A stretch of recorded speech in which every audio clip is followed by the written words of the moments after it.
Hey everyone.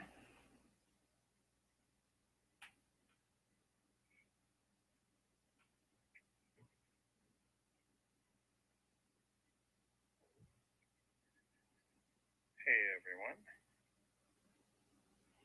Cool, this is working. Happy New Year, guys.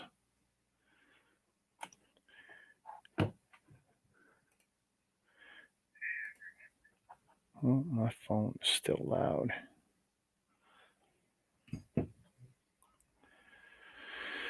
Hey Ryan, Happy New Year.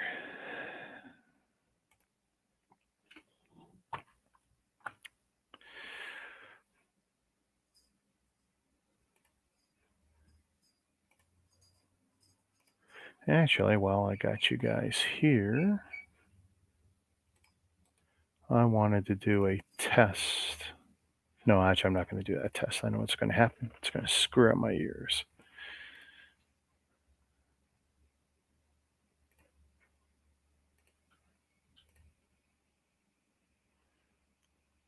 Boom. So this is where I'm at now. Did the base of D0 on AA stream.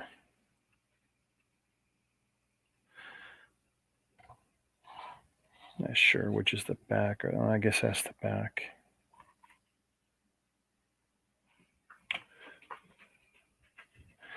Ryan's not building. He's being family man.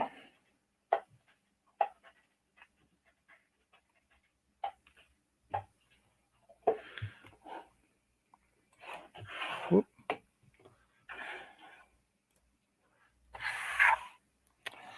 So much I forgot to do on this part here.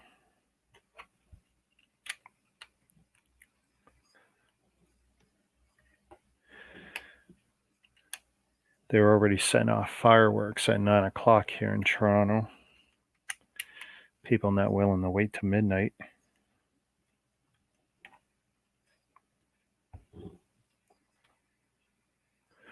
My wife was building. She finished.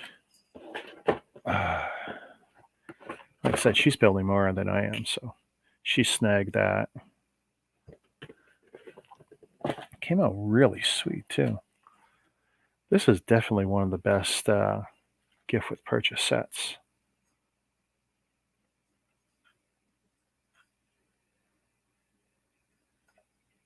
Yeah, she built this one. She claimed it. Pretty cool. You can put your keys or something in there. I like stuff with hideaway spots. Great looking figures, too. And the fact you get 3 figures makes it really nice.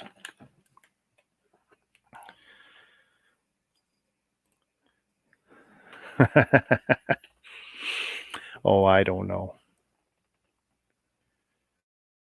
Which ones aren't behind me? This is the backlog. Wow. Hey, ooh, fuzzy. No, some of the rarest ones have already been built. But lots of, which camera are we on? Here, let's have some fun. If we switch to this one. All right. I do like showing this off a bit. Woo. So up there, I can never get the orientation right. Plenty of UCS. More stuff up there. And I don't have a lot of length, so I'm going to have to leave that one. And I completely mucked that up, didn't I?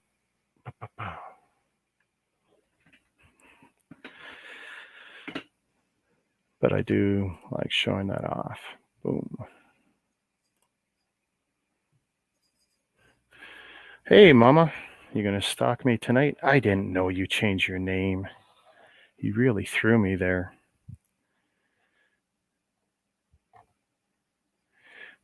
That's okay. You're always welcome.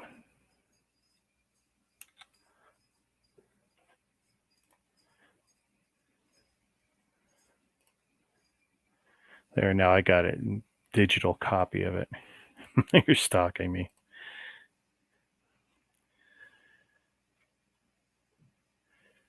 Yeah, Christmas Story would be a nice one.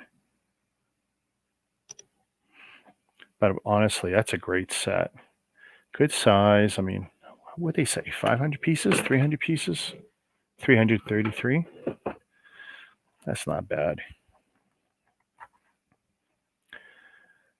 Stalker Mama. There's her new name.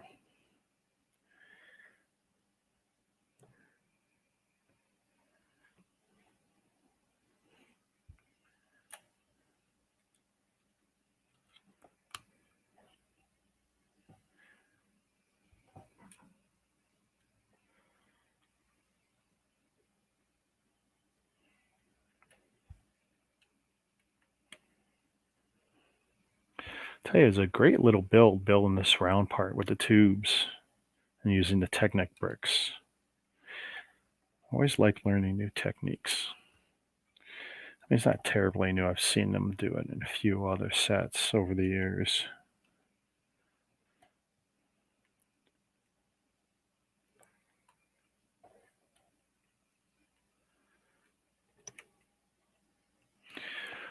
So who's getting smashed tonight?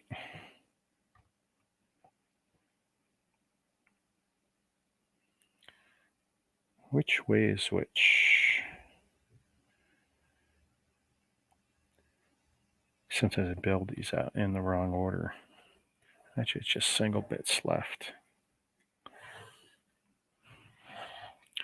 So that's where we're at. What's the yellow box next to the ghost?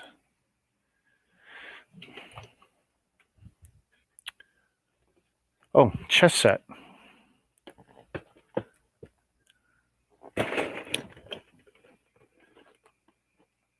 Pirates chess. I play chess, so I thought it'd be cool to have a Lego set.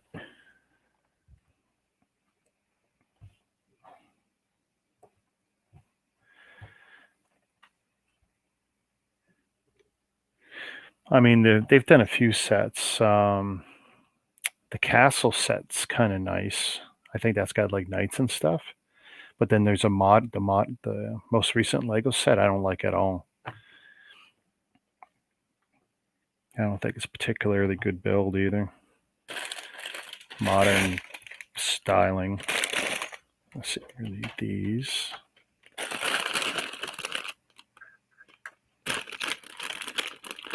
Happy New Year, Jocko.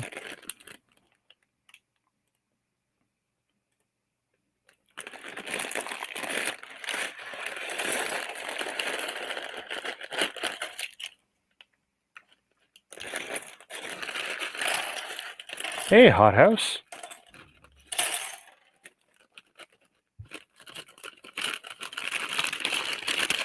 Which is it? Oops. So which one, Hothouse? The one I'm building or the chess set? Thanks, Jocko. Appreciate it.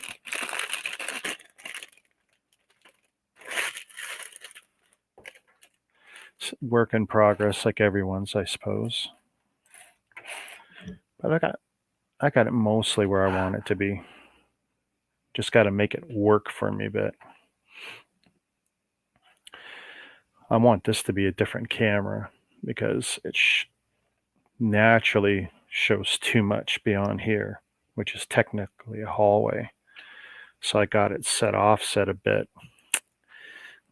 In my regular streaming setup, I just chop it and crop it, but StreamYard, so I can talk with you guys, not really any options. They should give us the option to zoom, give us the functionality of the cameras.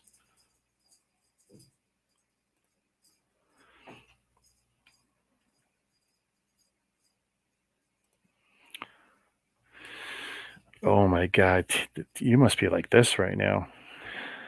Studios, 5 teas. You're like my wife. She can drink tea and it doesn't bother her.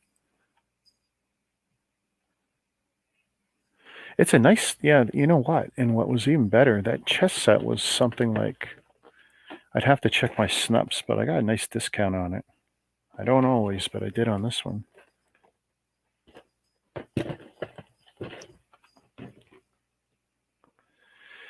CW. What's on the CW right now?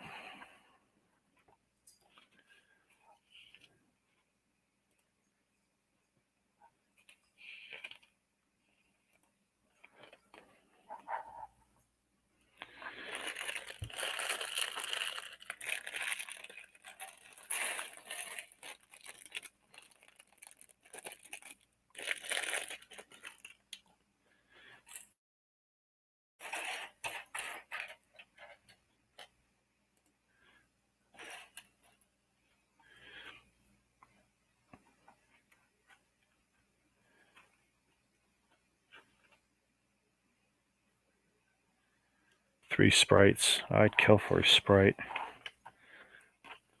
Or a good ginger ale. I don't even know what I'm drinking here. Limonade?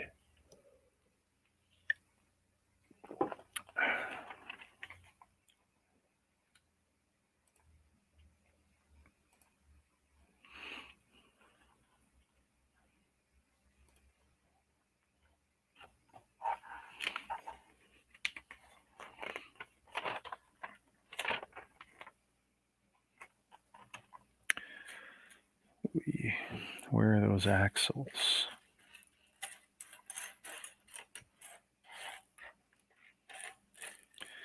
So if you guys are building anything, let me know.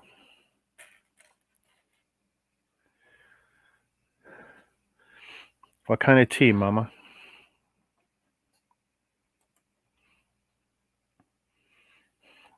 What's your poison?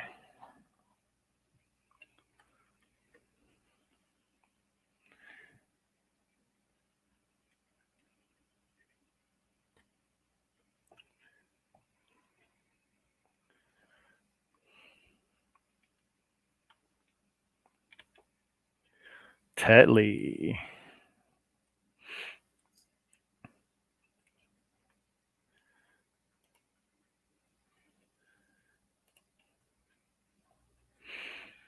I don't know what my wife drinks. She's got orange pico from somebody.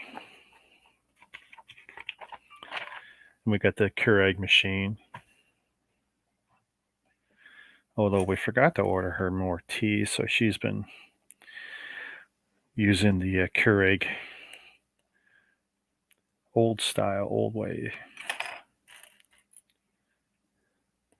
Seems kind of silly considering what we paid for it, but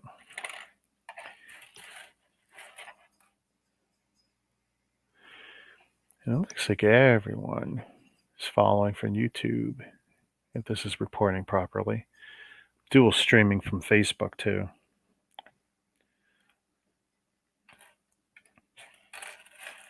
Shouldn't be too demanding. This is paid version, but it's only $720.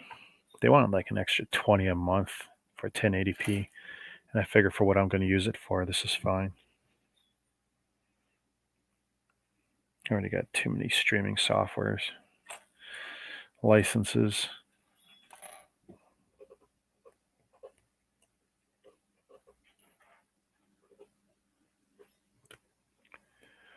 Hey, T-Mog. If you want to come on, I don't suppose you're on Facebook, are you? Because it'd be a lot easier for me to send it via Messenger than via Instagram. I can do it. I think I can do it from Instagram. What's easiest for you? Assuming you want to jump on.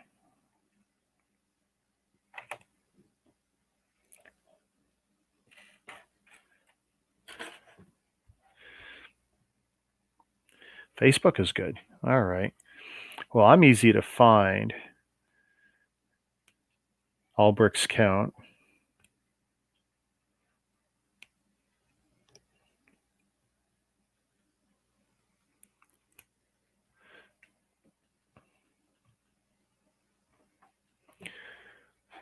Actually, fire up Facebook from here.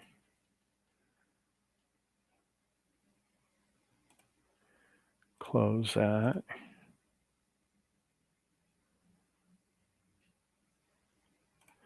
Being careful not to close myself.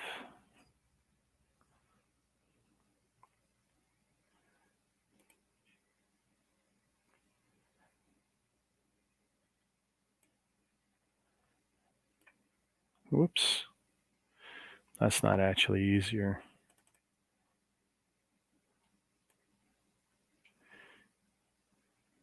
Yeah, I know I have you on the Instagram. The only thing is I got to send you the link from the computer.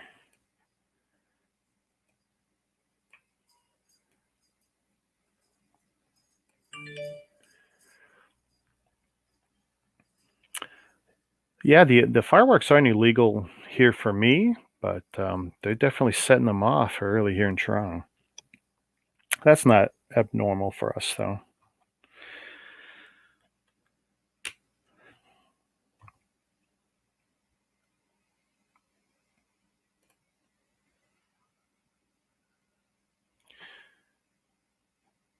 All right, so let me see if I can figure this out. Okay, not sure why that didn't automatically load up.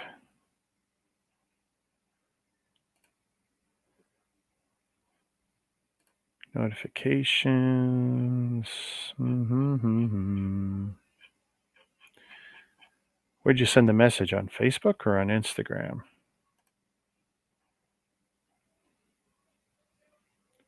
Uh-oh. Corey, what happened to the Hive? Is he not on yet?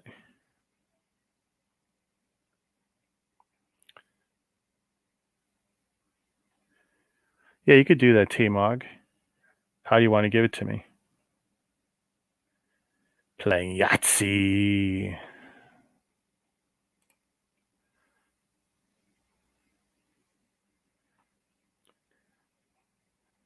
What happened to family time? Oh, there we go.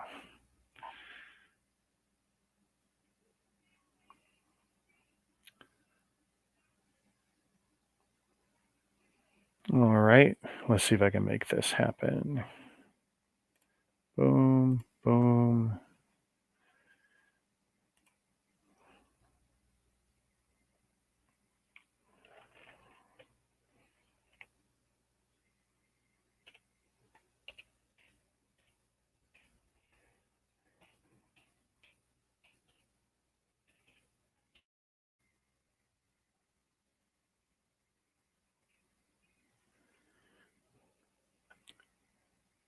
Okay, and it looks like, yeah, the mutual friend, this should be it. Add friend. Let me know if I'm adding the right friend.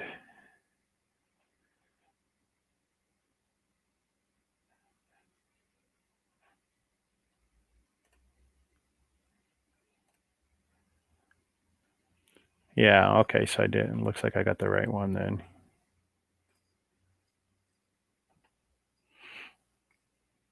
So now,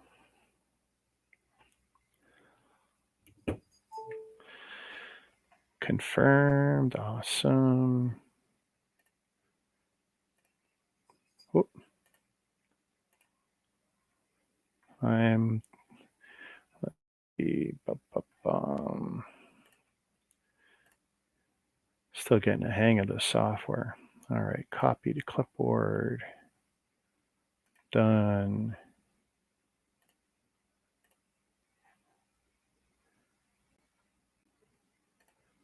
And since I already know you're an expert at doing this, there you go. I won't have to walk you through it. Sweet. Got it.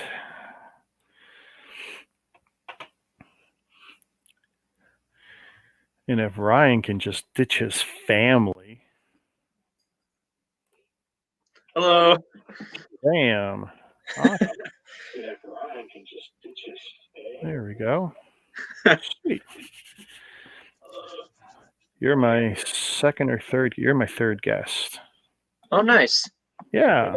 Thanks for having me on. After Ryan and Jazz. Oh no, it's great.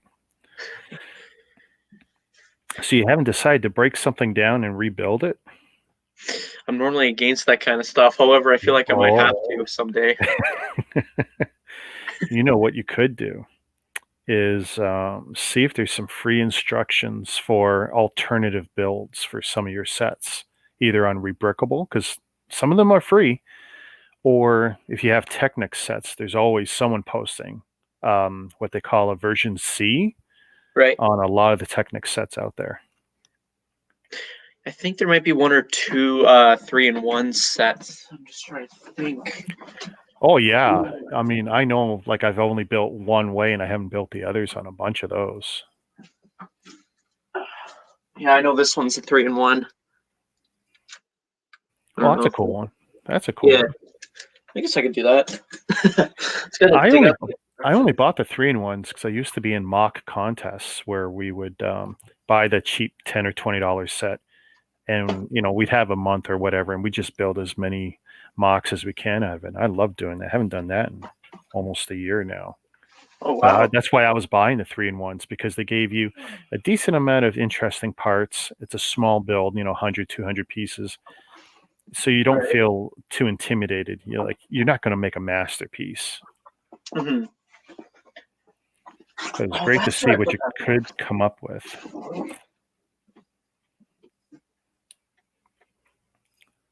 Okay, so I opened up a box thinking that that's where I put the instructions, but that's the wrong box. But I at least found this box. That's a good box to find. Yeah. There's a lot of people who wish they could find that box. Oh yeah. I like keeping certain boxes for sets because it's just, if I ever decide to sell some of it, apparently it sells better if you have the box.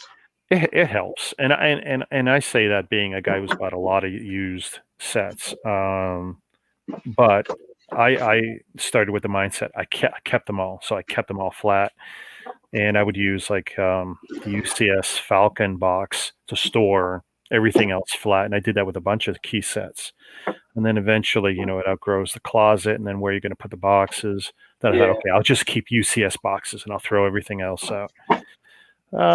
Then I got to a point where basically it all goes. It does help value. There's always going to be someone who will jump faster to purchase your set if you have the box, because it just makes it easier. Yeah, true. Happy New Year, Silverio. And he's coming in from Facebook. Awesome. First one tonight from Facebook. Oh, you can stream to Facebook? Well, yeah, you could do multiple streams with most of these. This is what you call level 2 software, where it's done in browser. Yeah, I know. I won't bore you with a lot of the technical crap. So good. But this is like a level 2 streaming service where it's all done in browser, which is easy because you can pick it up on your laptop, on your phone, join in. Works really good for what it does, but it's very limited. Right. Hey, Bricks T. Oh, is that Doom I see? Doom hiding out on his alternate login. T-Fan page. He's a big Mega Bloks Halo guy, one of the biggest. Get a chance to check it out. Okay, noted. I'm gonna let him totally destroy the boxes. Yeah, it's the boxes are great, but I always had dreams I would take the boxes, cut them out, and then plaster them on the walls, paper mache them or do something. Yeah. Just never, I don't know. Someday. If I had Jazz's cave, they'd be all over the walls right now. This is all I'm allowed to get away with. I'm fortunate. I'm fortunate my wife let me go this far. Oh yeah, it's quite an impressive collection. And like I said, this is the backlog of the unbuilt, except for the 2 or 3 here and my wife's Christmas stuff. But if you want to see a lot of the other stuff I built, you check out Snup/RM Brick B. Okay. I want to say that is correct. And that will show you, yeah, RM Brick B. So if you do, yes, snups.com/RM Brick B, you'll see my logo. You'll know you got the right guy, and you could take a look at a lot of stuff. There's a lot. Okay. You'll see a lot of it on the old brown desk, but then you'll see a lot of the kind of familiar, the blue stackers behind my setup, which now Right. has been relegated to the front of the desk that you're not seeing and down below me. It was a sacrifice. I still have access to the parts, but now I don't have them as my backdrop. I wasn't mocking much anymore, so it didn't seem Yeah. too smart to keep them up there. Makes sense. Makes sense. I could have put them up on the bookcases. I did that in one attempt, and I just didn't like it. Just didn't like it.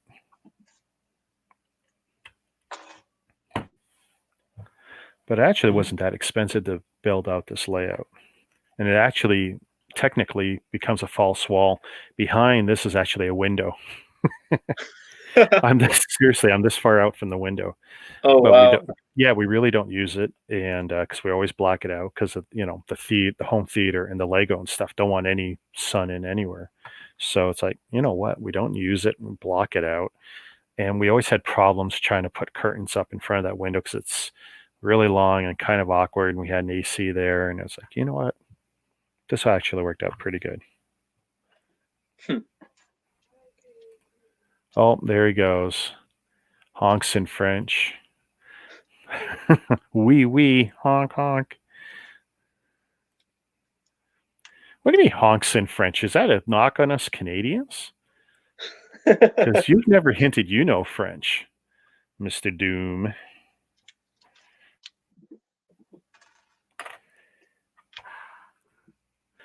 But yeah, I definitely recommend finding alternative instructions. It can breathe a lot of life into some of your old sets.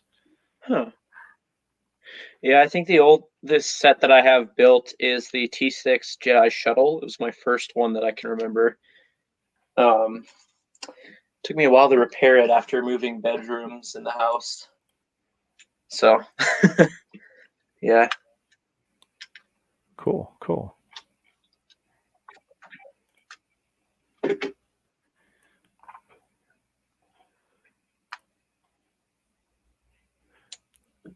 Hey Nathan, how you doing? That's Ryan's son. My number one fan. Staying up for midnight, I hope. Hubby has OCD, so they were driving him crazy. Yeah, those boxes, I tell you. You know what, though? There's a really good reason to get rid of all your cardboard boxes once you finish a build. Reasonably, say, within a week or so. Right. Paper fibers. It leaches into the air. So if you got any kind of allergies, dust, whatever, this stuff makes nothing but dust. So the sooner you can get that out of your house, the better. That would explain why my shelves are getting really dusty then. Oh, any room, where your boxes are, say, within 12 feet, and you're in. I mean, hey, dust comes from everywhere, and you can look that up. I'm not going to gross you out. But paper Yeah. fibers, yeah, right up there. Right up there.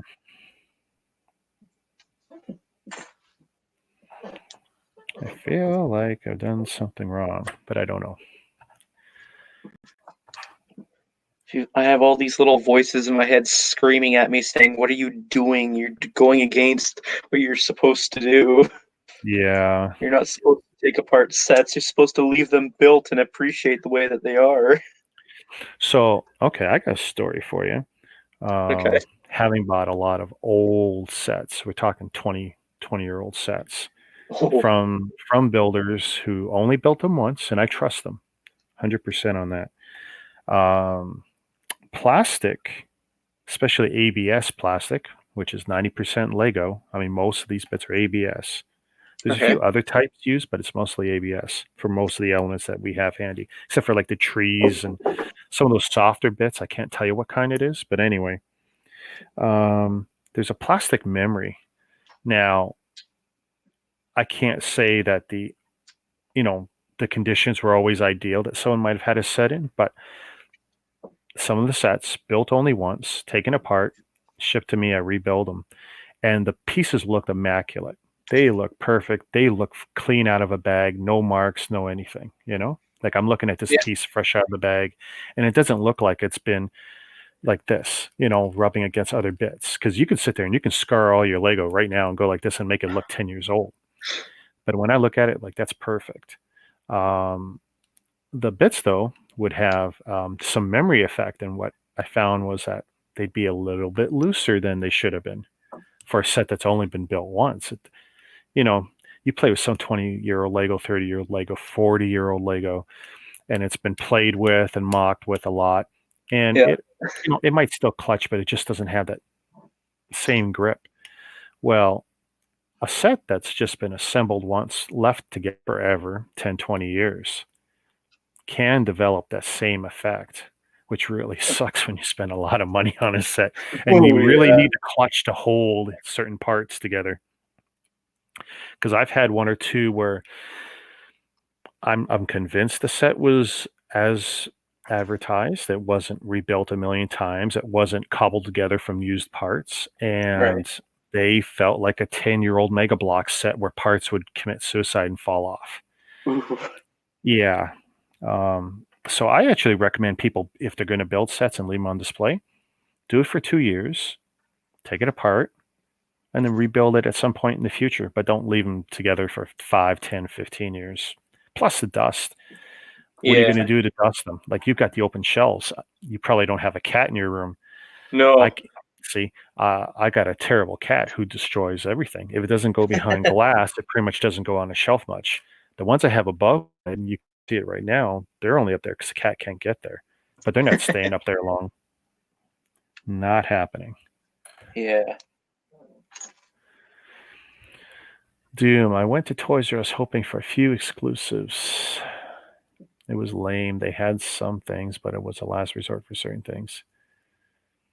Yeah, you know what? The shelves are bare everywhere right now. Yeah. And here in Toronto, I mean, nothing is open to us for walk-in, so I'm not missing out on much. I did my running around from city to city when our premier didn't want us to do that. Um, well, it's like, you know, I live in Toronto, I work in Mississauga, and everything west of me was open, you know, for the 4 days leading up to Christmas. Oh, Right. but I'm not supposed to go, you know, 10 kilometers out of my way to go shopping. Not only did I do that, I hit 15 stores in one night, going all the way to Niagara Falls. So I went 100 kilometers out of my way. If the premier was serious, he would have shut down everything the first night. Right. It was a joke.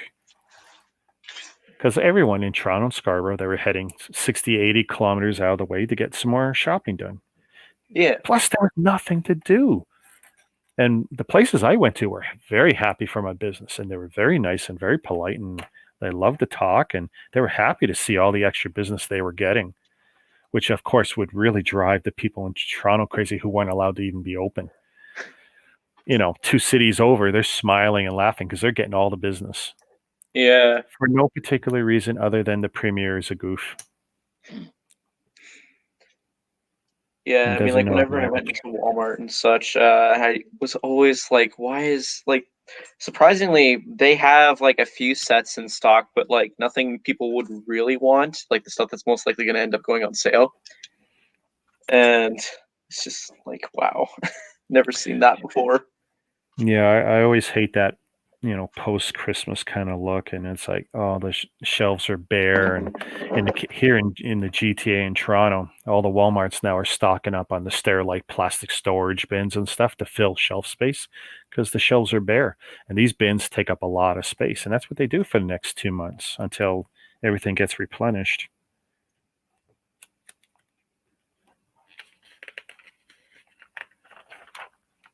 trying to figure out, was that on my end or your end? The blink out? I don't know. I assumed you were on a phone maybe, or you on a laptop? No, I'm on a laptop, and Oh, you're on the a laptop. laptop Wi-Fi is brilliant, I'd say, compared to Really? when I'm Okay. using my tablet. It's Oh, weird. really? Eh? Yeah. I know Ryan, when he uses the phone, it blinks out a lot on him, and it's like, hey, it's possible. I might have a aging. I shouldn't say slowly aging. The router's about 4 years old. When I bought it, it was state of the art, and it's very possible it's slowly starting to die. Yeah. One of the tech support things I had to do about 3 weeks ago was my mother's setup. Some of her devices in her home weren't connecting to her server.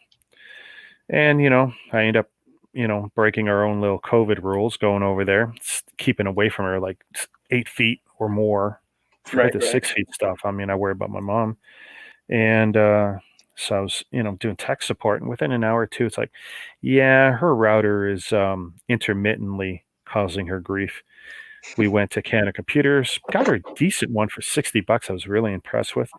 Oh, Set wow. it up for her, and wow, it was just flying fast, and everything was sweet. And I'm sitting there thinking, geez, last time when I had bought mine, I had kind of went overboard, and it was probably like 200 plus Canadian dollars. And it's like, you know, I might have to go a little cheaper.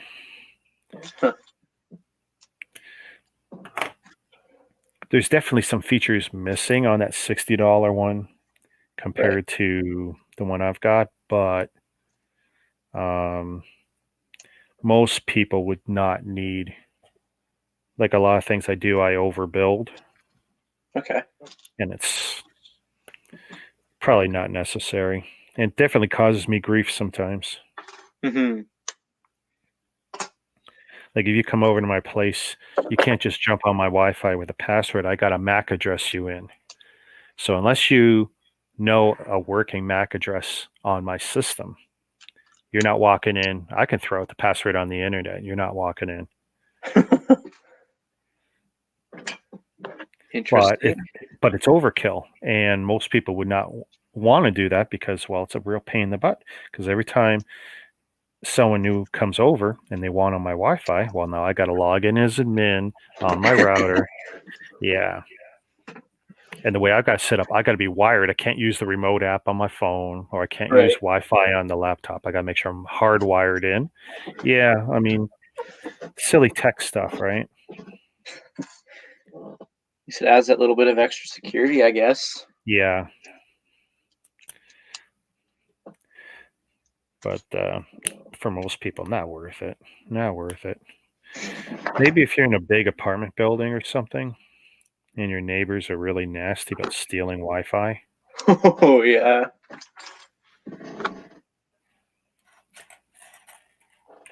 Because I get all the reports of people trying, and that's just annoying. I blocked a lot of that. It's like, I don't need that.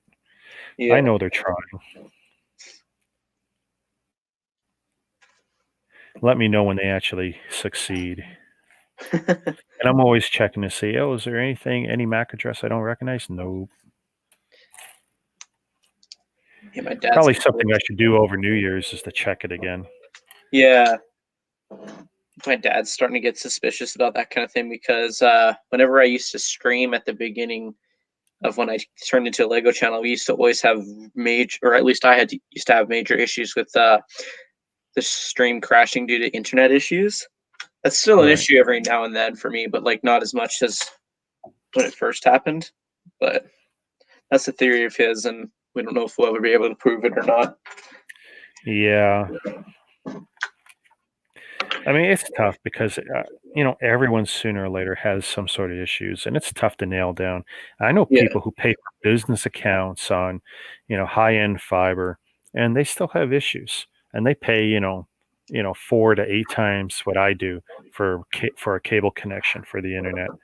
right. And you know, you could pay a lot and still not be happy.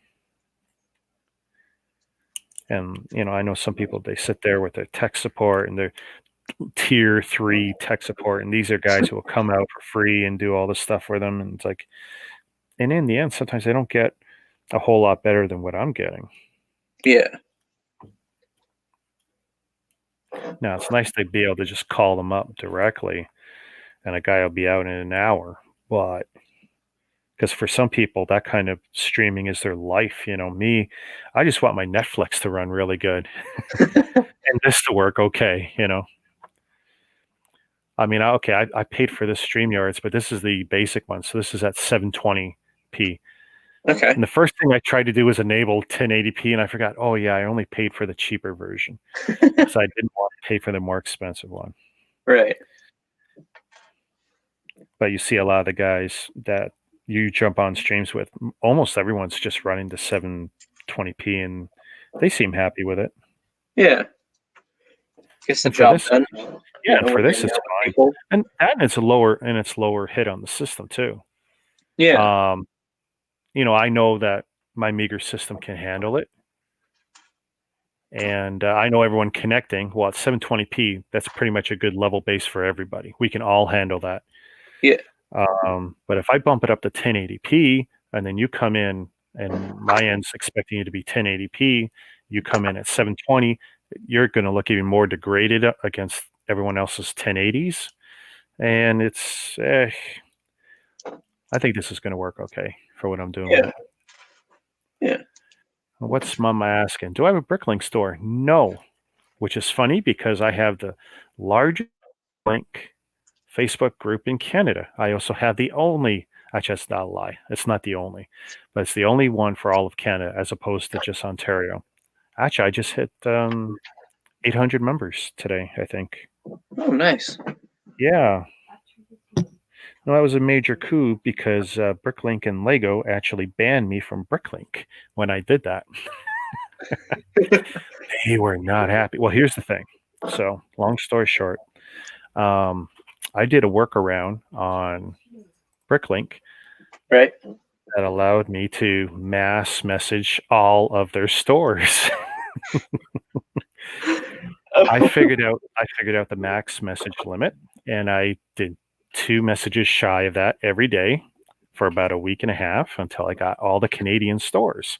And I just sent them one message, and I said, blah, blah, blah. I'm starting this group. It's for you guys. You come on in, and you can advertise whatever you're selling Lego-wise. Lego did not like that. Yeah, because you Bricklink did not like that. And they said a store complained. I do not believe a single store complained. I had so many nice messages from people, even the ones who said, "Oh, I'm not doing Facebook, blah blah blah, but thank you for considering me, even though I have a small store." I had so many messages, hundreds of messages from people. Thank you for inviting me. What a great idea! A Facebook group just for stores to sell. They wouldn't be competing with every member. Yeah. And with all these potential stores, you could just go, okay, whatever province they're in, I have little lists, and you could just check on those or just check against everybody. And it was great. The stores loved it. Some of the members love it. Some of the members don't like the fact they can't post their own ads. Right. But this isn't for them. This is for them to come in and see the stores, talk to the guys running the stores, maybe even learn how to run a store. Because a lot of people are just doing that in the group, and that's great too. But yeah, we're the single largest dedicated Facebook group for Bricklink in Canada. Now, here's the thing. So Lego had banned me, but what they did a soft ban. What they said was I can't do business. They wouldn't ban my account outright. They just they said I can't do business, but they wouldn't ban me from making messages and stuff. And I go, wait a second. If what I did was against the terms of service, and absolutely it was. There's no doubt. But I buy less and less from Bricklink all the time. I'm mocking less, and I can get parts from people direct. It's not a big deal. Yeah. But when they did that, that really hurt because it's like that's my main account to buy stuff with on Bricklink, and it's like, I go, guys. You're stopping me from shopping, which really only hurts the stores. It doesn't really hurt me because I'll just use another account and buy. Yeah, that's what I was just about to You're bring going to up. cost me 1 day of inconvenience because if I got to use a secondary account with a secondary address, which by the way I have many of, I'm holding up how many fingers I have, by the way. Just like my Lego accounts, I have many Bricklink accounts, and it's like, what are you guys doing? Eventually, there was a small negotiation. And I said I would not use their service in that way again. They were afraid I was going to do that to other countries. Like, to go after the 3,500 stores in the United States. Oh wow. I could do that in a month and a half. And actually, that's only using one account. If I go in with all my accounts, I could do it in a day. Oh boy. And one of the reasons they didn't catch me sooner was that I had ways of, I had multiple messages and I tweaked the messages so that the messages weren't repeating. So it's not like Right. there was, 100 messages a day of the same message. Basically, it was probably more like 15 versions of the same message. So you weren't going to block it. And I had, some with tiny URLs and some with the full links. I thought it out. I really did. I wanted to make sure my message got out there because I had assumed I would get caught and it'd be one and done. And one of the things they wanted me to not do it again. I said, okay, fine, I won't do it again. Yeah. And they released a hold on my account, allows me to shop again. But you know what they did do that really burns me? They Oh. deleted every message except for business or transactional messages with stores. Someone I had dealt with as a transaction, those emails are there.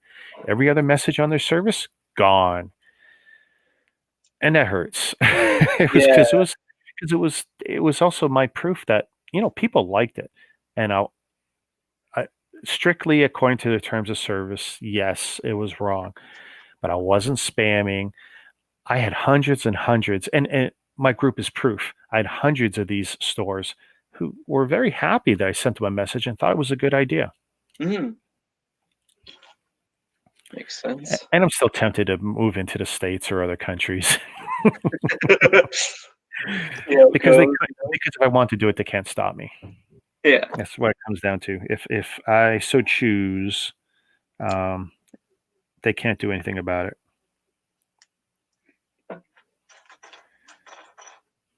Oh, I put these on the wrong parts.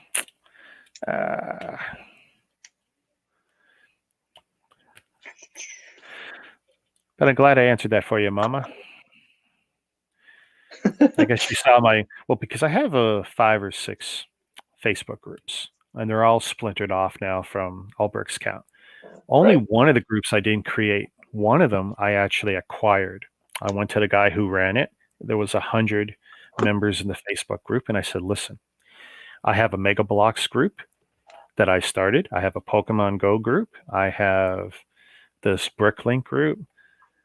And I said, "I want a Lego group, and I can start it fresh, but I'd rather take yours because it's been lying dormant." And he's local Toronto guy, and Right. Right. I've been in his group for 3 years, but there hasn't been a real push. Like the founding members kind of fizzled off. Everyone's hobbies change, but he was still trying to be active. I said, "Listen, I want to take it over.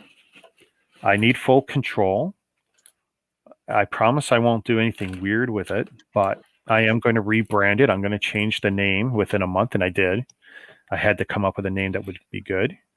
And I Right. called it Lego Club Canada. Real easy to find. And we've been growing it. And I think we're in the plus 300s now. And, it's just I cross promote amongst the groups. And with my Albrecht's account is underneath each of the groups that people can find me and they can find the other groups. And yeah, all the groups are growing naturally on their own. I don't have to force it now. Yeah.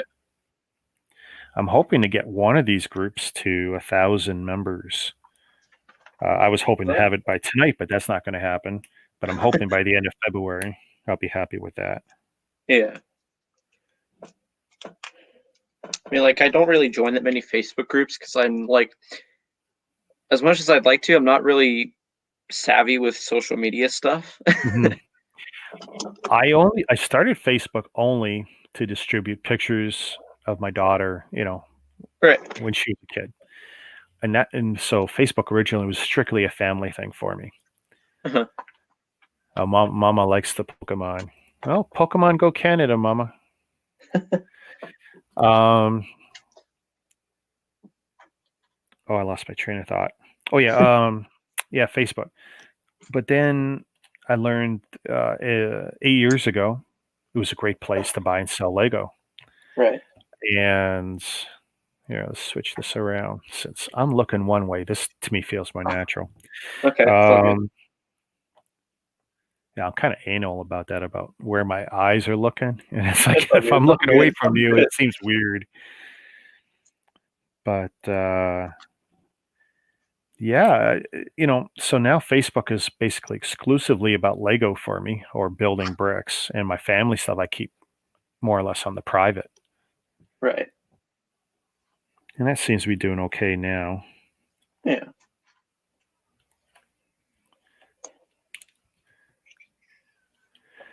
Ryan, I know you're listening. If you want to ever jump on, you know how to reach me.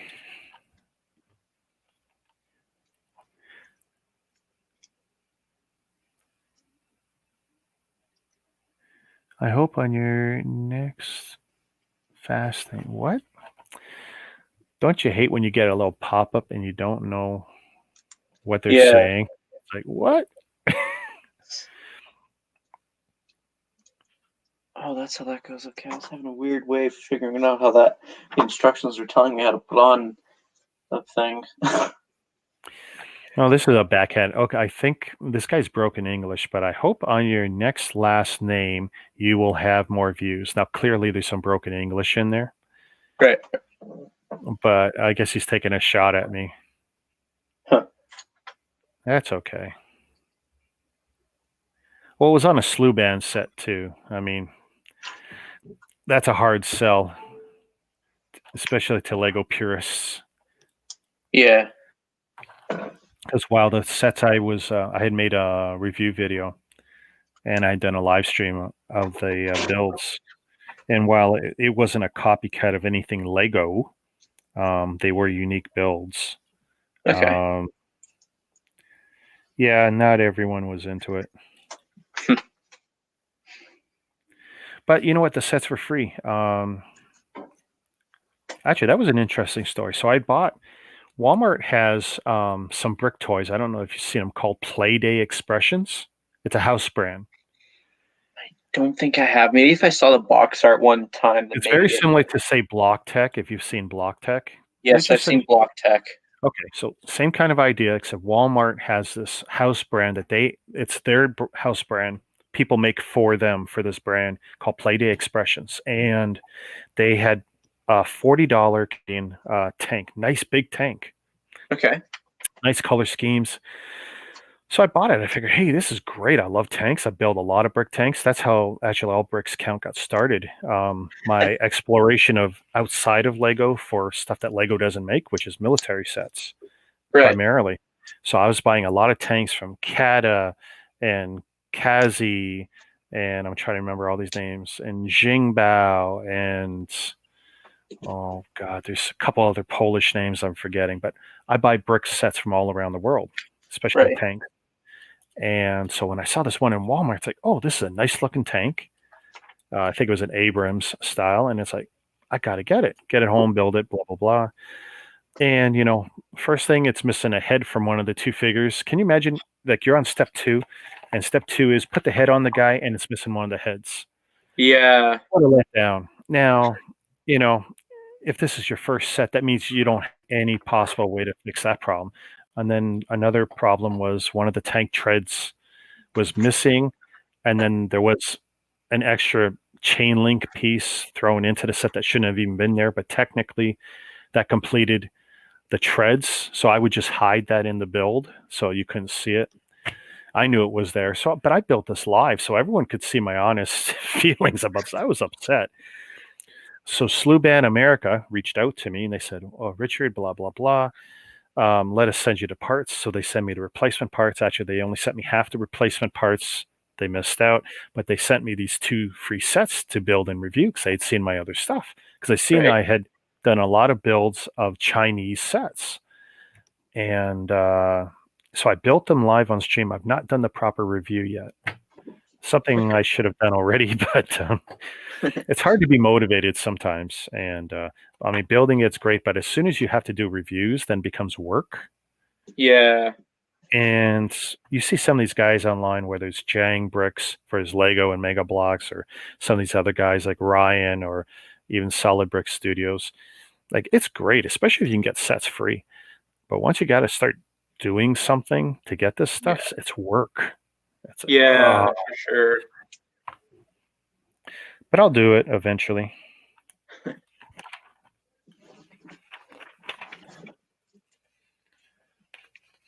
Happy New Year.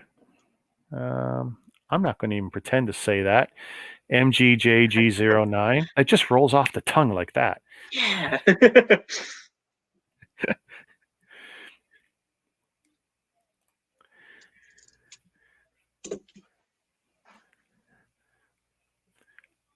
Well, wait, whoa.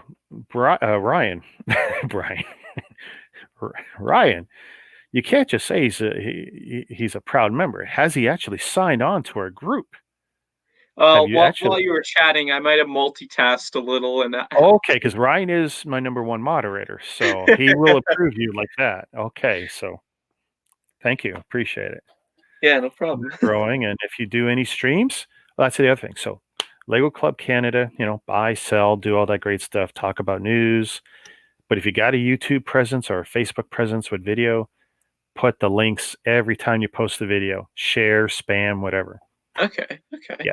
That's the other thing. With the Club Canada, self-promotion, number one.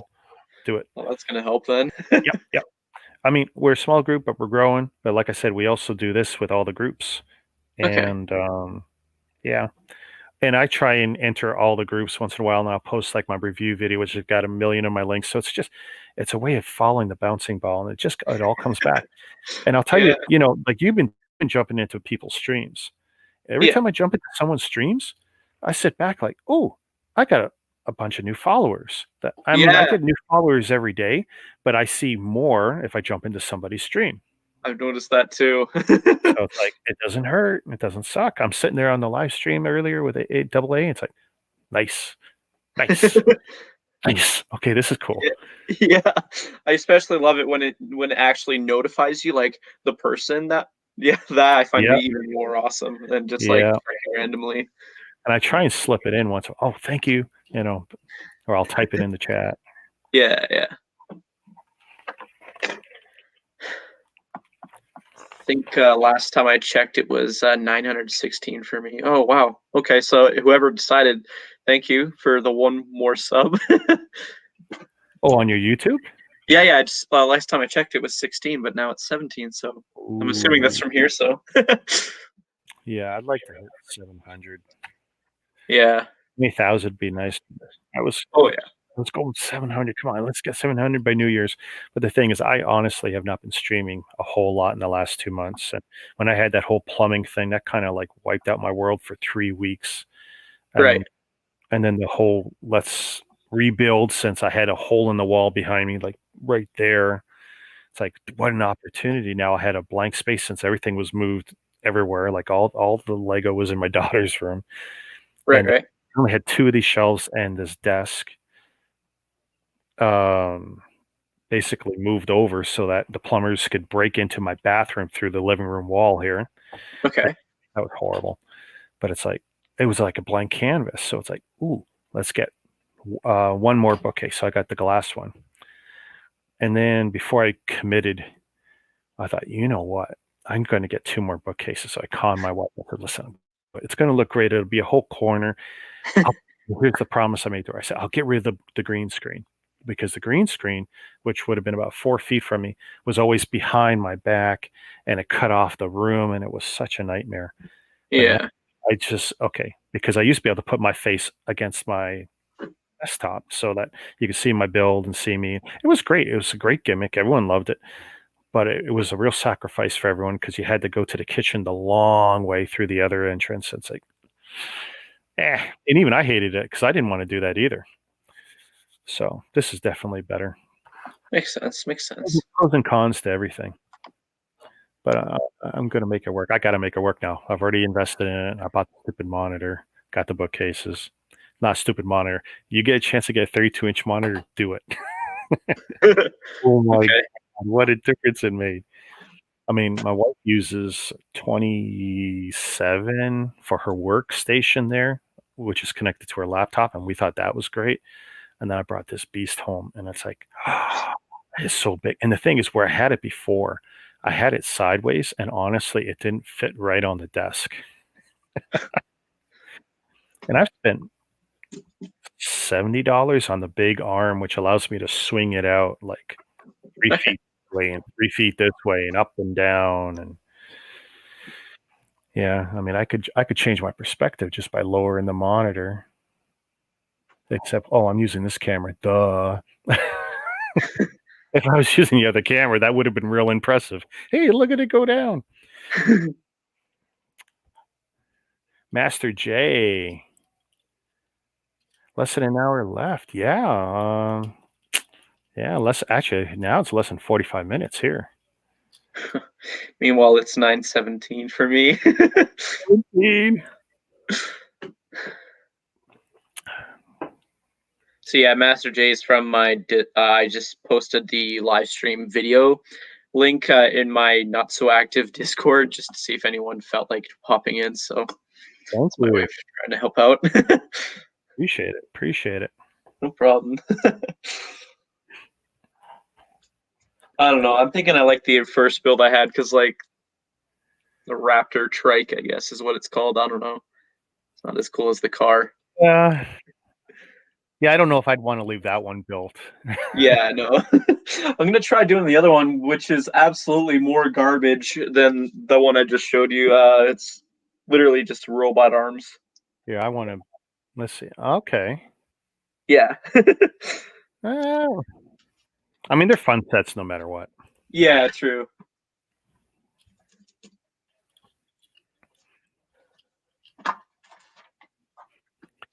By the way, thank you, Mama. I saw that you signed up for everything a while ago, so I appreciate that.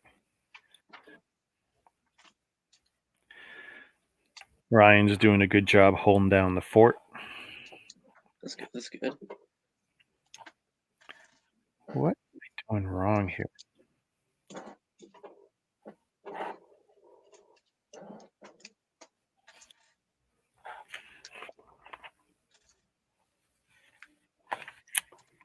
So that means that your Lego stores in Toronto are curbside or just closed in general?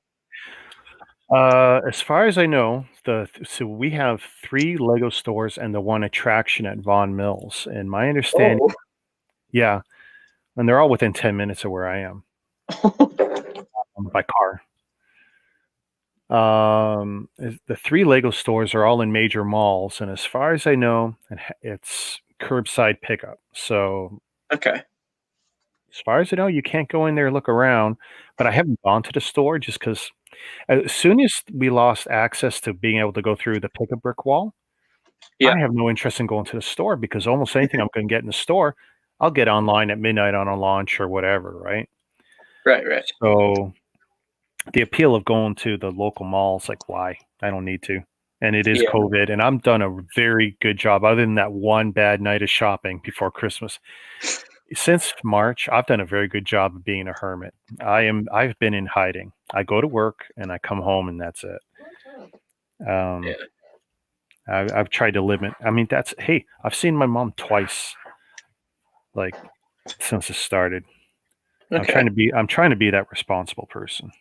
Right. Right.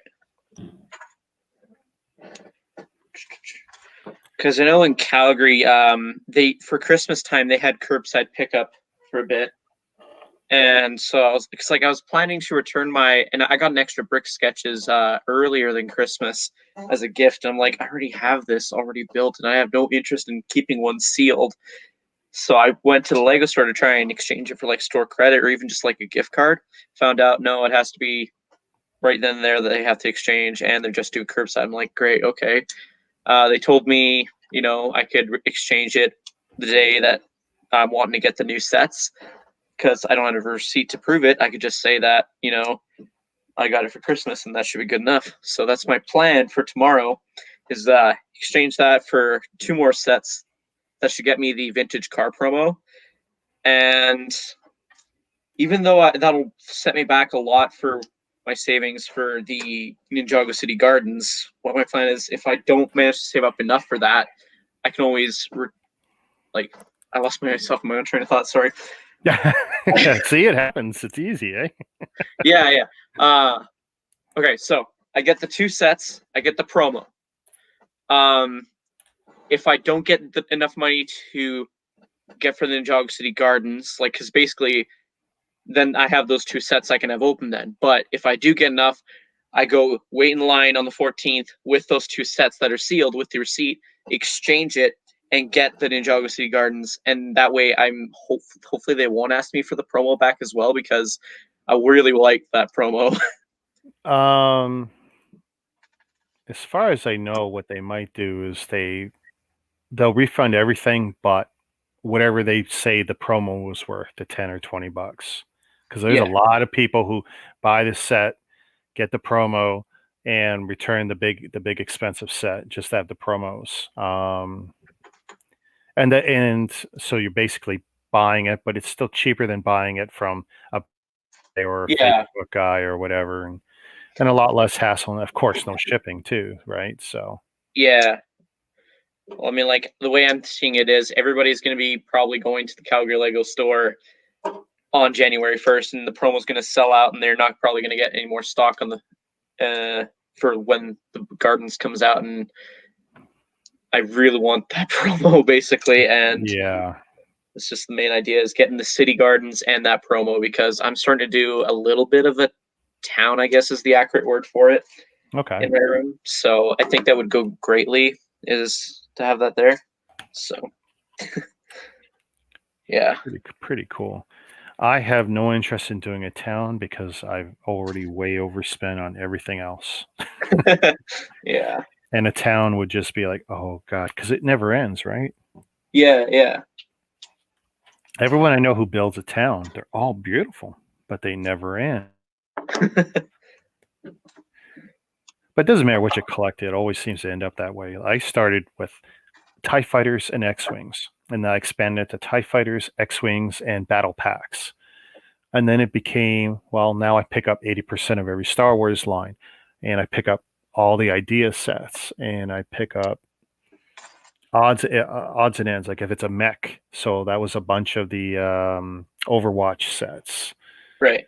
and then I got into the alternative bricks and mega blocks. When it came to Halo, I got all the warthogs, but then I went outside of just the warthogs and I got a few other things, and then I got suckered into Game of Thrones, and I just dropped a small fortune on the last Game of Thrones set. It's a big castle, Winterfell. Okay. They didn't. It didn't really get released in Canada. The states had a few on Amazon, and everyone else is buying it from Amazon UK, and we're paying a fortune for it. And I've gotten no real good feedback from Mattel or Mega Constructs what's happening with that set. So it's like I gave up waiting that it would come into the Canadian market properly. Right. Because for me, it'd be foolish if I missed that one set, which actually, because that one set, we had pre-ordered it in May and it more or less got canceled in the last 3 months from the local distribution. It's like, great. But I had bought 4 other sets in the meantime that were related to that first set. And it's like, what am I going to do now? That was going to be the cornerstone set and everything else was supposed to go around it. It's like, I got like all the He-Man sets from Mega Blocks, Mega Constructs. But if I didn't have Castle Grayskull, they would look silly. Right. Well, I do have Castle Grayskull, a little flex there, but it's a beautiful set. I can't wait to build them all.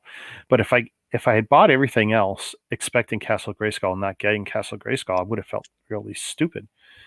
And yeah, I tell you, this can be a horrible hobby. It really can be. I mean, Yeah. the rabbit holes we go down. I mean, And like, now just my wife now she's gotten into the.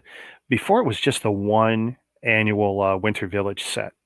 right. And so, there's 50 or not 50, there's $100 a year, let's say, but they're good investments. They're really good Lego investments for money. So people should never snicker at those Christmas sets. Oh But yeah. then we start picking up the Christmas brick heads and all the other ones. And that's how I ended up with a whole cabinet full of her stuff this year. It's really easy to get stuck and buy a lot of stuff you never thought you'd buy.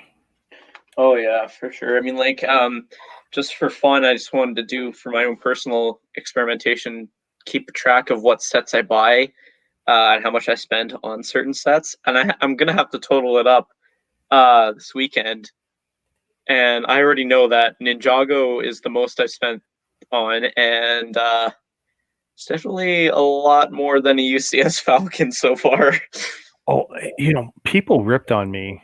Actually, let me answer this one for a question from Master J. So Master J was asking, "Are you using Streamlabs?" Yes. For this particular stream, I am, and this is the paid version. This is the basic, Right. which is 720p. How do you get it on a laptop? Well, you get it on whatever you run it on. It runs in a browser. You could run it Right. on your phone, technically. I wouldn't want to run the whole thing on the phone, but you could. You could run it on a laptop. Right.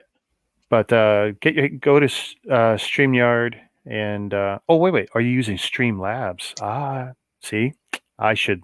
English is supposed to be my first language. Streamlabs, yes. This isn't Streamlabs. I do for my main one. If you see me doing the reviews and with the top downs and stuff and the multiple camera angles at one time, that's all using Streamlabs and previously XSplit. Right. But they all run on laptops just fine. Sorry, I Okay. misread that, and I thought he said StreamYards. This is StreamYards. This is a level 2. Okay. All right, now I lost my train of thought. Your question before I cut you off. Do you remember? No. No. I can see if I can go back in the stream, maybe. I don't know. I'd have to go back about maybe 2 more minutes. Oh, the UCS stuff, right? So when I bought the UCS Falcon, Oh yeah. Okay. everyone was ripping on, oh my God, it's 899 Canadian. And, oh, it's this much. And it's crazy. You should have bought this many sets. Well, what I had done at the time was, and it was to justify my expenditure, but Yeah. the math backed it up. So what I did was I looked at every set that was released by Lego that year, 450 sets. I excelled it, nice spreadsheet, looked at everything, looked at it by theme, and then did a sub check for parts and all this stuff and weight even. And by any metric, the UCS Falcon was actually a very good purchase, whether you looked at piece count, Yeah. whether you looked at weight, whatever metric you looked at, it actually worked out pretty good. If you looked at it against buying 2, 3, or 4 decent Star Wars sets, it actually worked out very favorably. If you compared it to other key licensed lines, it actually was pretty decent. I'm trying to remember the numbers. 12 to 14 cents per piece. I'm just pulling this out of my head, but at the time, it was very comparable in every way to almost everything. And what was very shocking was when I did that spreadsheet, the first party lines, Ninjago, City. I'm trying to remember what else was out, but the stuff that Lego makes on their own and owned all the intellectual property, some of them were equal to or worse than what we call the Star Wars tax or the Disney tax now. Yeah. I call it that. And people went, "What?" I go, "Well, what metric do you want to use? Do you want to use piece count versus price?" That's kind of outdated now. I think a lot of people would admit that, but Yeah. if you use that metric, I'm sorry, man, a lot of city stuff was up there. you know? There's definitely sets where there's some unique situations where you get, big, large cones or big, large plastic pieces. And there Yeah. has to be an accounting for that. And if you just went with piece count and you had, say, a big cone, like, look, 519 pieces. Now, this box was 50% error, and I'll be the first to admit it. And the only reason it's taken me so long is because I'm yapping so much. But I get that. it was this set's probably a lot more overpriced than the Falcon was as a UCS set. Yeah. But yeah, people were shocked when I came up with it. It's like, how would you like to argue it? And in the end, most of the people just were quiet and walked away. And I think what it really came down to is, and this is very braggadocious to say this, but it's like there's people who can afford a stupid expensive set like that, and those who can't. And the reason I wanted to jump on that set as heavily as I did was because I missed the first one the first time around. And it's like I wasn't going to miss that beautiful new set, which was superior in almost every way to the Right. original UCS Falcon. And then, when the new Star Destroyer came out, it's like, okay, that was expensive too, the 850 Canadian. Well, guess what? I'm in a position where I don't have to miss out on it. So I did it. It's not for everyone, and I don't recommend it because I can't build the Star Destroyer. I have it way up here in the corner, buried because I know I can't build it. I have nowhere to put it. I got big Leotorp cases. Unless I can figure out some mathematics so I can put it on its side, maybe like I did the Falcon a bit, Right. maybe it'll fit. I don't know. I haven't done the math yet. I got nowhere to put a set that's going to be, 34 inches long or something by, whatever deep, but I'm glad I have it. Yeah. It's a big cardboard box. It's a big, stupid cardboard box weighing 15 to 20 pounds, but I'm glad I have it because someday I'm going to build it. Even if I'm going to build it and put it back in the box, I'll just to justify my expense, but I don't regret having it. But it's definitely nicer to have smaller, easier sets that you could just build and they don't kill your space. And Yeah, that's true. I mean, I could display 100 of these silly sets, but I can't display the one $850 set that's up there. So yeah, there's definitely some foolishness to buying some of the bigger sets. I actually said I was going to buy the Coliseum, and launch night I was sitting there and just didn't do it because it was like, what am I going to do with yet a second set I can't build? I'm not going to be able to keep defending this hobby to my wife if I can't actually build it. Everyone says, "Oh, you got a lot of sets, blah blah blah." I intend to build everything you see. I absolutely, and I mean that. But that thing is too big. I don't know what to do with it. It might serve as something to put my feet up on better than having it there, because up there it's not doing anything for me. But I'm not selling it. I'll take that one to my grave. It's like, nope, nope, nope. Not giving up on that. I'm wondering because I know you're a part of Lego Collectors Canada Facebook group. I don't know if you've seen the post where the guy has his X-wings and such hanging on his wall, as even the UCS Falcon. Yes, yeah. I don't know, I maybe am that could be an always idea. impressed with people, and there's a couple different ways to hang a set on a wall. You could, of course, try and trust the various Lego tapes on the market. Here's the problem: Clutch with the Lego tape is actually very good. That works fine with Lego tape. The problem is most of the Lego tapes in the market, the glue is garbage. The glue will fail you. So you put it up on whatever, and if it's anything heavy, like say anything heavier than say minifigures, you could run a strip of it here on under the shelf, put all your minifigures upside down. They'll stay. Yeah, Absolutely. You put a structure, the glue, it'll stay stuck to the tape. The glue will give. And there's not one. Meka is probably the biggest one because you see it in Walmart and Toys R Us or whatever. And there's a few other brands you can buy online. Doesn't matter which one. The glue is the failure point. yeah, The the tape itself is neat and it's flexible too. So it's actually really neat for building stuff with. yeah. The glue is garbage though. I know because I have like one of the 3 packs that I got a few years ago, and I've just had never gotten around to trying it out because I'm not sure if it's worth it or not. Yeah. I don't know. I want to hang stuff from the ceiling, Yeah, less so from my walls because my walls are crap anyway. But I want to hang them from the ceilings. And I know I'm going to start hanging some in the cabinets just because I have dead space where, I put stuff on the shelf and I put stuff against the back of the cabinet. But then you always have this air in front. And I know, well, I yeah, could take something and maybe have an X-wing flying or do something. And it's like, that would be kind of a safer experiment because even if it were to fall, it's going to fall in the cabinet.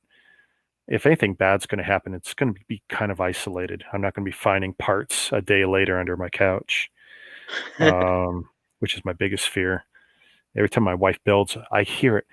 I'm hearing impaired, but I tell you, I can hear like a bat when it comes to the Lego. When you hear that one piece, hit the floor, it's like echolocation. Like Yeah, I was yeah. joking. I was joking earlier, and I said this to her when she was building that set, the Dickens set. I go, I bet you I could tell you the color of it from hearing it drop. And she goes, no. And I guessed. I said, it's the dark reddish brown. And she said, no. I said, now I had a 50-50 chance. If Right, you look at that set, I had a pretty good chance. It was 50-50. Imagine if I got that right. right. Because I'm always doing this to her. I won't say I'm clairvoyant because that would make me a cuckoo. But I tune into things. I predict a lot of stuff. I can watch shows we've never seen before. You sit down with me, I'll call out the next line. I do it all the time as if I'm seeing it. And it drives my daughter crazy and my wife crazy. So if I could have pulled off that color stick, dark reddish brown, based on the auditory feedback from it bouncing off the floor, that would have been brilliant. 50-50 and I missed. It's like, oh well. Because sometimes it's just about reading something. I tried to teach my daughter, it's like when you're watching shows and stuff, it's so formulaic, so much of it's on the nose that you can read what's coming. And it's designed to be that way because people enjoy certain things and everyone knows this. And that's the way they write sitcoms and whatever. Like she watches a show called Brooklyn Nine-Nine on Netflix. Okay. Fun show, man. I don't know, 3, 4, 5, 6 seasons of it, whatever it is. Funny stuff. My daughter tuned me into this. I recommend everyone watch at least a couple episodes. You got to watch 2 or 3 episodes before you judge it.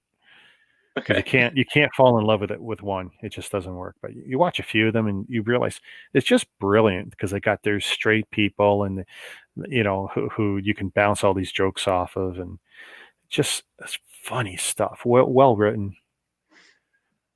And it's especially during this time of COVID, it's really nice to have something you don't have to think about. Yeah, yeah, that's true. And it's not like too raunchy or anything. I mean, I still probably wouldn't let the young ones watch it too much, but Makes sense. she's 16. I let her watch it, and it's fine. I shouldn't say let her watch. She's kind of a giant.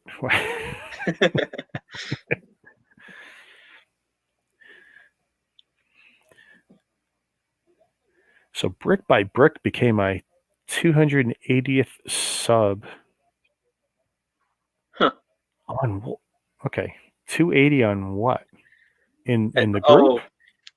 He sent a few messages after me. It was a typo. He's actually referring to 680. Okay, because I mean, I don't look at the numbers every day because then that would just, I don't know, drive me crazy. I try not to be that guy who's chasing the numbers too much.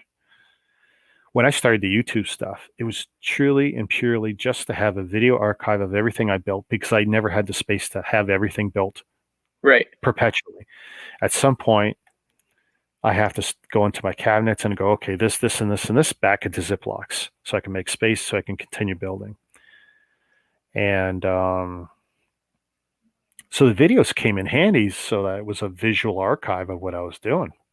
And then I found other things I could do, like Snups is great because I can take pictures and put information. So I have that. As long as that app doesn't go down again. That's a problem we go through every year in the fall.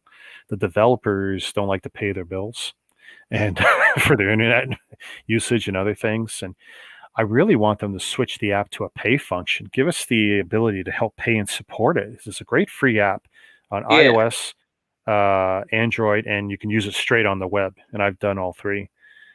Great app. Use it for anything. I use it for Lego. I know guys who use it for sneakers. I know people use it for their fingernails. They take pictures of all their different designs so they can remember what they liked and go back to it. Right. Great app for what it does. Okay. But they've had a lot of problems. I shouldn't say a lot of problems. So they definitely have had some problems keeping that service up and running to the point where the last time it went down, when it came back up, I immediately started copying every entry into Google Photos. I wasn't really a big Google Photos user, but if it's pretty simple. Plus, I can have it on my phone. I back up everything that way, make all these great folders. And each entry on Snups only allows me, I think, 10 or 11 photos per Okay. entry. You can make as many entries as you want and as many shelves as you want. But with Google Photos, I mean, you make a folder and put whatever you want in there. I decided not to put videos in there. This way, I should have free photos forever. If you Yeah. start filling it with videos, they made a few changes. You're going to run out of 16 gigs eventually. And with today's Yeah. cell phones, that adds up fast. I've noted because like when I record, it's off of this tablet here, and that's hooked up to Google.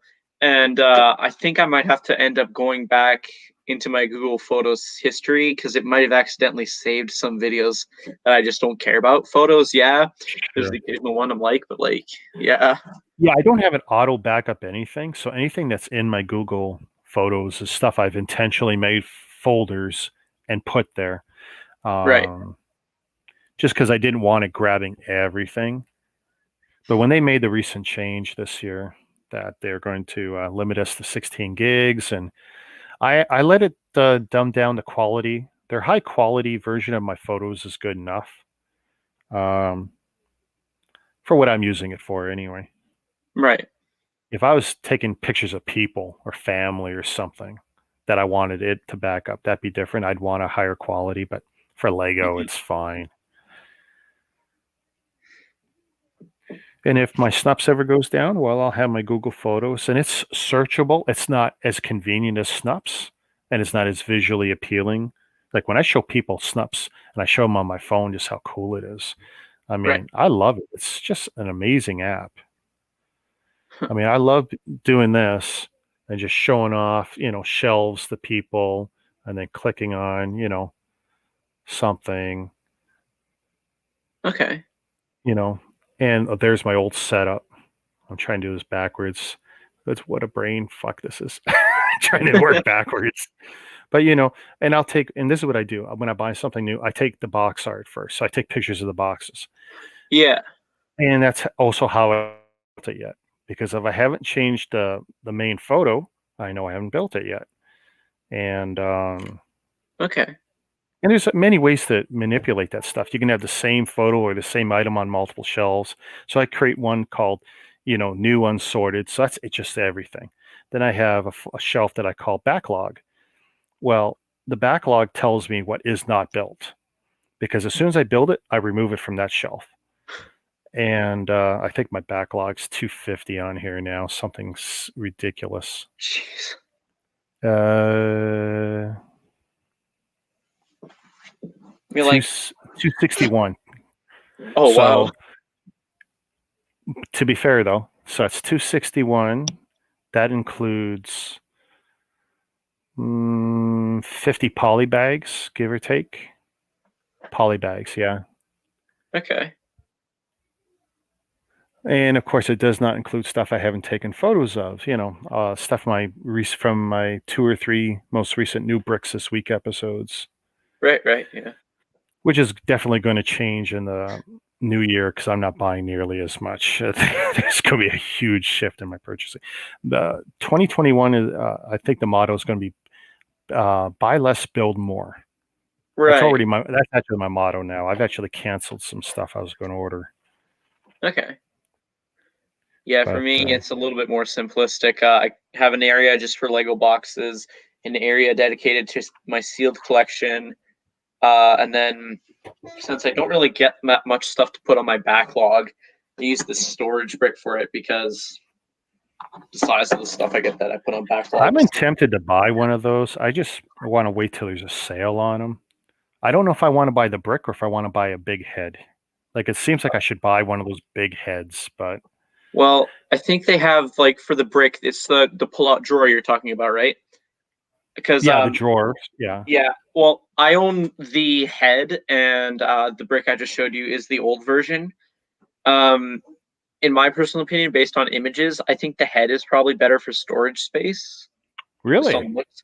I don't know. I mean, like, I'm just basing it off of images because, like, Well, it's the going to head. take up space and waste some space too, though, because it's round. Yeah, that's true. I don't But I know. mean, like, if you're looking for storage space of how many bricks can you fit in one storage container, I think the head is better than the 2x4, in my opinion. I could be totally wrong about that, but it's just based on images mostly. I'm sure if I see a sale on it, I'll just jump on it. But I have yet to see a sale on the brick drawers or the storage heads, sorting heads, whatever they call them. Yeah. I think I have the box here. What storage head, yeah, that's what it's called.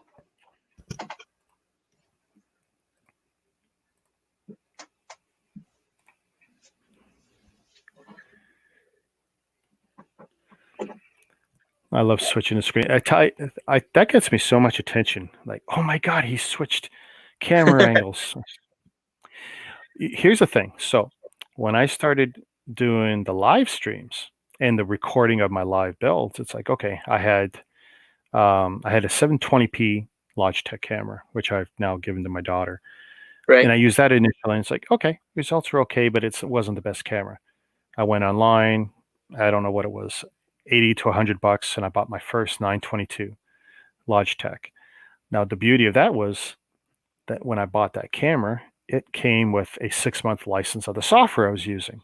So it's like, Okay. sweet. Okay, so that pretty much knocks it down to $50 because the license was like 50 or $60 a year. And then it's like, so the next camera I bought, well, there's another license key, keep that. Third camera, another license key, keep that.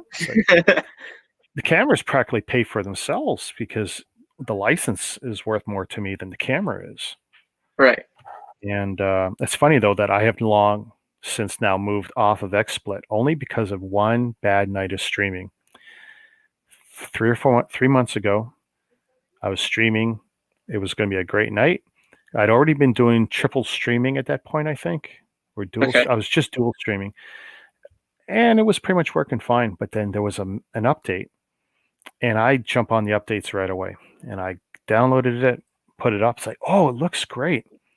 Crash, crash, crash, crash, crash. I spent 4 hours one night redoing my stream over and over, and people were like coming and going, and it was just horrible. And I got so frustrated. And the nice thing is the licenses come with the full tech support. So, I'm doing a live chat with the guy and we're going through stuff and he's pulling out his hair and I'm pulling out my hair. And I said, listen, I've paid for this. I'm blah, blah, blah. I've promoted your software. Give me the old version because I had already taken it off the website. Give me the version 3, whatever again. He sends me a private link. I put that back on. And I installed it. And of course, I had most of my settings intact. So it wasn't a big deal. I would have been up and running in 10 minutes with it. But I thought, Right. I've been using this for 2 years now, and it's been great. But Streamlabs OBS is over here. And I could use it for free, or I could use pay mode or whatever. OBS for free or Streamlabs OBS to pay for. It's like, or I could go back to XSplit, which really screwed me on their most recent update. It's like, well, if I'm up all night anyway. It's like, I'm going to install this new software. It's like, oh, this is slick. And this gives me a lot of built-in widgets. And if I want to collect money from people, a lot of stuff's built in. They make it really easy and really dummy proof. And so now I've been Streamlabs OBS. The only problem is either of those pieces of software is you can't do what you and me are doing built in 100%. You have to use Zoom, Skype, or something to bring in a guest. And that's running a browser. Well, or we could do what you and me are doing right now and just run it in a browser period and cut out the middleman. So that's why I invested in this. And I've got my Streamlabs, and technically I still got my XSplit. I can switch between them like that. They're all set up. Right. And I'm not loyal to XSplit because it was what brought me to the dance. But Streamlabs right now I'm really liking. There's something else I'm investigating called Wirecast. Whoa, that's like $600 US, but it's got this setup built into something like Streamlabs or XSplit. So it's the best of both worlds. It has this guest thing where you can connect, and it's real easy for you, and it's super easy for me, but it allows me to instantly bring you into my other setup, which is the best of both worlds. And I'd have 100% control of all my cameras and all my audio connections. And, I could bring you in now into like a video game overlay, and we could be playing games. Like, it's that powerful. Wow. Yeah. But $600 powerful. It's like, ouch, for something I'm not going to make any money on. Ouch. Yeah. Yeah. So, I mean, that's always there. True. Someday.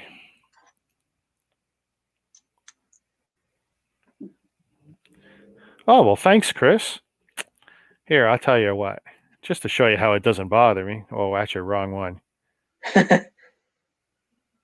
Here. There we go. That's okay. We're just chatting and building. Yeah. Actually, quick update on the worst build of the set. That's literally it's just arms. Put arms and a seat on a dinosaur, and that's the build. Oh my God. Yeah, definitely ours the best, and then it's literally first, second, and third for me.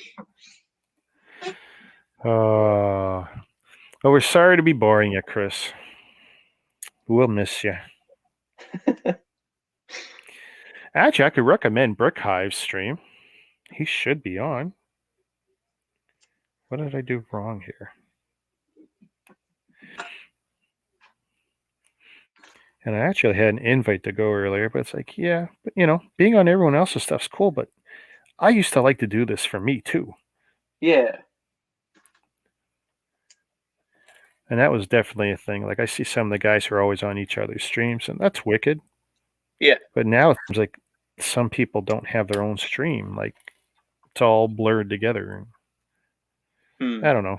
I don't know what I think about that yet. It's just thoughts running through my head. Like, sometimes I forget where I am. I'm just looking at what's the thumbnail, who's live, click on that. Yeah. It doesn't really matter the name underneath anymore because I'm seeing the same 20 guys. Yeah. Yeah, that's true. Like for me personally, I've kind of taken a break from uploading and streaming. Like I said, I'd like a break from streaming and uploading to kind of like grieve some stuff that's happened in my. Okay. And I mean, like, technically not doing that. I'm not streaming. I'm not posting videos. So that's a loophole for myself. Yeah. Keep me busy, Well, here's the worst part. I've got five videos that honestly, all I got to do is, because I do the editing on my iPhone. Right. I've got, 5 of them sitting there where I've gotten all the build parts. I need to add about another 5 minutes of live video where I'll do, let's see it in 3D rotation or whatever. Right. And then a voiceover.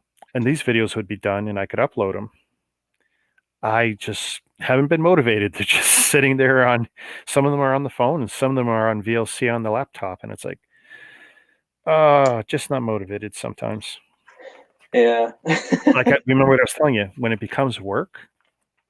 Yeah, it just kills it for you. That's why I've been having so much fun jumping on people's streams. I'm not working and I'm just talking. It's like, that's cool. Yeah. And it's just sad that my wife is the one building more Lego than me. Like, I mean, that was a wake-up call right there. It's like, okay, something's wrong. Something's really wrong.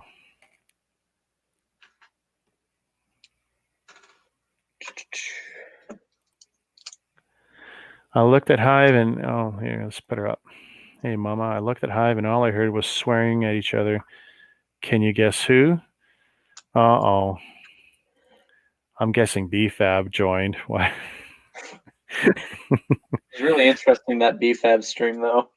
Oh, my goodness. Yeah, that was a good time. I had a good time on it. Yeah, for sure. Definitely made my day, I was always hoping to join what I consider to be one of the bigger YouTubers' streams one day. Oh, yeah, it definitely didn't hurt me, so. Yeah. Yeah, I had a really good time.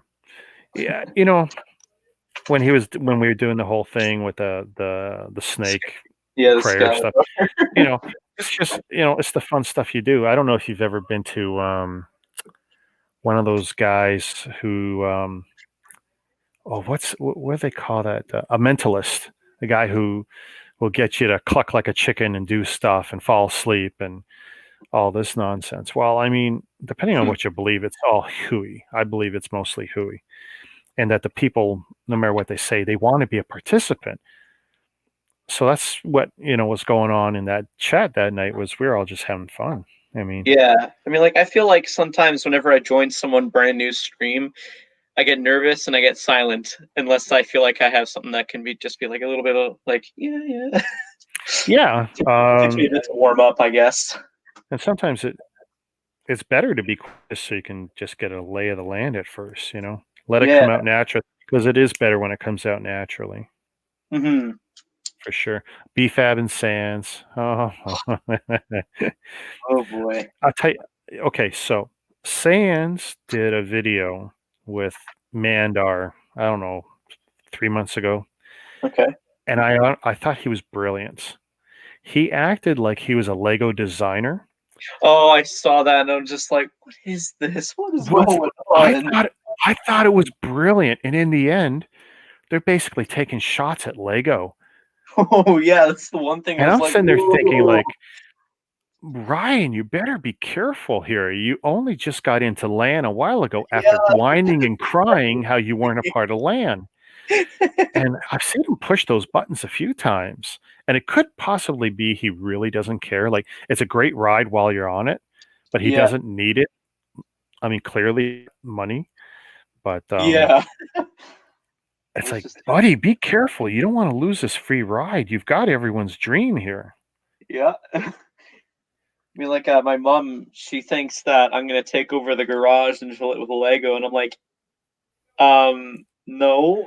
because I'm worried about like getting cracks on minifigures and such. Um, Cold, so yes, yes. No, I'm glad you recognize that as a problem. Some people don't believe it because they just haven't had the problem or they haven't recognized the problem. But you take a figure, and if you yeah, look at, you look at certain parts like the torso, and this is a bad example because this is a Chinese figure. It's the Grinch. I don't know where are we. Here we go. There's the Grinch. We all want them in Lego, but Lego won't make them. Mhm. Um, But if you were to look at the torso, you see that seam. Well, guess what? Back in the cold. And there's other Lego elements that have a weakness that can be affected by cold or heat, Yeah, and those forces going back and forth. And I do recommend keeping a moderate regular temperature and not letting it go to any extreme back and forth. yeah, Certainly not fast anyway. And it can, you can have severe temperature change in a garage day to night, 15, yeah, 20 degrees easy, especially in the winter. So, there are those who have had cracked figures and torsos and whatever, yep. and those who will have. It will happen to them sooner or later. And Really if they, annoys. Oh, sorry. no, no, and if they choose to ignore it, Happy New Year! is it Happy New Year? Oh, my wife is screaming. Happy New Year, everyone. Happy New Woo! Year.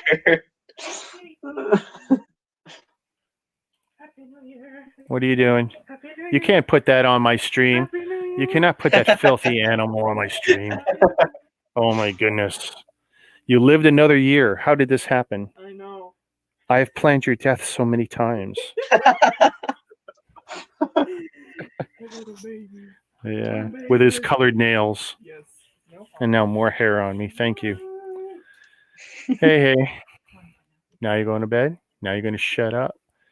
Did you watch anything? Yeah, I was watching the New Year's with Carson Daly and some other chick, and You watched Carson and I Daly? watched I'm the sorry. Ontario one with the guy from Kim's Convenience, the guy that Kim's Convenience guy? The younger guy? the one that with all the shoes. Oh, okay. Yes, and the Do you hear the fireworks yeah, going? and the girl from Canadian Big Brother. Yep. Yeah, Canadian version. Well, the girl, the hosts. I should have put it on. I didn't even think about it. But I, Firecrackers going off.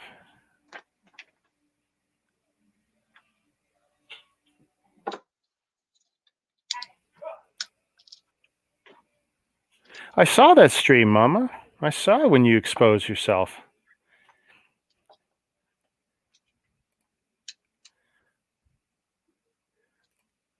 $2021. Oh, God, I hope it's better than 2020. Oh no, it's just 2020 number 2. It's not 2021. I mean, we're talking at work, and it's like, guys, most of you aren't even going to get your shots until June. And they go, what? I go, it's going to be a long time, especially for us in Canada, I think. It's going to be a long time. Oh, yeah.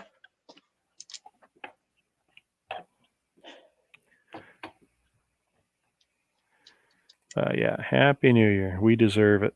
We deserve a better one. That's for sure. Meanwhile, there's me stuck in 2020. For 4 hours. Yeah. So wait, where are you that you're stuck?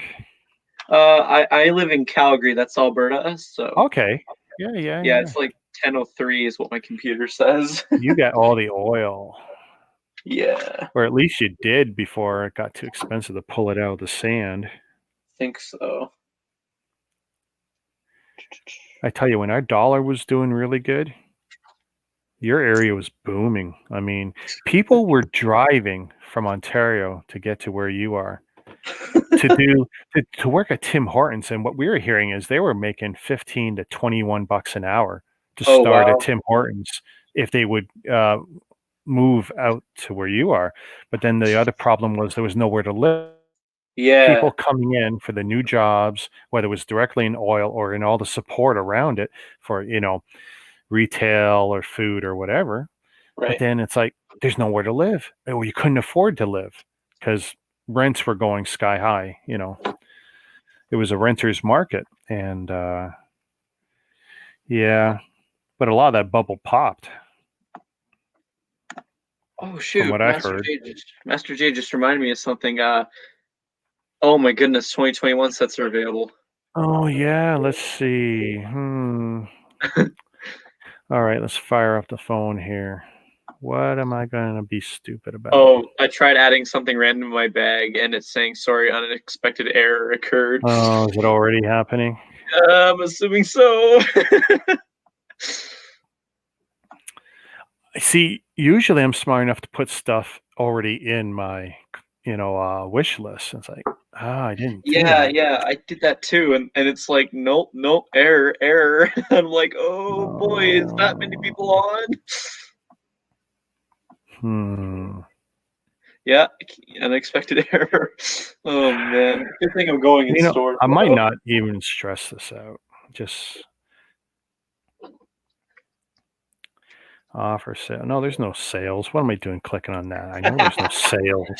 Wishful thinking. Wishful thinking. Wrong area of town there. Yeah, I don't know. I mean, like, for my Lego store, I feel like they don't like it when people film.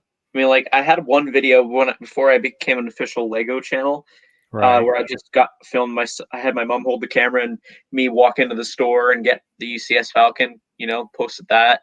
And for a few years, it wasn't an issue. And then when I converted to a Lego channel, I get contacted by one of the guys who works there. Is like, hey, you can't have this, take it down, otherwise we'll strike it down. And I'm like, wow. That's more or less what was said, basically. Yeah. So I'm just like, okay. And then every time I ask, hey, like I try and call an anonymous number, hey, are you guys gonna allow to film? No.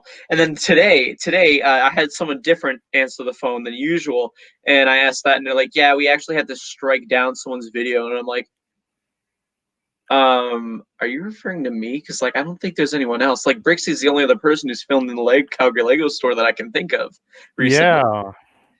And they didn't strike down my video. I took it down, so but still. I have filmed in my Lego store, but it is very short, very discreet. Yeah. Okay, nothing I'm trying to add is working, which I'm probably not going to struggle with. Ooh, the Jeep Wrangler looks kind of cool. See, normally I would be all over the Star Wars sets, but I got 2 out of the 3 I wanted already. Yeah. For me, I'm gonna wait until May until I get any Star Wars sets because I don't think I'll be getting that many Star Wars sets this year. Um, You were the one with the Boulder Blaster, right? yeah, I got the Boulder Blaster early. Like I was That originally is a hoping to get the crazy looking set. I was hoping to get the Tournament of Elements because I figure that's gonna be a very popular one that's gonna sell out instantly. They didn't Yeah. have it at the one Mastermind, and I take transit around the city, so I had my last bus ticket to get home, and I was just like, no, there's no way I can make it across town to the other location just for the one set. So I was like, fine, I'll fork out the extra $10 to get the Boulder Blaster just to make it worthwhile. Oh man, I'm looking. Gravedigger was bigger. It's a little pullback car. I love Gravedigger. Yeah, I love Monster Jam, but I don't think I want to spend $25 on a little dinky pullback. it's Technic, isn't it? It is Technic. It looks pretty cool though. I mean, Okay. they put the details in with the stickers, so unfortunately. Yeah. If they would have done that as printed bits, that. So I think I'm going to try this again in half an hour because I don't If feel there's like anything left. it's just yeah. Well, there's that too. It's like whatever. Well, for every launch in the last few months, Right. every hour or two, some stuff comes back up. So it's I got a feeling it's all regionalized each hour or each time zone or something. Yeah. Because when I would get something that everyone else had missed on, and then an hour after I post, everyone says, "Oh, it's gone," and then an hour after that, it's back up again. So I saw a lot of that the last few launches. Yeah.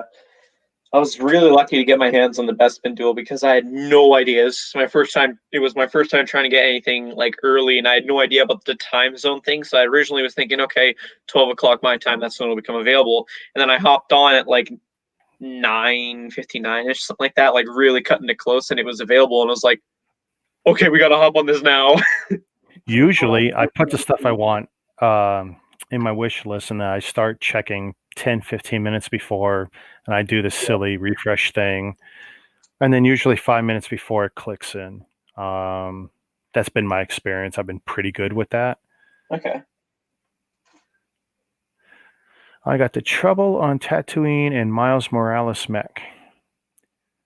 Tatooine, I like. The Miles Morales, like, oh, I mean, for the figure, I would probably get it. Oh, I'm getting those it are for the brutal looking. Those are Yes. brutal looking mechs. They're not as cool as the first wave. those, the 2 Iron Man ones. What do you mean two Iron Man? These here, I'm trying to reach the one I built a couple weeks ago. It's all good. Let's see, like this guy. Okay. Where are we? This camera. Yeah, this little Hulkbuster. I got the big Hulkbuster too, but this is really a nice little Hulkbuster. Yeah. And the War Machine one is even better than this, as far as I'm concerned. Oh yeah, I think I got the War Machine Buster because I was thinking they're not going to do any more Marvel things, and it was like I was thinking it was my last opportunity to get certain figs, and I was like, so far it's been the case for War Machine, I think, but Captain America, having some regrets on that one. Yeah, the Captain America one though, I mean, that's got a beautiful piece. It's the shield, and I'm thinking like, what would I do with it if I had it? Am I going to mock something that's going to look more like a figure than that mech is? Probably not, even though it should. Yeah. I'm wondering, I'm just trying to rack my brain. Isn't it the same piece that was used in the 2012? Was it buildable figure? Oh, I don't know because I had no interest in. Actually, I have very little interest in the Marvel figures, Lego, anything. I love the comics and the movies and stuff, but I've had just about zero interest in any of the Lego related stuff when it comes to Marvel. Right. But yeah, you might be right on that. All right, here, 1 minute. Just got something to take care of. No problem.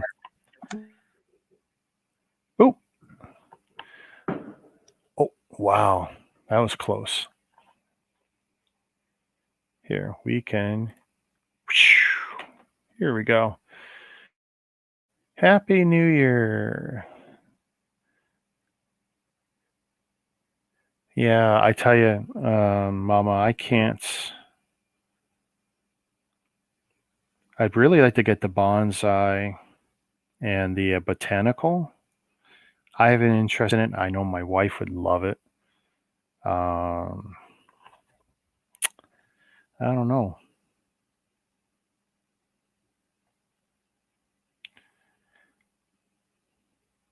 I might try again in a few minutes and hope it's not sold out. But there's really nothing big or expensive I want this time around. There's some nice stuff, just not for me. But see, yeah, that bonsai. Come on. Got my spinning thing. And sorry, unexpected error. That is too bad. And the flower bouquet, which is red. No. Okay. How about we go about this differently? Okay, I'm back. Awesome. And we got 2. Shazam. Okay, add to wish list. Will let me do that. Added to wish list. Okay, that's a start. Now the bouquet. Add to wish list. Okay. And my wish list did update.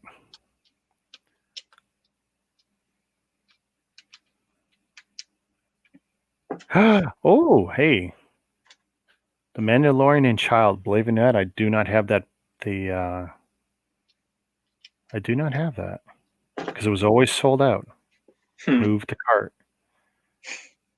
Sorry, unexpected errors. I'm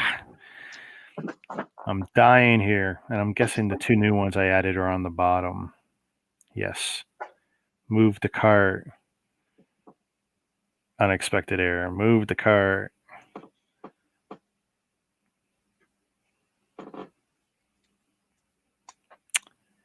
It doesn't look like it worked. Move the cart. Nope.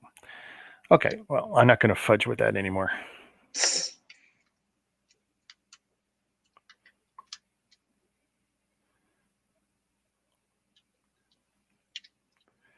Yeah. Or maybe it'll be... And if I'm not stressing over it. Yeah. Yeah, the monster book would be cool. For sure. Oh, God, I should off my phone. I just realized people are going to start texting me or calling me. Messaging Happy New Year. Ryan, if you're going to reach out to me, you could do it through Facebook and I'll get it on the computer, but I'm turning the phone off. Before it starts going ding, ding. I mean, ding, I just had ding. work colleagues start texting me. It's like, oh, God, man, they all feel the need to do that. It's like, I hardly know some of these people.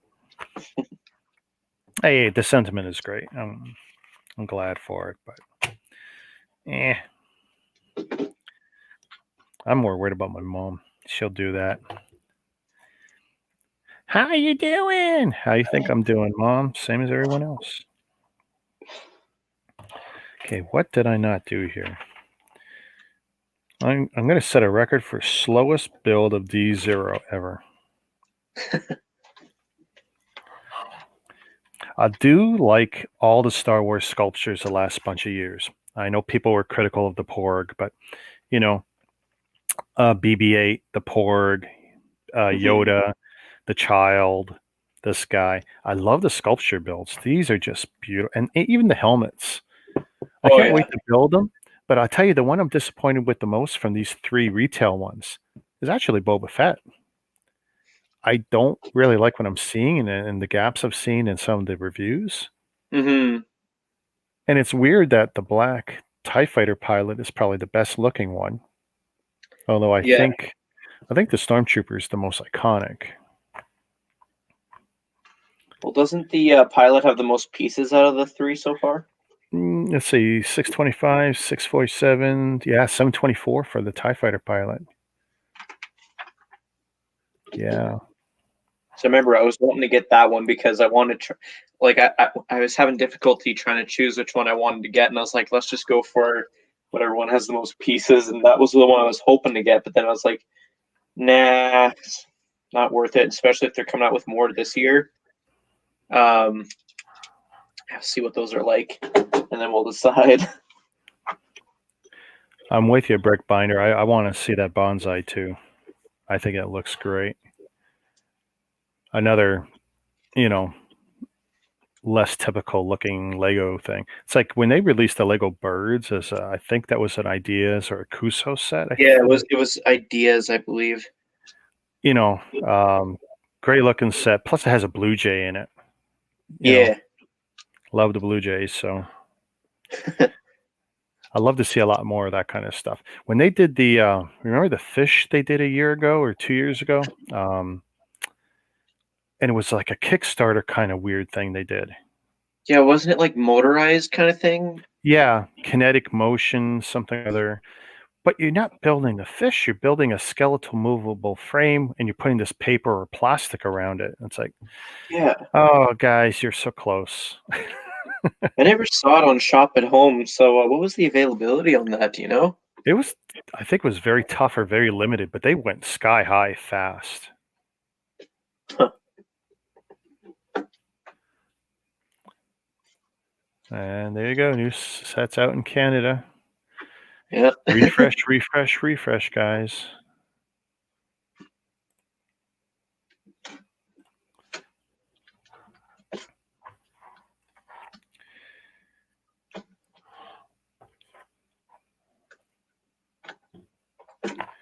Oh, what did I just do?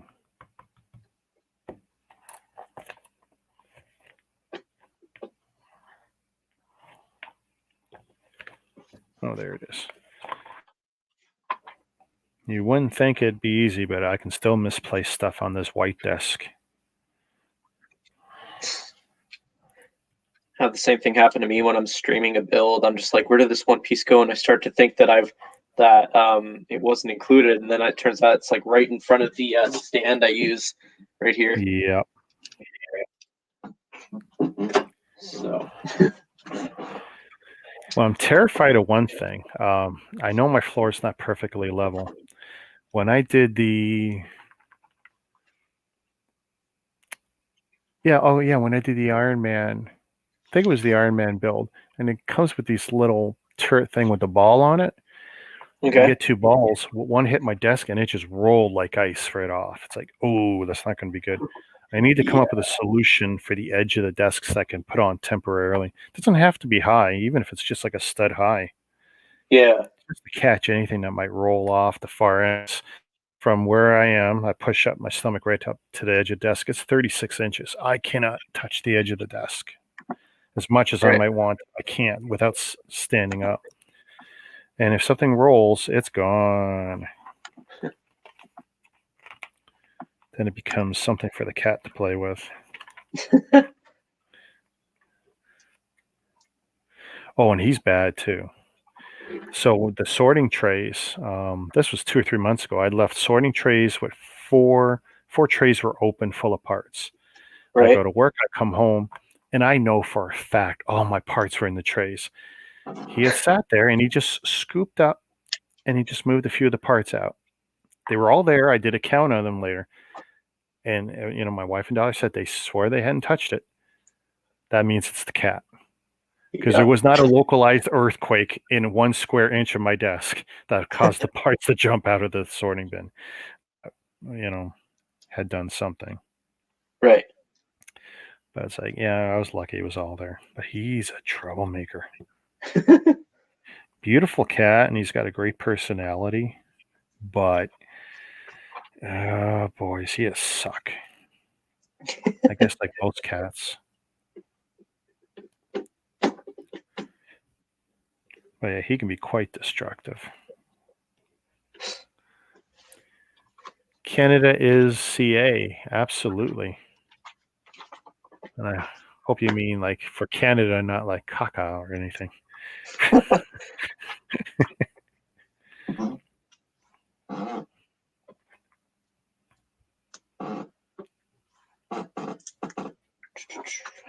Yeah, at this point I'm just trying to rebuild it back to its original form. You really hate the new one. Oh You yeah, I gotta really reprint don't it. like those alternate builds. I knew I would when I What a got stupid it. idea, Rick. And now that I've actually built it, I don't. I just know for a fact I don't. No, I'll never listen to Richard again. He ruined my Lego display.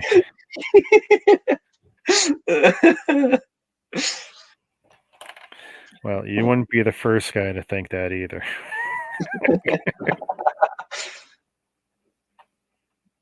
Tell you, not that this is a pretty dark idea, but like this would be a great night to kill someone. No one would know the Yeah, difference. everyone's out partying, you know? Yeah.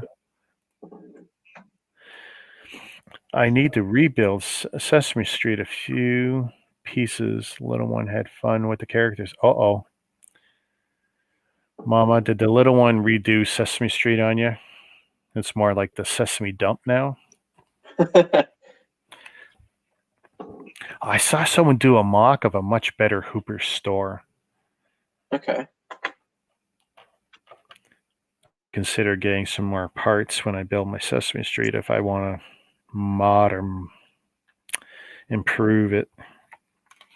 Plus, a lot of people are critical that it doesn't represent. I think it was Boone who built it, eh?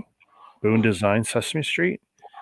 Really? Boone from Lego Masters. Yeah. Boone Builds is his YouTube. Yep.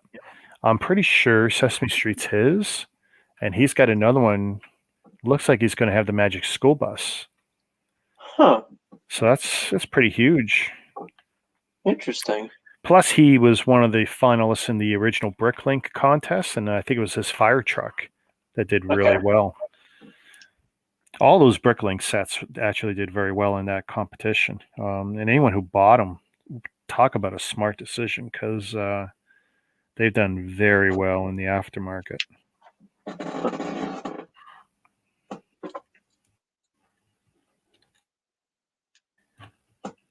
And ooh, that's awesome. There, for those at home, that's where I'm at there.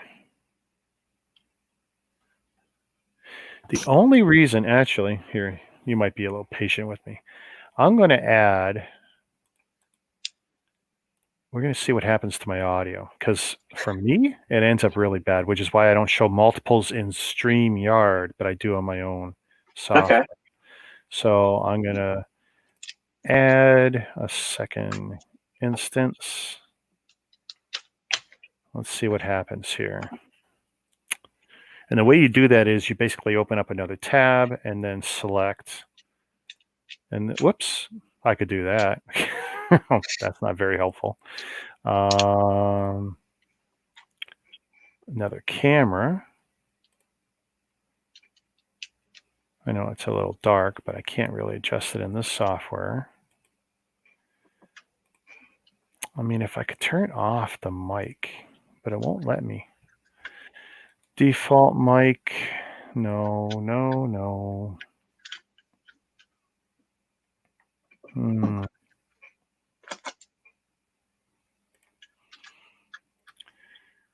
See if I could say no for audio, that for speaker, that would be good too.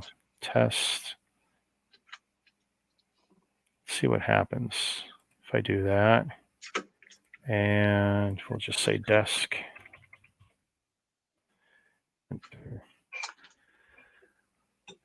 Let's see. Oh, did I actually? So how do I sound right now? You sound about normal. No difference in No my difference. opinion. Okay, but I haven't added it into the stream. Okay, how do I sound now? A little bit of an echo, I'd say. A little bit, eh? Just The a difference smidge. is I'm not hearing it in here, which was destroying the way I was trying to talk before. It's just a smidge of an echo. Like right now, it's not an echo. So. Okay, what I might be able to do, because I really wanted to have these multiple cameras involved. there is cancellation, which is on. I turn it off. I wonder, how's that sound? Sounds fine. Sounds good? Yeah. Maybe I figured it out. For the second camera, I basically told it to output the sound instead of to the headphones, because this is both mic and speaker. I said, Right. output it to something where there's no speaker, and that's the monitor. It's HDMI, but there's no speaker on it. Right. That might have solved the problem. Okay, let's watch me push my luck now. Third camera. Let's see. 1, 2, 3. Enter. Not that this one's going to be particularly helpful. And we'll switch to, is that this one? Okay. Audio. Okay, using display audio. Okay. And we'll call this, I don't know, whatever.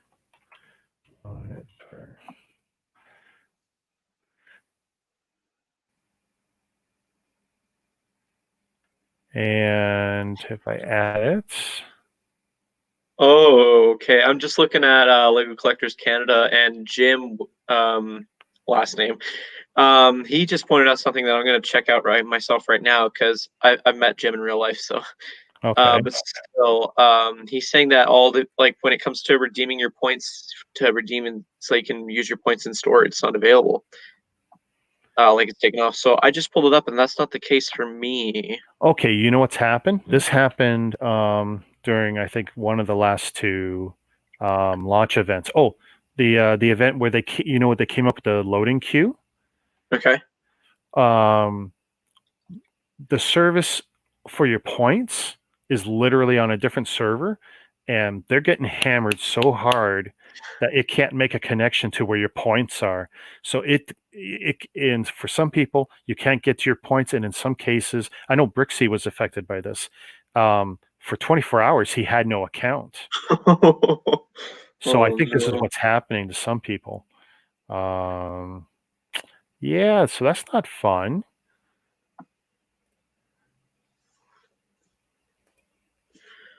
Yeah, it works for me. Pulled it up. I honestly think the sweepstakes are a bit of a joke, in my opinion. But we're just throwing away our points, and I've yeah, thrown away plenty on it, exactly hoping. how I view it. But yeah, I don't know. Wow, this is awesome, though. Thank you for helping me test this, because Brian normally helps me, No and problem. him and me have been through hours and hours of audio problems. And part of it is I got a laptop with a dead headphone jack, so I'm using USB only. I'm using a regular wired 3.5 millimeter connection, but it goes into a USB sound card. It was a $10 solution instead of buying a new laptop, So I'm a genius that way. But it's also caused problems because I can't get around the audio issues. And I was getting huge feedback through the cans. And these are great normally for me for everything else I do. But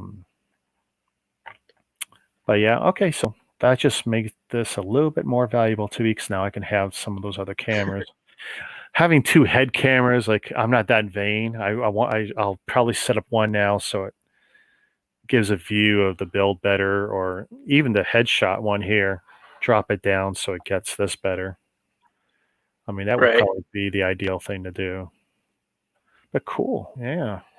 Now I know. I take my first one, have it here so I can hear you in the second and third, let it go to the monitor that will never produce audio because it has no speakers. But because it has HDMI, it treats all HDMI outs as a potential audio source,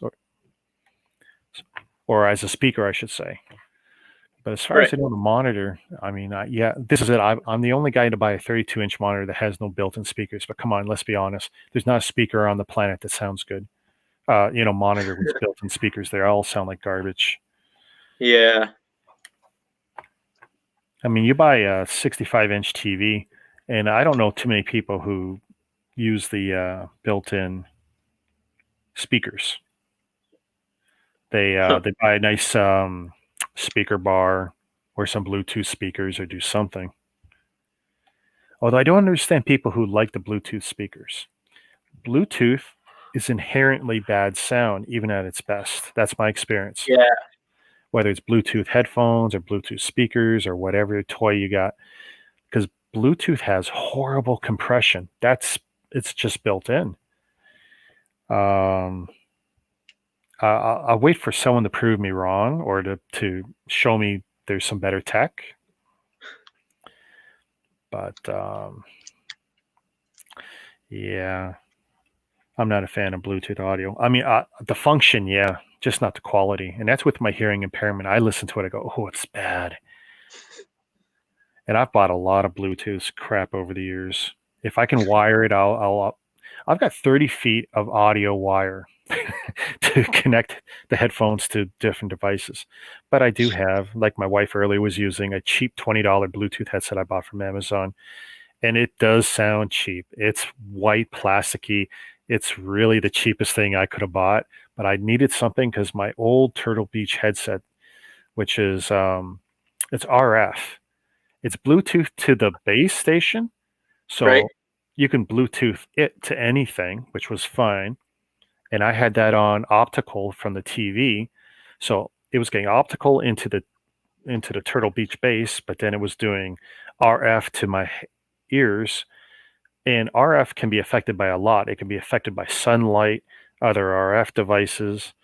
Um, it was showing its age. It was a great headset, but it was showing its age. I swear by Bluetooth, by Turtle Beach for quality, but it plus the headset's like 8 years old. It's been sat on. I've slept with them on for years. I mean, it's horrible what I've done to it and abused it. But yeah, so I bought this cheap Bluetooth set, and it's definitely better quality sound right now than what RF was giving me. That's good at least. Yeah, but it's cheap. I want something big like this, big cans that go over the ears. Because right now, someone can walk by me. There's actually no active noise canceling in this setup. It is literally so insulated, I can't hear anybody. That's old school noise canceling. Yeah, trust me, in the summer, hot, sweaty, like it's hot. It it gets wiped down. I got a cloth and everything, so it's something else. Yeah. Oh, Mama's just having no luck. She's still trying. Well, I tried like 30 seconds ago to see if it would add to my bag. In fact, trying right now. Sorry, unexpected error. Uh, Man. I bet you at the top of the hour, it'll probably be clear enough for you to try. Yeah, for sure. I won't lose any sleep over it, but I would love to have that committed and done. Yeah. Oh, people are also complaining about the payment not going through. See, I mean, this is all the same stuff over and over and over that we deal with, you know? Yeah. And all I see in the groups is keeps crashing, just complaining, and I'm just like, oh man. Here, I'm going to put this on and I'm going to try. Let's see this now. What happens?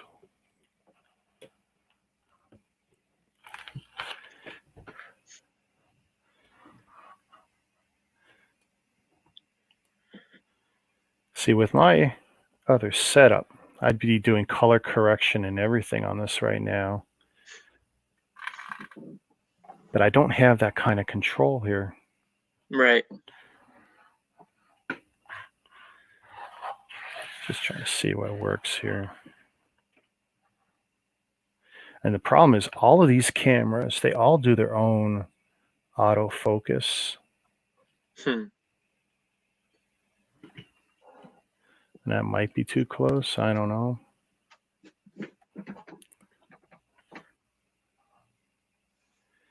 I mean, I can probably externally control them, but I'd have to fire up an app. I wonder.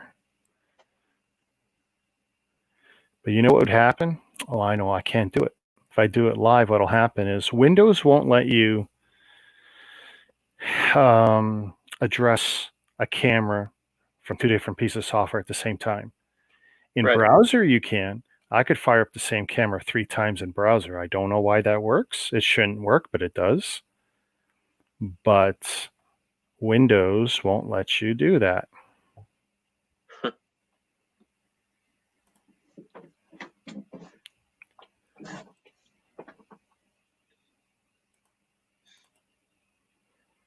Oh, look at that. I just learned something. We'll go with short names. That is kind of cool.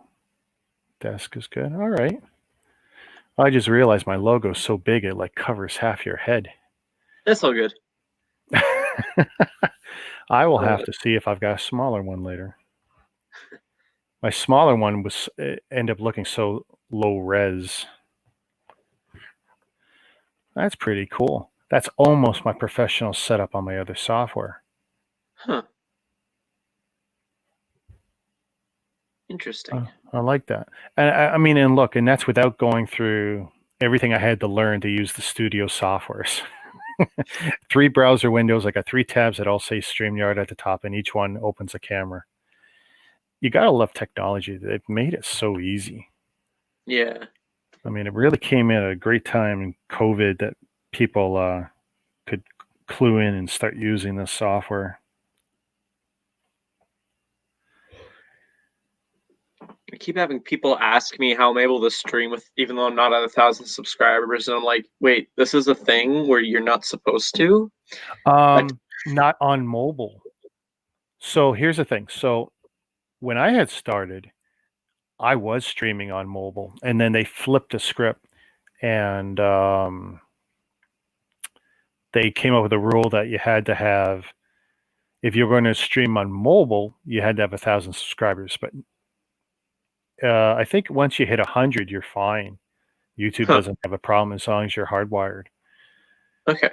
But if you're on the mobile app, then yeah, you wouldn't be able to live stream from your phone because they don't want people just being out at a movie theater or in front of City Hall or doing something naughty in front of someone's window and recording that live. So they figure if you got a certain number of subscribers, you're kind of a responsible person, and I think that's what they were trying to get at. Yeah, because I went, like, when I was, when I thought, I'm going to try and see how it goes for me live building sets. And so I went and looked up, okay, what are free apps that don't have paywalls behind them that can allow me to stream? And so I came across Streamlabs, and I've been using that ever since and haven't had really any issues with it. So you like Streamlabs? Yeah, the app, it's pretty good, I'd say. It's pretty slick. You can get up and started in 20 minutes. I mean, anyone with a basic knowledge of can you plug in a USB camera and what are you going to use for a mic? Chances are you'll just use the mic and the camera. Actually, I was surprised how good the mics are in these cameras because one of my solutions to my audio problems was, well, maybe I'll just use the mics built in and get rid of the headset altogether or just have it be a speaker and not as a mic. And so I started using the microphones in the Logitech, and I was like, they're not that bad because I was using the one that's above me. It's like, this is not bad as a boom mic. I mean, I never ever considered using the built-in mic. I just assumed they were trash. Right. But yeah, you never know until you try. I'm looking at that chord piece, and I'm wondering, is that the same one that's used on the NES or not? The black one? Yeah. Yeah. The thick rubbery tube, about let's see, 6 inches long. Okay. It'd be easy enough that you check Bricklink, check the parts list, click on that, and just see if it appears in the set you're thinking of. That's the easiest way to tell. Yeah, that's true. Okay, I've clearly made a boo-boo. Well, no, because I'm not supposed to have one of these left. Oh, yeah. I'm wondering, maybe on the side with, like, the wheel. right here. Oh, okay. Boom. Everything else I got left is ones and tiny bits, and that's pretty typical for extras and spares. Yeah. Stupid question. Have you built the Falcon, the UCS Falcon? I Yes, feel like I actually I had only just taken it apart. I want to say in March or April, but I had it built for 2 years. I built it. I was halfway through building it before I got the Efferman stand, right. and then I built that. And that's funny. That's actually one of my better performing videos. For the longest time, that was one of my better ones. Just the stand. That's all the video was. Rotating stand. People thought, "Oh my God, there's a stand." Yeah, I was one of the first guys to put it on video. And then I finished the build, and then I had no problems putting the whole UCS Falcon on the stand, and it was great. I had it built for about 2 years. It takes up a lot of space, but Yeah. and I have the cabinets that I put it in are IKEA Leotorps, which are, I want to say they're 16 or 18 inches deep. So Okay. on the stand, it could fit in the upper or the lower section easily. I don't know if it would fit in the middle section because I think the height clearance might be a bit iffy. Great build though, top to bottom. Yeah, because I was gonna ask, did you notice that there were any extras of this piece? I'm not sure if you can see that. Extras of the bullhorn type piece. Yeah. I'm sure there's a whole bunch of spares. You with Lego, when it comes to spares, and I dump them into spare bins. If it's any other brick set, I keep it zipped up with the number of whatever manufacturer and the set number, because chances are for whatever other manufacturer, it's impossible to replace, right? Right. So Lego, though, when it comes to spares, like these ones I'm accumulating here, these will go into my spare box, and I don't even sort them into my other stuff. They just stay in this with the spares. Right. Oh, it's just a plaque piece. Okay. Bag 4, last bag.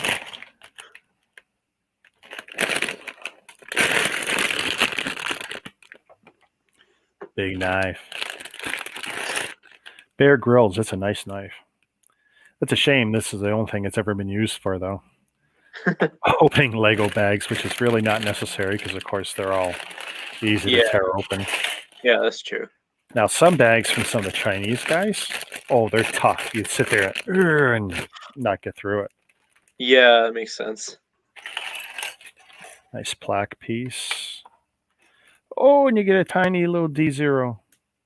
Yeah. That's one thing I've noticed with the statue builds, that they always come with the figure. Oh, yeah, there's a tiny one. All right. Cool. I mean, like at first I was debating getting that set, and then I was like, wait, no, I can get that figure, the Dio figure, and a lot more if I just ask for the advent calendar. So Yes. Yeah. Well, I love these sculptures. If they can keep the quality up on these, I don't know what else they'll build next, but I guess when it comes to Disney, though, they're not stupid. They'll keep coming up with cute little droids or cute little creatures. well, isn't there supposed to be a Disney Plus droid series coming soon? Yeah, I think it's animated, but still, yeah, there's opportunities. They're not going to miss them. I'm waiting for a buildable, there's two things that are basically the same category.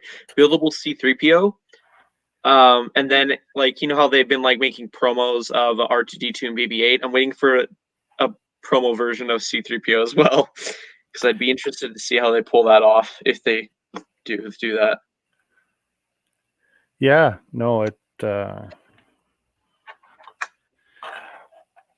I would love a buildable C-3PO. I almost pulled the trigger on the Technic one, but it's so ugly. That's a problem I have. I actually got to like it. I can't just buy it. And Yeah, I know. I'm the same way. I have to like it. It has to be what to me is a good value with parts. I don't have the first. I don't have the first Millennium Falcon because it's so hideous. And one of my good friends and of a Bricklink store, Brad the Lego guy, he tried for a year And he held on to one for me. Rick, you want this, and that. And he kept offering me a really good price for it. I go, but it's so hideous, and it doesn't even look like a Falcon, and it's got more or less a square cockpit. And I've seen it in person. There's an unofficial Lego store which I need to make a vlog checking out because I had the guy's permission to vlog in there, and I need to get on it because he's got a lot of old retired stuff, some sealed, some opened, but still, I've seen that Falcon in person. I'm like, wow, that's small and just chunky. That like ooh, hey, Mama's got a link for you, T-Mog. I think that was what the link was earlier. Okay. So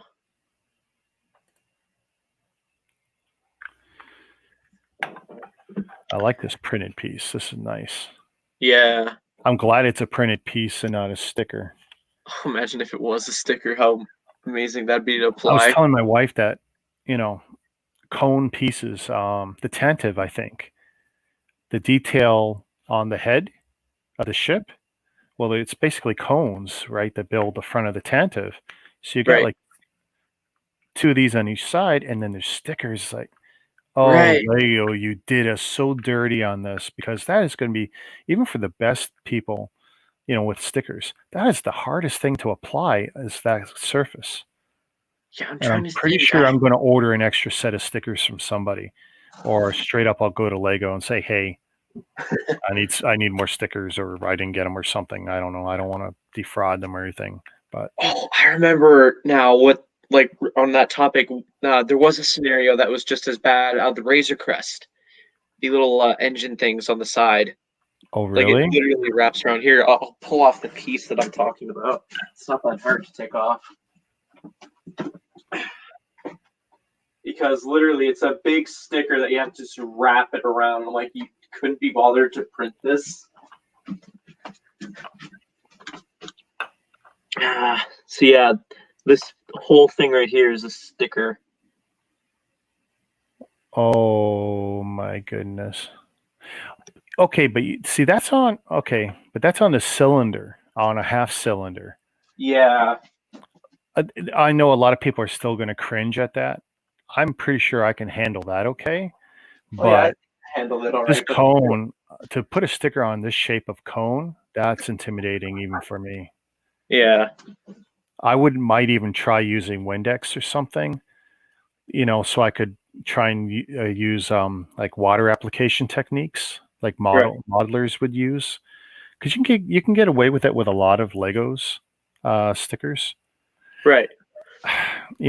Some are going to mess up their stickers, but if you just use just enough, you move it around, it'll evaporate. The sticker will be in place. Or you'll mess up the sticker and then you'll chew me out. Why did you tell me to do this? Well, because I've done it and it's okay, but you could screw it up. Your mileage may vary.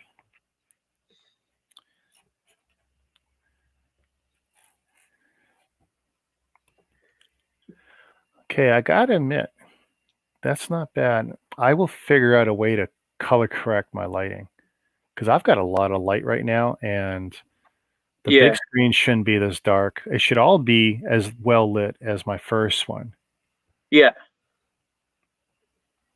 I got all the same lights. It's just a matter how these cameras are reacting to the angle and what they're seeing.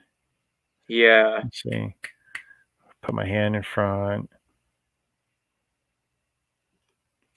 See, that's a problem. They put all these smarts into the cameras, trying to make things work. Just And that's why you see all these YouTubers always putting their hands in front of the cameras. Yeah, it doesn't matter how expensive the camera is either. I've seen them do it with $1,000 DSLRs, and they put their hand in front, trying to get it to autocorrect, and say, no. They got the same frustrations I do. Mm-hmm. Like, I've had times where I'm recording a review and I'm trying to show off a minifigure, and it decides to show off the backdrop, and I'm like, no, no, no, no, no. Look at my hand. Okay, see what's in my hand. That's what you want to be looking at.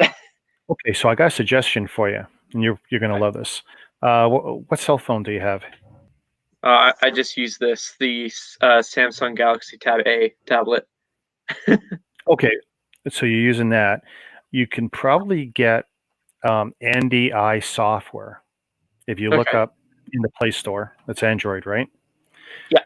So NDI, I don't know the exact name, but there can't be that many options, including NDI. So if you put in NDI and you look it up, there should be an app for you. Now, if you use that app on your tablet, what it should do is turn your tablet into a device that can come into your stream. You can bring that in as a source, as an NDI source in Streamlabs very easily. Oh. Yeah. And with that going,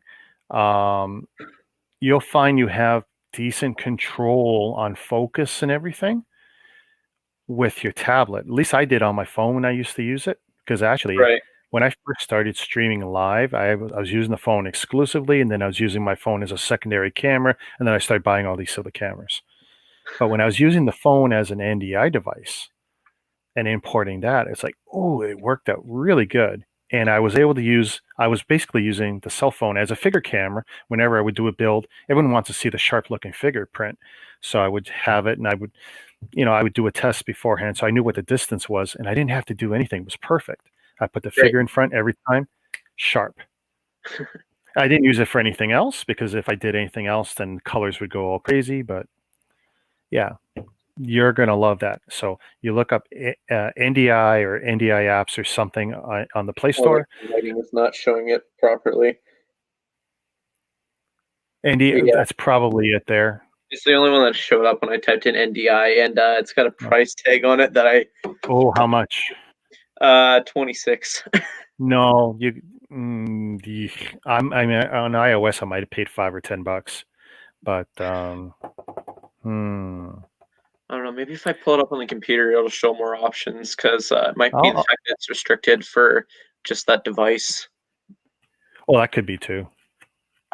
But if you have a cell phone, honestly, I would use this. The cell phone's going to have a superior camera to whatever you got in that tablet, I'm sure. Yeah, there's NDI Connect, and it says this app is incompatible with your device. Okay. Yeah. That seems like it's the case for the other two. But that's what I had done on the cell phone, and I'll tell you, oh, it was great.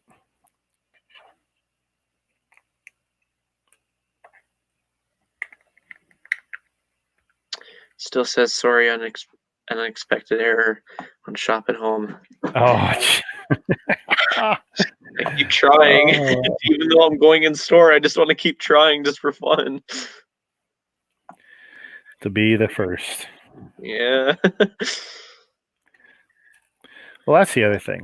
2021, I mean, for 2020, I got virtually, well, I did. I got every rare or hard to get thing for the year. It's like, okay, whatever. I don't think I'll be chasing this year as much. Yeah. I think I'm going to make that a resolution too.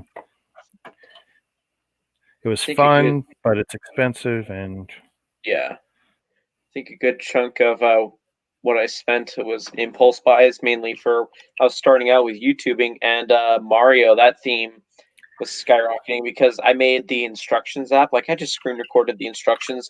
The sole purpose of that is just for people who don't have the ability to get the app, and they can refer to that. Because I know that that's what people who for Lego Dimensions, that's what they did is they screen recorded and posted it to YouTube. yeah.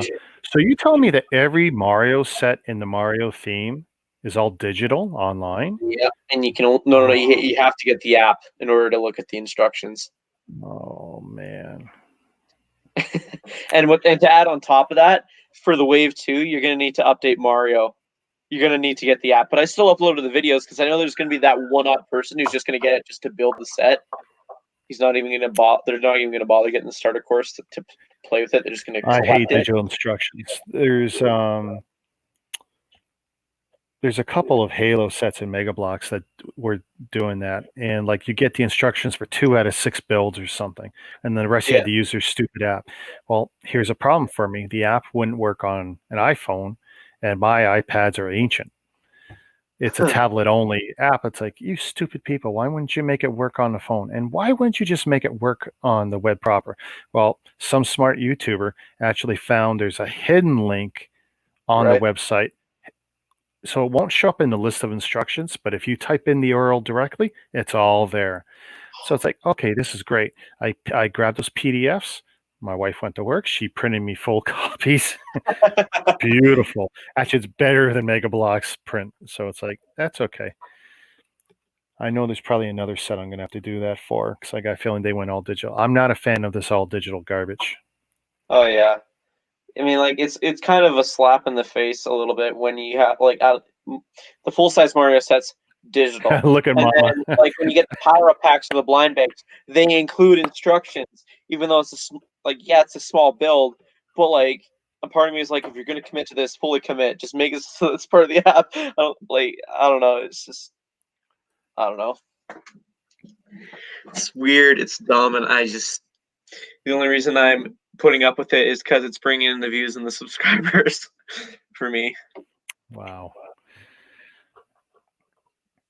No, it's my wife. We couldn't find where she'd put last year's Winter Village build, whatever it was, the instructions for it. I mean, I Right. have it. It's in the file cabinet down here, but it's like, whatever. So we turned her monitor portrait style and load the instructions. Now, it seemed like a great idea.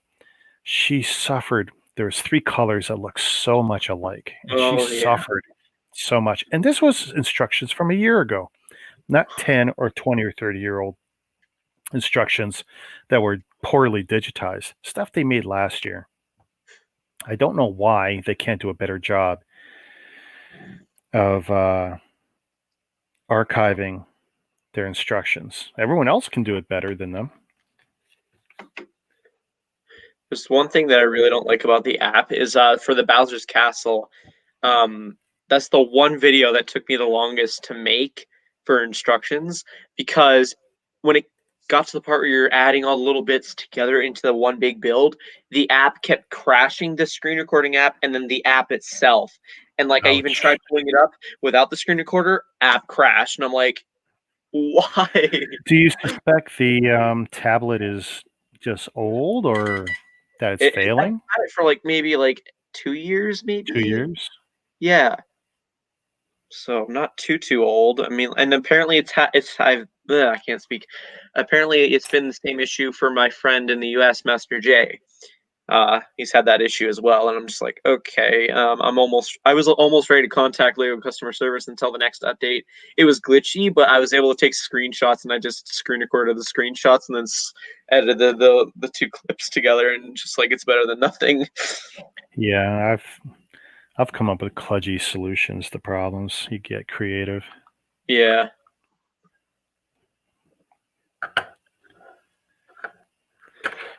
I mean, that's a real pisser that they've done that though. Yeah. I mean, ultimately I look at Lego as a non-digital technology toy. The idea is to get them to do something tactile with their hands and creative. Yeah. Tying it. I mean, that's why I didn't like the what's that line that they canceled? Shadowrun, not Shadowrun. I've hidden the box. That's how much I dislike it. But I know exactly where it is. Okay, I thought I knew exactly where it is. That line that you need a cell phone for, and it like does some 3D Hidden side. virtual hidden side. See, great little builds. Although they ripped off all their old Scooby Doo stuff. Yeah, honestly, and if you look at some of the Scooby Doo stuff from 2015, and you look at some of the hidden side, you'll see it. Probably some of the same designers as well. It's gotta be. But I mean, hey, Lego designed the original stuff, so if you're gonna steal from yourself, fine. But Yeah. I just felt it wasn't original, and it's like Yeah. you gave us this phantom flying fighter thing, you gave us this haunted house thing, you gave us this, they're the same. You lifted from Scooby Doo. And the one thing, like, I own only 2 hidden side sets, and it's the $25 one if you're including tax and such. It's almost $25. I find that they heavily rely on the app in order to get the full playability out of it. Like if I just keep mine on display and I'm like, it looks somewhat visually appealing, but like not that much play factor. Because like, what if the app disappears off the app store?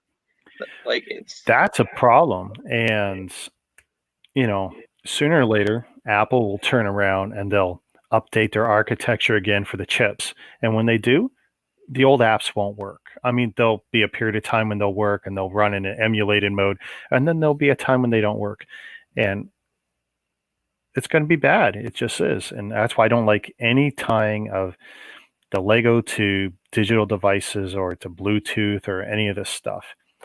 Give me, if you want to have like a train controller, give me a basic RF thing. Don't give me cell phone, because what we use today for a cell phone is not what we're going to use in 10 years. yeah, And we're going to be really upset with some of our purchase decisions when stuff doesn't work down the road. yeah. I think Nexonites did decent. I mean, like the whole shield thing, scanning the shields into the game, and you can use them as power ups. That was cool because the sets as well. Like I'm looking at my Nexonite stuff, and I'm thinking, yeah, I could still get some playability without the app. In the app, I had difficulty finding to re-download because I used to have times where I wanted to re-download it just to see, if I still had that same interest in it, and I just haven't had as much time to See, find I it. wasn't familiar with that functionality at all in Nexonites. You just educated me on that. I didn't even realize that was a thing. Yeah, Nexonites, I loved some of the sets. I thought they were wild, like this yeah. rolling castle with giant wheels and stuff. But yeah, I only bought them for parts. I've never built one. In fact, their TV show, they even incorporated the scannable shields into their TV show. So I found that to be even cooler as well. And they had they even had some in the magazines. Like it was literally a hunt. If you wanted to collect all the shields in the game, it had to literally be a hunt unless you went onto YouTube like I did one time, took a picture off of the one screen, and then just scanned it on the other. Just scanned the photo. Wow. But yeah. I kind of wish some of those Nexonites were still around. I made some good money on those. I mean, like, because they were on and clearance a lot. yeah, I watched the show and I was waiting for the Tech Infection season to come out because the sets were released, and I'm like, okay, where's the show? Oh, by the way, the show and the series is canceled. We just released the sets, and I'm like, well, that kind of helps when it comes to putting context into what the season's about. Yeah.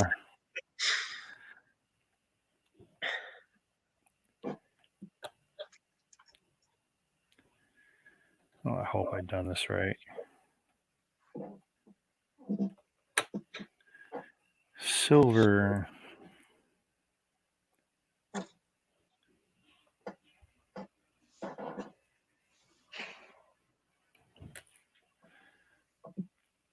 Thought it was really cool that I was able to head to the West Edmonton Mall Lego store for the grand opening. Like I was bugging my dad about it for the longest time because ever since I joined the Facebook group and I saw this information about a Lego store opening in Edmonton, my ears perked up like, oh, that's basically the closest to grand openings probably ever going to be for a while. And I researched about how there's grand opening exclusive, and I was like, okay, let's get all this money ready to go. When is it? Oh, we don't know. It's this date. Oh, it's that date. And I'm like, oh goodness. And then I find out that there's a YouTuber there as well, and I'm like, okay, maybe I might have a chance to meet him because he would probably have a reason to go there for YouTube content. I think I know where you're going with this. So I was like, okay, so I ended up I researched what roughly the gift with purchase was, like a rough guesstimate of the price point. I ended up being like $15 off in the end, but I came prepared for that. And so I wanted to maximize the amount of promos I can get. So the terms thing said only one gift thing per person. I'm like, okay. So even though I'm the one who's receiving all this stuff, my dad is with me. Yeah. So I handed my dad some cash and I'm like, okay, this is what you're getting. I repeated it so many times in the line just to make sure he had it. It was I don't know.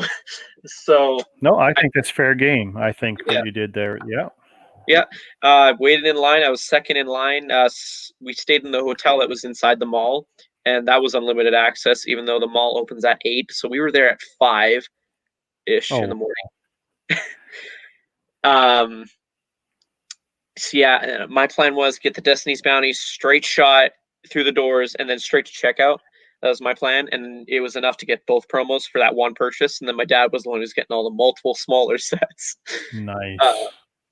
so while I was talking about this, I see someone walking up with a the Levi's hoodie, right? Yes. Yeah, Okay. So now one I of know exactly where you're going. Okay. I saw someone walk up in the Levi's hoodie, and I'm like, okay, I've seen what this person looks like without a mask, and this person is wearing a mask, but it looks like it's him. So I thought I'd take a leap of faith and ask, "Hey, are you Brixie?" And he was like, "Yeah," and I was like, "Oh, cool." I was wondering if you'd be here or not. Like, fan of your videos, all that stuff, and had a nice chat with him. He gave me a few tips, and I told him about how I hope to be considered. Because, like, in my opinion, all the Lego YouTubers are the Lego YouTubers of the area they live in. So for Brixie, he's the Edmonton.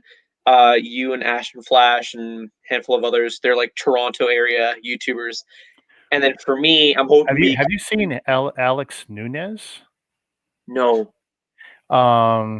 He's got a lot more subs than I've got, and he's got quite the Lego city in his basement. Oh, Alex, yeah, Alex Nunez. I want to say Nunez, but yeah, check him out. I've watched a few of his videos. I can't say like I'm a big follower or anything, but he's definitely big for Toronto.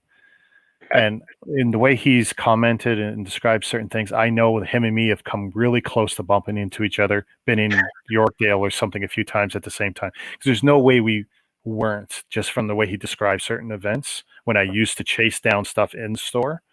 yeah, Nice guy, though.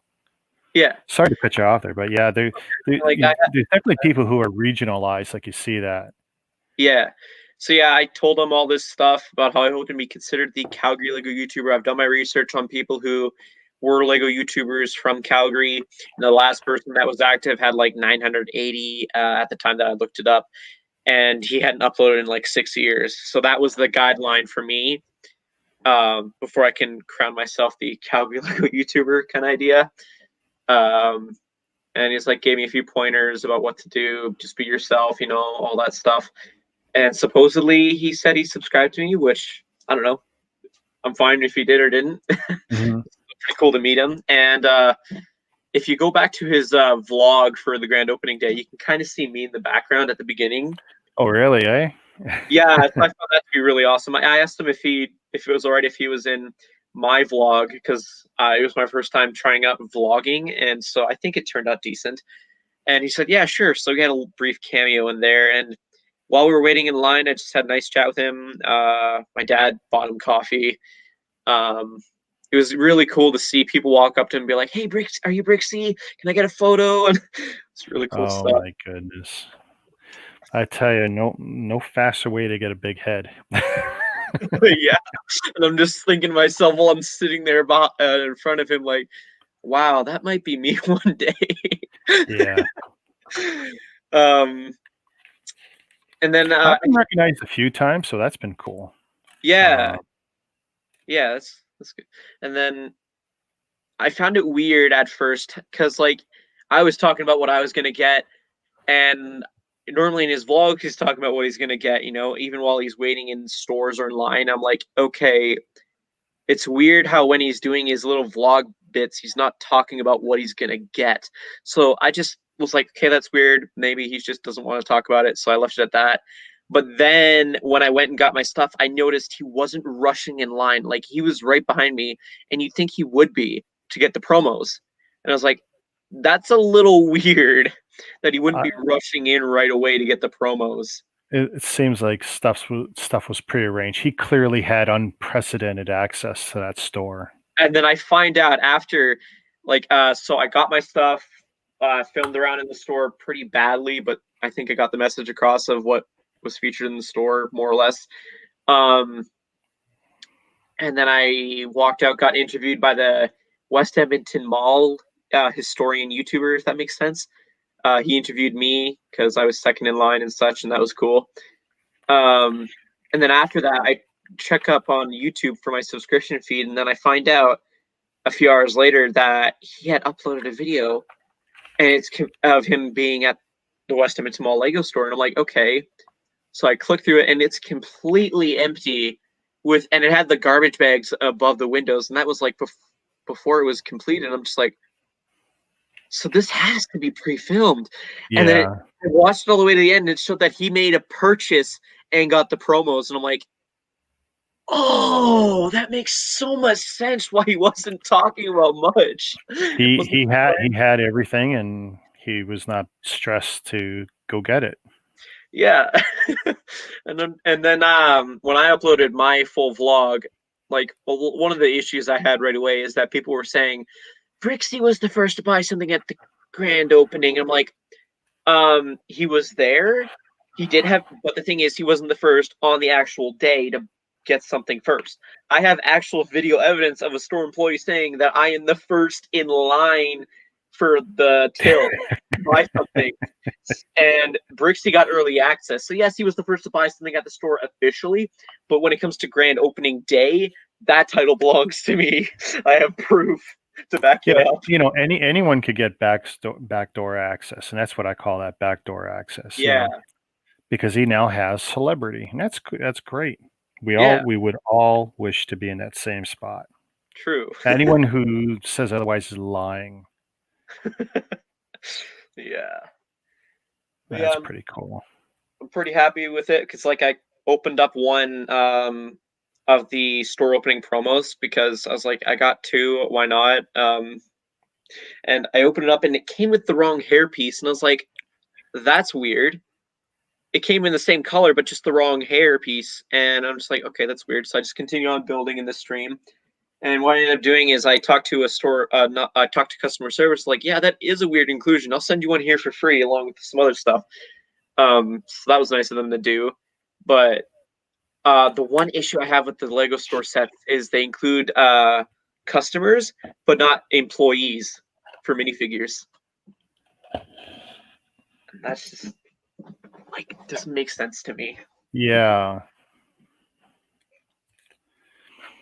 No, like all competent Lego people, Yeah. I have the tools of the trade. The screwdriver. What? I swear by it. I just want to see how this matches up with the plate. I wish the border around this was a little smaller. Yeah. Another thing I was disappointed about is when I got there, I was hoping that there'd be a grand opening minifigure, like an exclusive minifigure, because based on my research, that's a traditional thing. And so when I saw it was the traditional Lego Store grand opening set, and then a bag that's a reusable bag that said West Edmonton Mall Lego Store, I was like, "Are you kidding me? That's it?" For all of that, yeah. Oh, you know what though? I mean, you got a story out of it, and Yeah, yeah. I've met some people in line who still pop onto my streams pretty often, so that's nice. And I have no regrets with my purchases. I'd say. I wanted to get a Ninjago Destiny's Bounty for a while, and in my opinion, the Legacy one is the best looking. So I've proudly got it on display in the background over there, and just looks awesome in my opinion. all right. I'm about to butcher my Lego, my my plaque now. This technique is, see, we're just not even going to try that. My technique is great for the small ones, but for something so big. Yeah.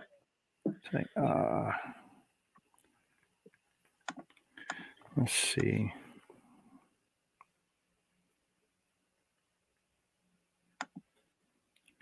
Making an assumption of how big this is.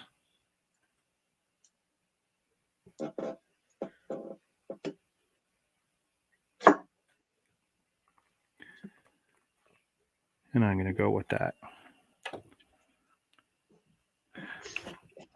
All right. And step 2. This is what I use brick separators for. Oh, I was wondering who is the person that uses brick separators to apply stickers? Yeah. Well, I've done it putting it right on the end, but this is what I do to smoothen them out, right? So Oh yeah. this is literally, it's floating on the piece right now. I could lift it back up if I really wanted to. Okay. But now I take the smoothest, flattest part of it, and from the center, and I'll work my way out. And it's not perfect. I mean, usually it works for smaller labels, but of course, with a bigger label, Yeah. much higher chance of getting bubbles and other irregularities. Plus, the plastic's not flat.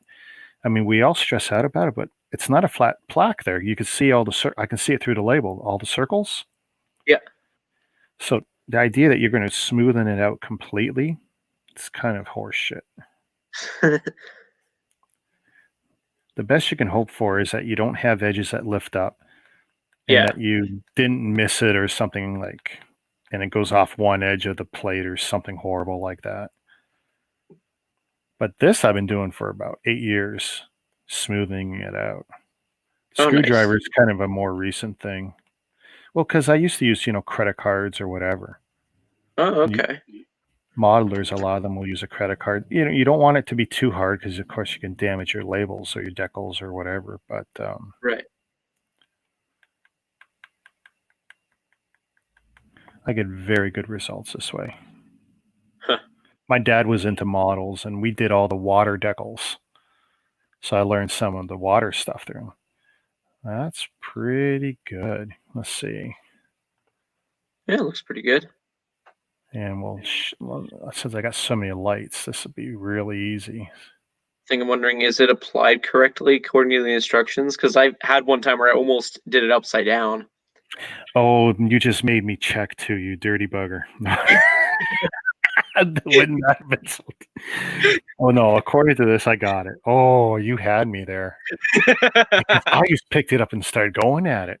You know what? I wouldn't have cared. I would have placed it like this and had the border around the wrong side. Mm-hmm.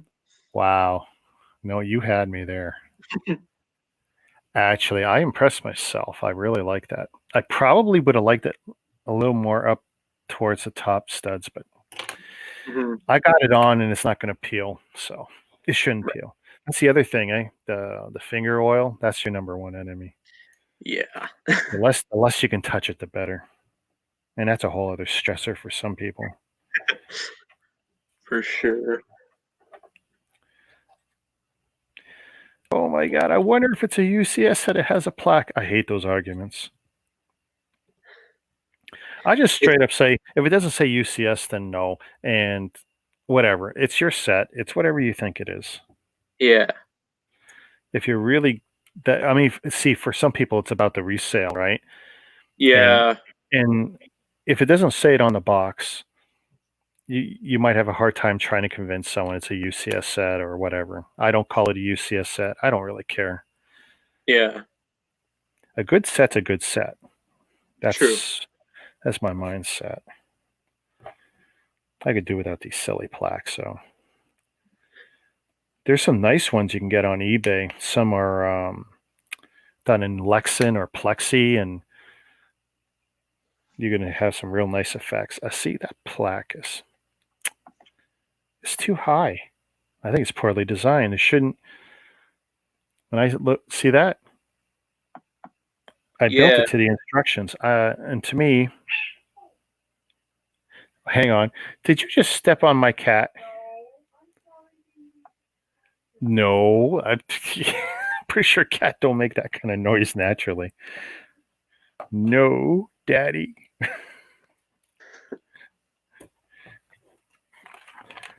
All right. Okay, that looks pretty good. They put them this way. Little silly D0. Let's see. So there's my plaque. And I guess that's the beauty shot because, I mean, that's got some detail, but that kind of looks better. And I guess he's got a gimmick here. Oh, that's cool. Yeah, I hadn't even noticed that at first. Hmm. Nice sculpture, and the way they achieve this curve is really nice using two of these gray hoses and 1x2 Technic brick that's got two holes in it, Okay. and you're basically lacing the two tubes through it, and then you connect Oh, okay. two end pieces and wrap around the center base, and you achieve an almost perfect circle. I mean, you could fudge around with this to try and get that spacing a little more perfect. The top Right. two are sandwiched together, so you're not going to win there. But all the others, you might even be able to see the tubes, the two gray Oh, tubes. Yeah. yeah. And I mean, I could adjust that gap a little bit. The only problem is that underneath it, you don't have a perfect circle. So you got a Mhm. couple of sharp edges, and that's where some of these gaps are going to be harder to work out. But no, that's a really nice effect. I mean, I'm impressed that Lego came up with that. They definitely have picked up some great designers in the last 5 or 10 years, trying out some new stuff. No, I like that. That's a great build. Well, thanks for hanging around so long, eh? No Ray problem. Arts. Happy New Year, Ray Arts. That's Yeah, a I good got about trial another run half. of my new setup. I'm sorry, you were saying? Oh, I got about another half hour until it's 2021. Oh wow, I'll stay up with you. Let me get a drink. Alrighty then.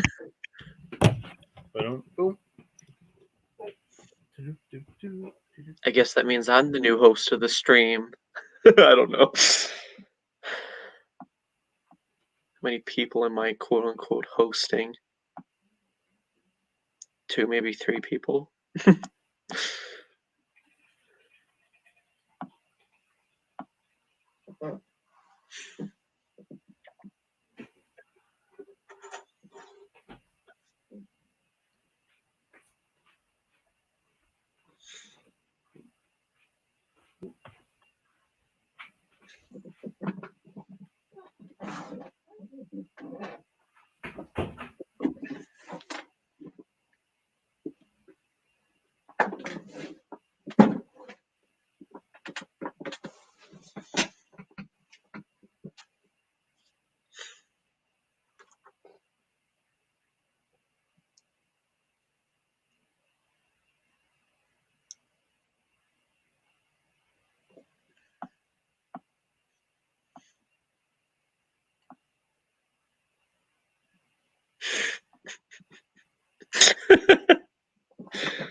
The stream has gotten so quiet.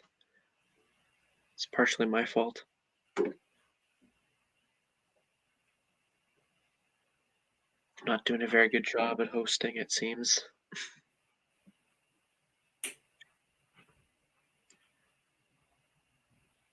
Oh, there we go. Oh, I took the opportunity to take care of some business. So you want to know what people are complaining about on the Collectors Canada now? Okay, so what's the update? Okay, so it shows a screenshot of the Tuk Tuk, and the person says, "No, I don't need 5 Tuk Tuks. Why Lego? Why?"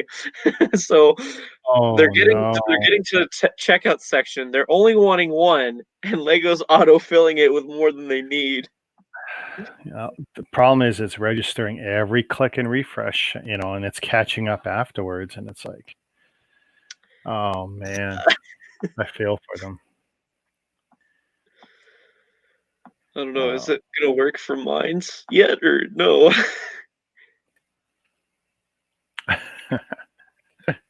Doesn't yet. No, it's still an error. Oh well.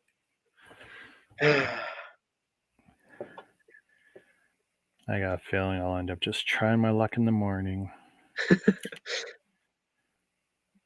Because there's really no reason I would have a different result. Yeah. Oh, I just got a lot of spinning. It's not even giving me the website. Oh Ooh. no. Yeah, this is just bad. It's just spinning and spinning and spinning. Oh man. Oh, that's bad. And my primary account's on here. My secondary one's on the computer, but not that I'm going to use points anyway for launch stuff. I don't, but just because in the past, if I've tried to use my points, by the time I do, the item's gone. That extra time that I take to put the points in, gone. Well, normally what I do is I normally plan what I'm gonna buy, copy, like I redeem it, copy the thing that's you need to input, and then as I'm doing it, quickly enter it in, and then just go from there. That's basically how it went for me for the investment Still rule. spinning. Still spinning. It's still going. Ouch. They're really broken right now. Which new time zone kicked in and now everyone's going on? Because this is, yeah, it's not even showing my wish list, which has about 21 items in it, almost everything out of stock. Oh, wow. Yeah, so it's not even registering who I am right now. Oh, all right.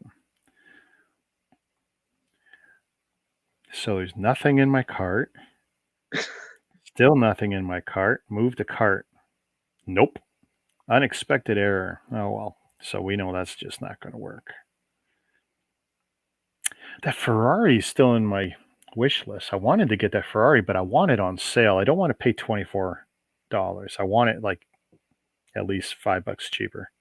Move the Yeah. cart, flowers. Move the cart, bonsai tree. Nope, nope.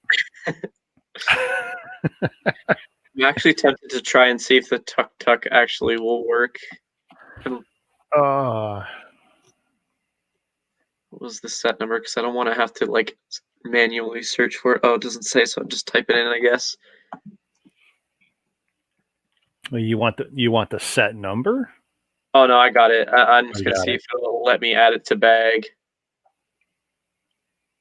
So I've only clicked it once. Unexpected error. Oh, My God. man. What a fiasco this is. This is something that annoys me. How wrinkled sometimes the manuals get in the box. Oh, I've had some where it's either almost ripped or just completely bent out of shape, and it just annoys me, especially for the bigger sets too. I don't know if you had noticed on Double A's stream. I was rolling it to try and fix it because it was so badly out of whack. Huh. Seems to have worked for the most part. But, Might have yeah. to try that sometime next time I get a set. But I tell you, this thing literally was half full, this box. Just, it's ridiculous. And that's why I can't take Lego seriously when they talk about, oh, we're going to start doing paper bags and we're going to do, corn-based plastics for the green tree elements and stuff. Like, I can't take Lego seriously. Weren't they supposed to do the paper bags like the beginning of this year? At the beginning of 2020, I think so, before the world started burning. Yeah. Yeah. Because like when I got 2021 sets, I was having that mindset of, okay, I'm gonna open this set and it's probably gonna be paper bags. I open it up and I'm like, what? Yeah. I don't have a real issue with this plastic. Yeah. But once I go to paper bags and we can't see what's inside, that's a game changer for us buying certain things. Yeah, like especially if it's like a few years down the line, getting it off of eBay or something like that when it's Mhm. quote unquote sealed, how can you tell it's the bag that belongs to that set? Are they going to put special markings on it? I doubt they will. There's been a lot of stuff I bought that I felt sketchy about, but because I was able to take a look and see that it's a sealed bag or whatever, or I could see at least the contents, check Yeah, for the key elements, the key figures, whatever.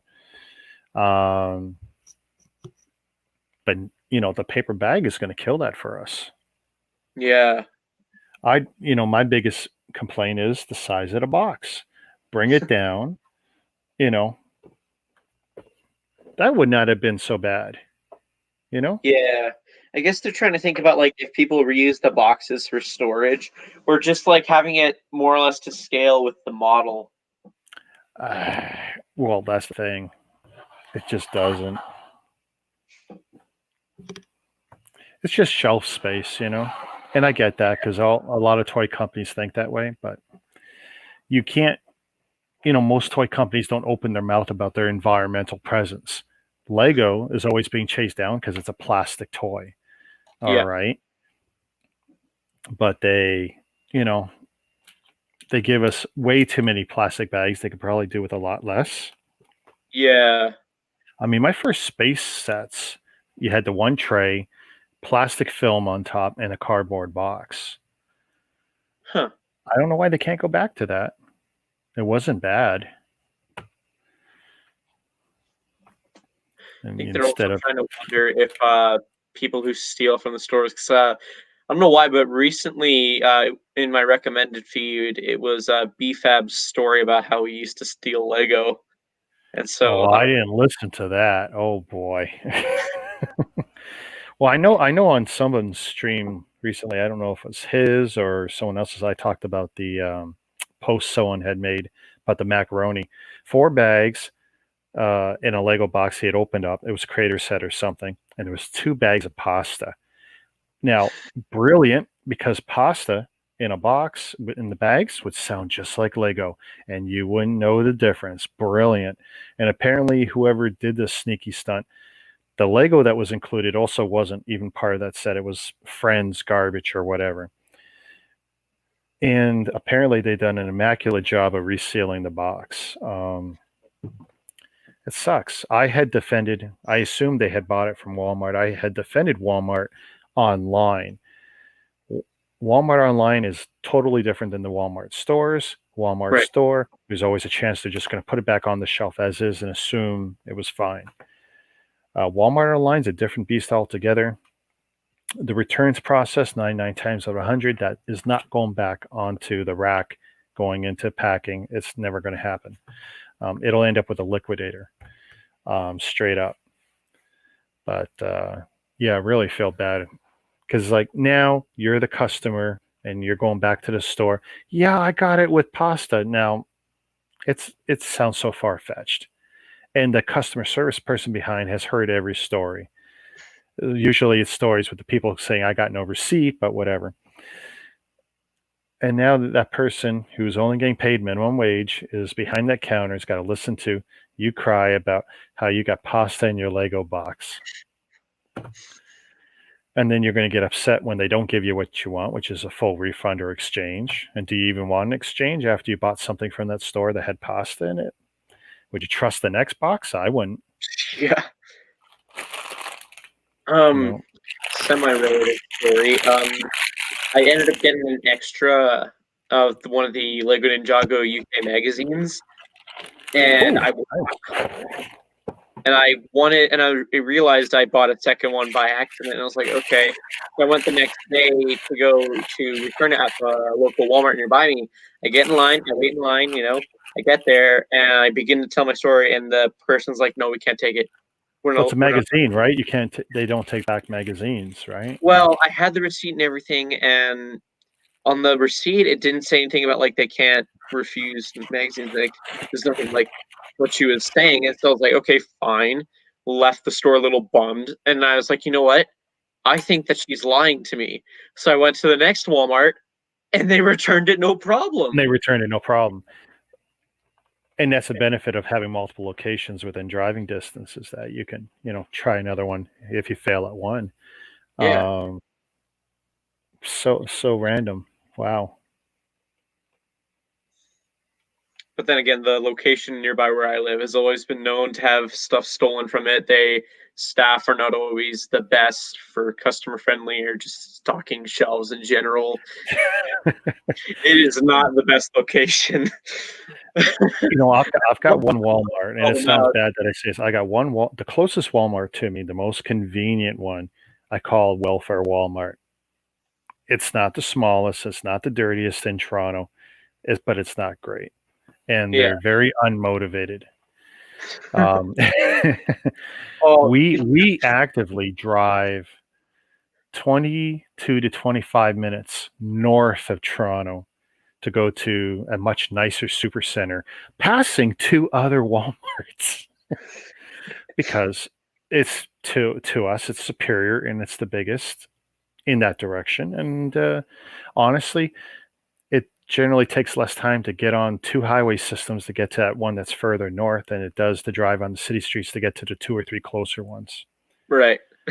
And less issues with parking and a cleaner store and everything else you could imagine of a nice Walmart. So it's like Yeah. there's a lot to be said for customer service in a clean store. Also, one that doesn't make you feel like you're a crook because the close one has everything kind of walled up or locked behind glass or whatever, Oh, stuff that I can easily touch in other Walmarts. I've It's one noticed thing it's that. one thing if it's Switch games or whatever. Okay, $80 game, you could slip into something. Okay, I get that. Put that behind glass. But when I find that they put all the tiniest little things behind glass, it's like that's a bad sign that they must have a huge theft problem or something's going on. Yeah. I mean, like, at one locations that was like on the other side of town for me, I think they had AATs and 501st locked behind glass. That might be misremembering. I don't know. Whereas I go to the next one that's in the same area and it's not behind glass, and I'm like, what? What? I get the set's popular, but like, why? But yeah, the again with the one that's nearby me, um, don't even bother calling them because like I've been in the store and I see the phone ring and ring and ring and they just look at it and then they go just stare back at their phones or whatever and just let it ring and ring and ring and I'm just like, are you kidding me? Just Actually, yeah, my Walmart, the close one, you can't get anyone to answer. And if you do get them to answer and they switch it to another department, nope, you're not getting through. it's not No worth one's it. picking it up. No one's, yeah. And that's a close Walmart. We could walk there in 10 minutes, 15 on the outside, 3-minute drive. It's close. In good weather, we walk all the time to it. Yeah. So unless I know I need to do a lot of shopping, I don't mind going to the close one. But yeah, it's definitely a welfare Walmart. Happy New Year, Rampager. Yeah, Happy New Year, sir. Delay in my brain. Another thing I don't like about the Walmarts here in Calgary is that like they're not reliable if you're looking for blind bags. Like they won't stop you if you're not wearing gloves and such and you want to find the character you're looking for. Like I know like the Lego store is totally against that kind of stuff. They won't let you identify the characters anymore, but like if you're looking like they only get one box for one whole entire wave and they don't even bother getting any more stock. And I'm like, this is a popular thing. It's selling out like that, and yet you don't restock it. Someone upstream is making those decisions, and it's kind of funny because depending on where you are, like some stores will get 6, 10, 15 cases, I've and they'll never put six of them out right away. Because I'll hit a store. Normally, I buy all my figures from Jonathan M. Hudson. Great guy and good prices because he does all that work for me. Me and my daughter used to sit there for hours in the store, and that was a thing. But once she grew out of it, so did I. So I'd rather pay him the extra $10, buy the set from him. He does all the work for me. right. And but when I go to the Lego store and I see, oh look, hey, the sets are out, and there's six boxes, and they've been rummaged through. but I can't imagine not being allowed to go through it. Now, I know some of the Toronto Lego stores, when they have time, they thumb their way through, and they'll tell you, you want whatever, and they'll tell you what it is. Yeah, That's not a because thing. Like, they're bored. Well, they got nothing to do half the day, right? And so this is what they were doing before, the lockdown last week that closed our local stores. But yeah, yeah, I've because known a lot of people who've done that. They gone into the store and they were pleasantly surprised. Oh, did you want left tiger or not? Was it left shark girl or guy? Here you go. yeah, like my Lego store, they're like absolutely against everything. I feel like it might just be me with the way that they act towards me. I don't know. I mean, No, like I don't think it's just you because I have a friend out there, Ian Hayden, who I bought a lot of stuff, a lot of UCS Lego sets used from, who's out there. And he's had, if you look in the Lego Collectors Canada and the other previous Canadian group, he would rip on the Calgary stores. I don't know how many you've got, if it's one or two or whatever, but he is not a fan of the customer service coming from your stores out there. I know, and like as someone who wants to be considered the Calgary Lego YouTuber, and people are gonna want to be seeing vlogs of the Calgary Lego store. How is that gonna happen if they are gonna basically strike down all of my videos that show it off? Here's a question I got for you. Yeah. Is there a Calgary Lego lug? A Lego user group? Because I'll bet you they have an inward or inway into that store. I'll bet you one of their sales associates is a member. Find out if they got a Lego user group. Get in on it. You make that connection, and you'll be set with that store. I have no doubt. I think like you can find out what lugs are based off of the Ambassador site, right? You probably could, but it probably isn't any harder than you just talking to one of the ladies or the guys in the store. Because like there's like one or two employees that don't mind talking to me, but there's like everyone else is just like, yeah, yeah. Well, here's a question: is there any mock displays in the store? They're Any really custom old. I've mock? been there. I've been to that store for so long. They don't update them. It's just Okay. never anything new.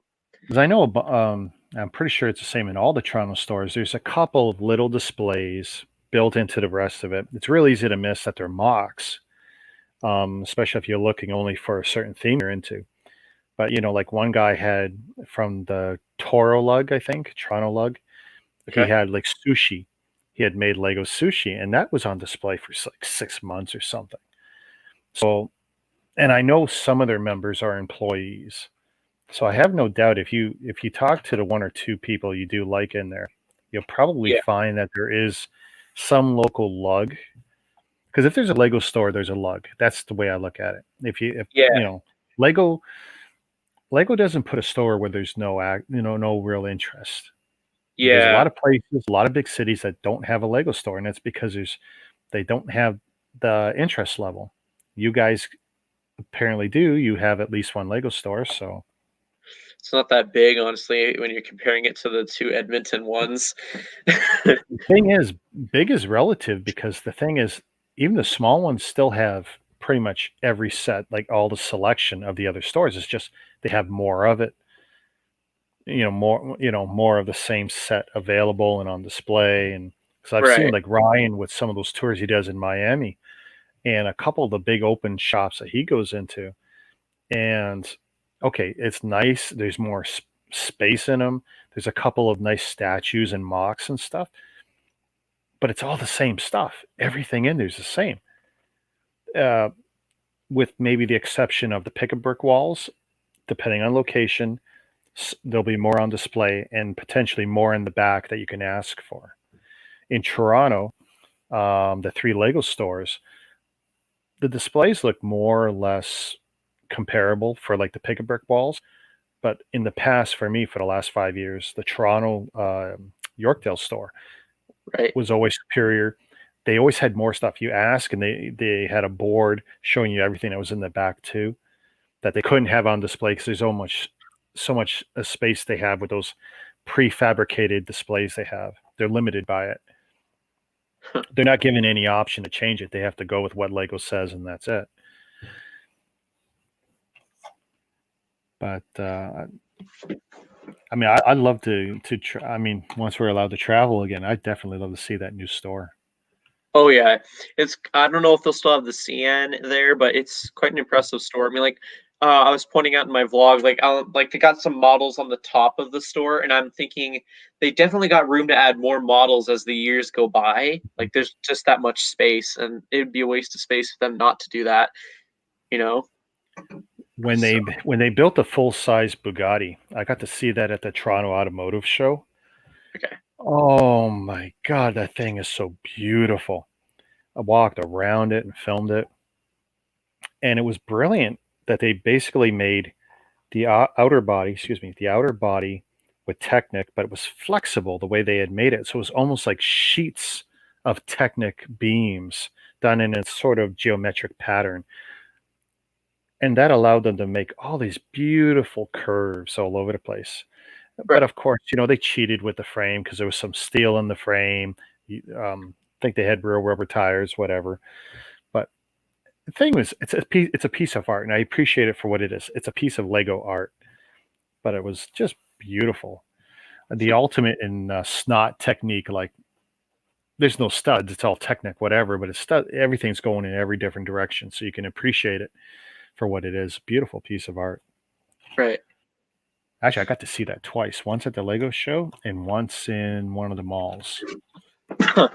As far as I know, it's still on tour.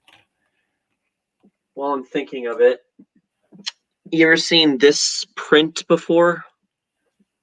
Thank you, Lego Store. Yeah. Yeah, I was quite surprised because like they asked me to help build their display for the Poe Dameron's X-wing. This is before Oh, wow. stuff, and so I was like, okay, never had this offer before, so yeah, sure, why not? They left me all alone at the table, and I'm like, they trust me that much not to steal the exclusive figs that are sitting right in front of me. They probably weren't sweating it, but yeah, that's cool. And Shoot. then they just gave me that after they returned. I was like, oh, cool, thanks. Like I did not know about that at all. You know So what? It's such a small thing, but it's where Lego knows how to build brand loyalty. I mean, it yeah, costs them nothing to make a printed brick or even an engraved brick if they wanted to do that themselves. They outsource that usually, but it's such an easy thing to do, and it builds such great brand loyalty. You're going to have that memory forever. oh yeah, for sure. So, Another memory I'll have is I used to be able to go to the Lego Club / Lego Life meetings. oh wow. I don't know if you know what those were. Well, I remember the app, and it's like, okay, I want to do this too, and it's like, oh, but it's not really meant for us. It's meant for the kids, right? Yeah. And it's like, I mean, I can't remember what the age cutoff was, but it's like, shoot, I want in on this. 15, I think, was the age cutoff for the meetings. Like I remember you got the monthly meeting build, you got a little box to fill up at the pick a brick wall, make your own creation, and then if they were super nice, they would let you fill it up to the top again. And you just had to pay $10. And you got all Oh, that. Plus a little pin. I got some lying around here. A whole drawer full of them, I think. Oh, and they also had the passports, which I don't think you can use anymore for getting stamps for my every like. oh, you know what? Yeah, see, they used to have them loose, but now I think the Oh only way no, to I get them do is in have a it. box. I know that's one you're thinking, but no, they were just handing these out at the meetings. This is completely Actually, different. yours is different. That Yeah, is unique compared to this. and I wish I grabbed the second one that I would leave untouched because this one's all marked up. Oh, that's okay though. That's a part of your personal collection. You'll never part with that. Yeah. One thing I also did is I had the original VIP card, the red one, and it kind of started to get like all these scratch marks all over it. And I was like, you know what? I want to get the new one, but I want to keep the old one at the same time. So how do I do this? So what I did is contacted customer service and I was like, Yeah, I lost my VIP card. Is there any way you can send me a new one? Knowing full well they just released the new ones, and that's what they were going for now, Yeah. the newer ones. And they're like, "Oh yeah, okay, fine. We'll cancel the connection to the old one, and we'll add it to the new one. It should arrive in the mail in this amount of time." And I was thinking to myself, "Yes." Well, you probably remember the whole fiasco with the black VIP card. You So know, they eventually, I was a fortunate one. I got my black VIP card maybe a week later than what I felt I should have, but I definitely got it a lot sooner than other people, and I got it correct with my proper name and proper number. Beautiful. And I went through that whole year, and I know a lot of people said, "Oh, it's a rip off this that." Well, I never did anything for that promotion. I bought the Falcon for the Falcon. Anything yeah, else was gravy. And locally, we had two giveaways for some posters. We had a special make and take of a little set for the Black VIP.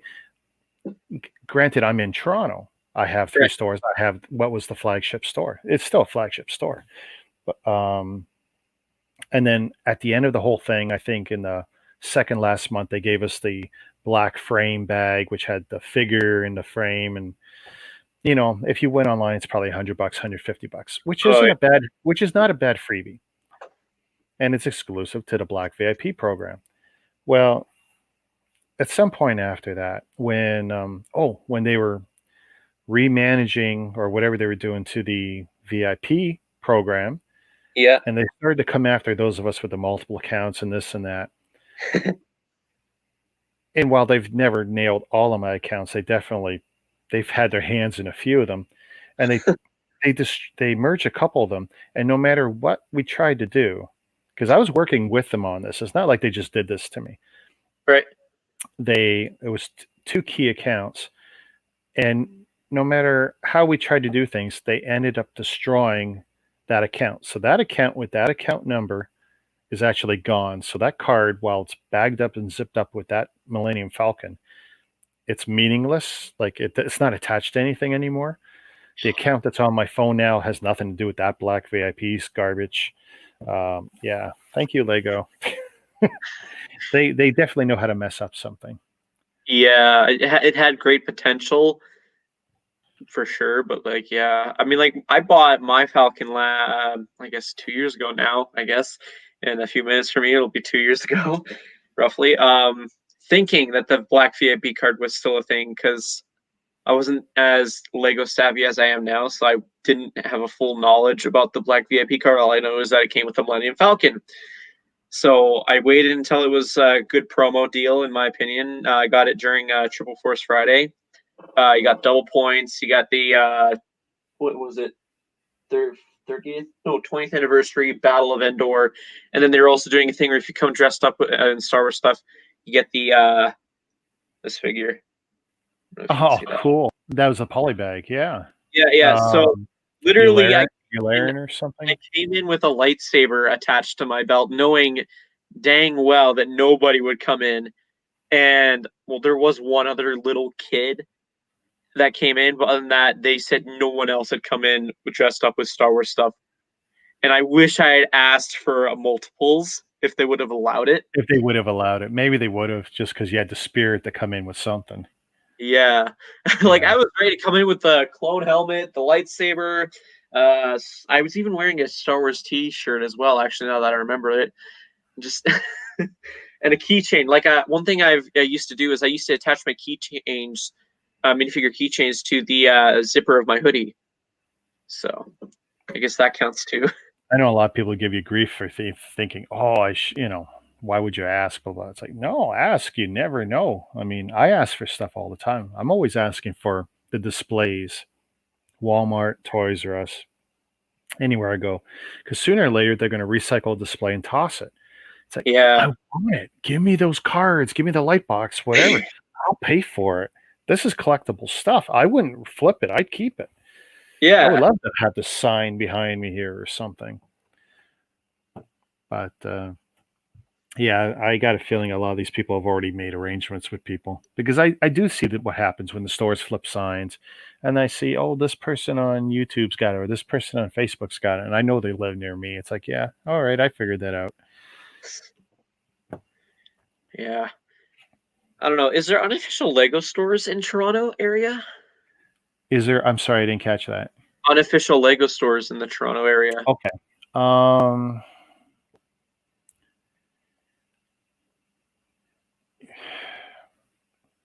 as a brick toy store in and of itself, not anymore. We had one, and a lot of the local people will remember it fondly as it was one city over from us, not far away, called Lasting Toys. Okay. And this guy, he also put on what was the only real Lego convention we had in Toronto. He 2 days in a hotel near me, um, about 10 minutes away in a hotel, and he rented the two big conference rooms and I don't know, maybe 100 vendors with, maybe 60 tables of display mocks and stuff. It was a really good show he put on. Huh. That was called Brick Fet. Well, the guy who ran that or co-ran that, he had Lasting Toys in Mississauga. And what was brilliant about this store was it was double the size of any Walmart and Toys R Us section put together. So it was really big. Pure Lego, and they also had third party stuff like brick arms and Lego decals and all kinds of this stuff you can get your hands on, lighting kits, Oh um, wow. third party train rails, all this good stuff. Anything you needed to improve your Lego experience, and all the brick journals and other import magazines. He had it all. And this guy was great because he had sets on the shelf 1, 2, 3 years after they were discontinued for little more and sometimes not any more than retail. Really great experience. When he closed shop, it was horrible. And you know what? He didn't close shop because he wasn't profitable. He had to close shop because Lego refused to sell to him. And what everyone figures, he never said this, but what everyone figures is either Walmart or Toys R Us had put pressure on Lego to cut out this guy because this guy was doing mad business. Yeah, exclusive, hard to get poly bags and stuff like the black Chrome ARF Trooper and the Chrome Oh. Stormtrooper. He had these for a good 30% below Bricklink. Yeah. And for a long time.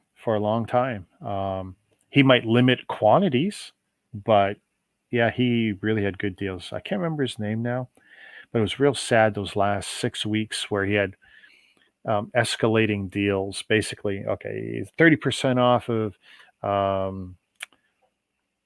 Nexo Nights and this theme, and then the following week another deal off Technic and another deal off the next line the next week.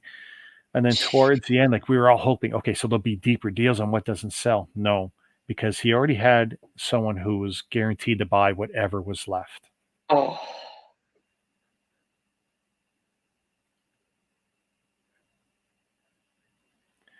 Okay, now this is funny, but I don't believe this for a minute because I do know who Peter North is. Okay. But yeah, okay. Haha.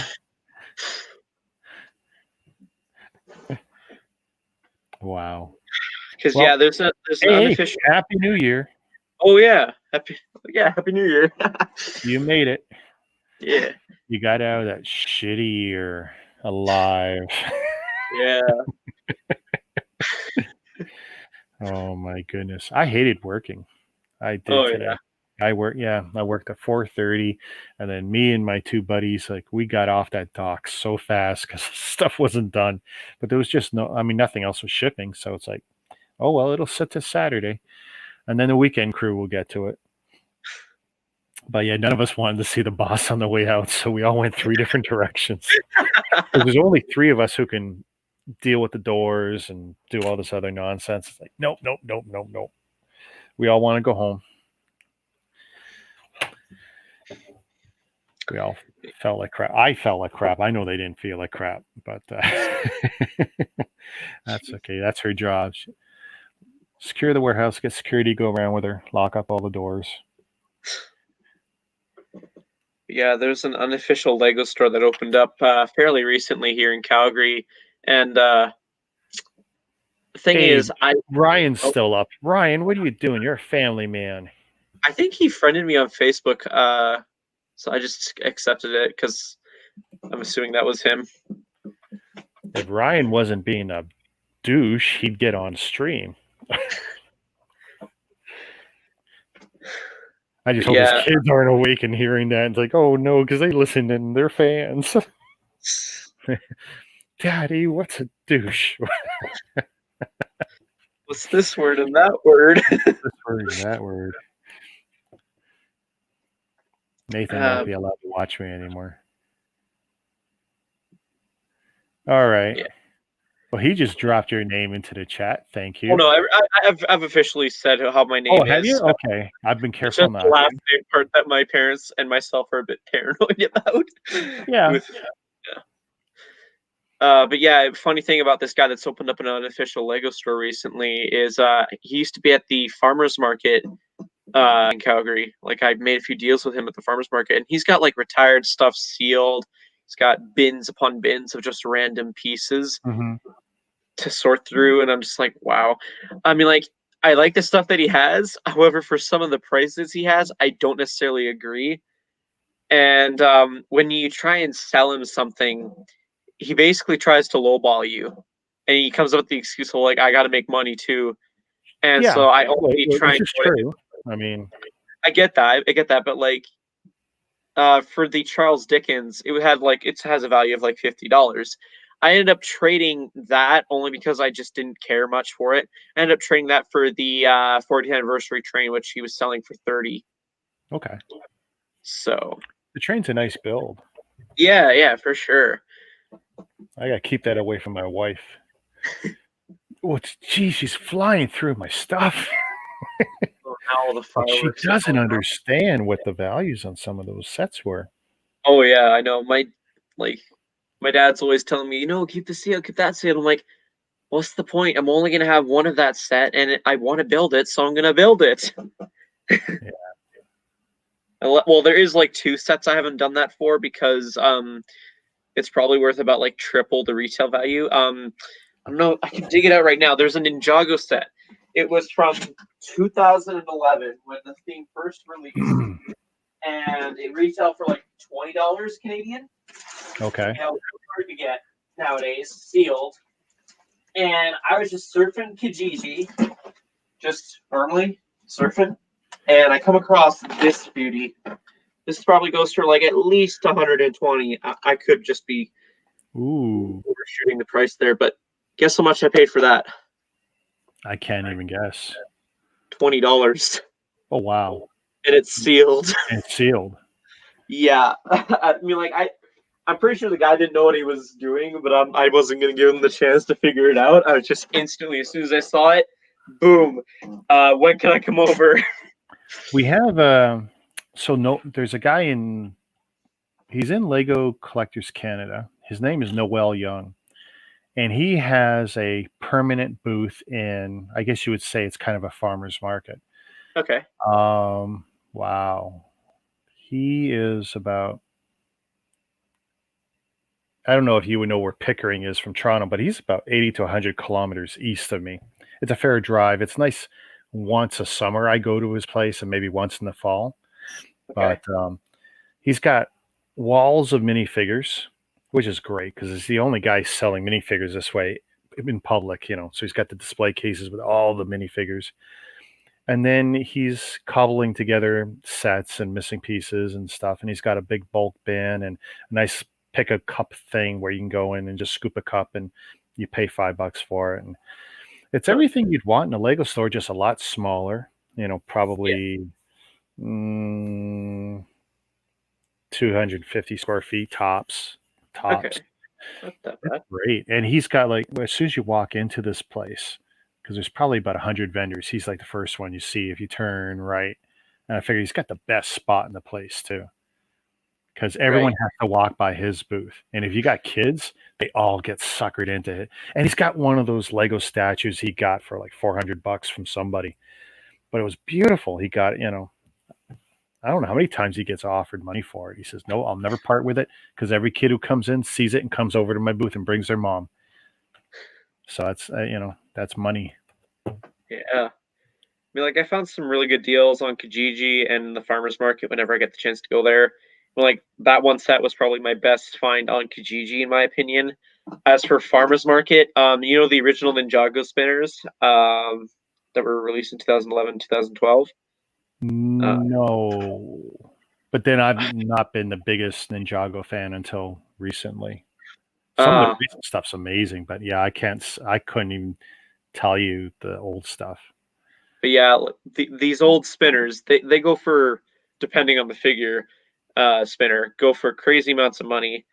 And even if it's in a sealed condition, that's still. And I just went to this one guy's booth. He's mostly selling random stuff, but he had like a small Lego section. And my eyes literally zeroed in on the Ninjago logo. And me who's been a fan of Ninjago since the beginning, I knew what season it was. I was like, okay, let's dig this out and see what we've got here. I instantly recognized the packaging after that, and I was like, oh, it's sealed. And I was like, okay, how much is it? So I turned the packaging over, and I could not believe it. They retail for like almost 15 when they were released. This guy was selling them between the prices of $3 or $7. Did you clean them out? Well, I needed assistance from my dad, and he's got it in his sealed collection, but we more or less cleaned them out. Nice. The stuff I bought was just to have for my own personal collection to open up, but his is going to stay sealed, and I'm just going to let him know when the best time to sell it is, because like, oh man, that was just amazing. Best time to sell it is when you inherit it in the untimely passing. Yeah. Yeah. Well, I mean, like, him sell it. Remember, everything he has will be yours someday. You just have to outlive him. Yeah. Another thing that, well, he actually, yeah, that was weird. He let me have it in my own sealed collection just because of how rare it is compared to those spinners. Is the Mario SDCC from 2020. It was the yeah. So I wanted one. I was having issues ordering one, so I had to contact him, and he managed to put one through because I have a family member in the U.S. And so I already contacted this family member. Can I ship it to you? And then you ship it to me. Yeah, of course. So I only wanted to get one. And is it my that, dad, or was there another one? Yeah, that one. It is this one. Okay, because I had heard there was another one that was like a poly bag, but I don't know. Hold up on that thought, because I think I know which one you're talking about, and I have one in my sealed collection. Was it this one you're thinking of? Let's see. Yeah, and I've got that. Yeah. So that was a toss-in from Lego. I don't think that was SDCC. I think. No, I'm pretty like the Toad one was the only Mario SDCC to my knowledge. Okay. But yeah, I asked my dad, can you order just one? He said, yeah. And then he tells me right before we get it in the mail that he ordered one for himself because I was telling him like how much the SDCCs go for years later. So yeah. Hey, Brick One Productions. So where are you that it's just turning New Year's for you? It's the same time as me, basically. Yeah. Curious where he is. But yeah. Another thing I've been trying to knock off for Ninjago is I really enjoyed the season on the TV show that was in 2014, and I want to collect all the sets, and I'm just needing like 3 or 4 more because I got all the bigger ones and more or less the harder ones to get. Oh, okay, interesting. And the polybag was what I needed as well because that wasn't going anywhere for cheap sealed. And so hop on Kijiji again one day, see that a guy's selling it. I message him. I offer him $10. He says okay. I go meet him, and he just hands it to me and said, "Hope enjoy." Wow. So a part of me wants to open this one day, but I just can't bring myself to do it just yet because I feel bad that like I didn't pay anything for it. I don't know. I used to tell people when, especially with the used stuff, you know, I don't just collect Lego, I collect stories. And Yeah. sometimes that's the best part is the story that goes with what you're buying and collecting. I mean, Yeah. we're still, no matter what, we're talking about little plastic bits that in and of itself have zero value, only what we magically put into it. I mean, there's nothing Yeah. to it. I mean, the sum total of this chemical crap is like probably 25 cents worth of anything. The fact that we put any value on it's amazing. But yeah, the stories though, that's pretty cool.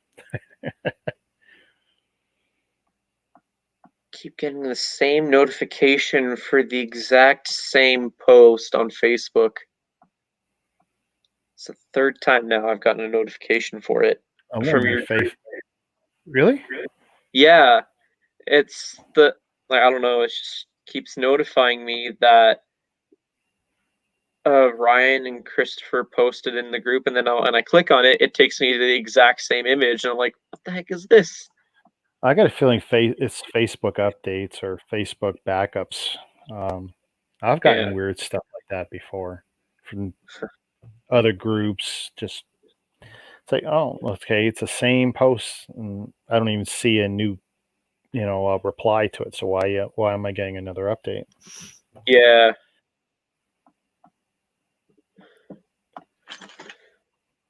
I just realized I need to take a screenshot because for my 1,000 subscriber special, because whenever I reached 100, I keep doing subscriber specials, and for my 1,001, I'm doing a special kind of collage. And Just to interrupt you for one sec. oh, that's so good. Look what Ryan said. They shut down the Lego site. Crash. Really? It'll be up in 20 minutes, I'm sure. I just clicked. Good news. Oh my goodness. I just hit one of the things on my wish list just once, mind you. And it says added to bag times. How many? Okay. So I've added the Zane's Titan mech. It says times 3. Are you able? Do you have the option to show your screen? No. I might. Let me see. Yeah, there's a button here. I don't know if you want to show that or not. That's up to you, but that's fine. amazing. Okay, so is it sharing? Yes. Okay. Oh, I see, but it leaves it up to me? Okay.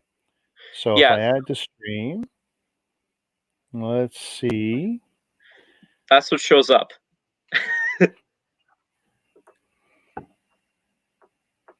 Wow. So I'm gonna see if like it'll get rid of one or two. Like, okay, so that's good. That's good. Okay, so it seems to be work. Oh, Currently receiving a lot of orders. I'm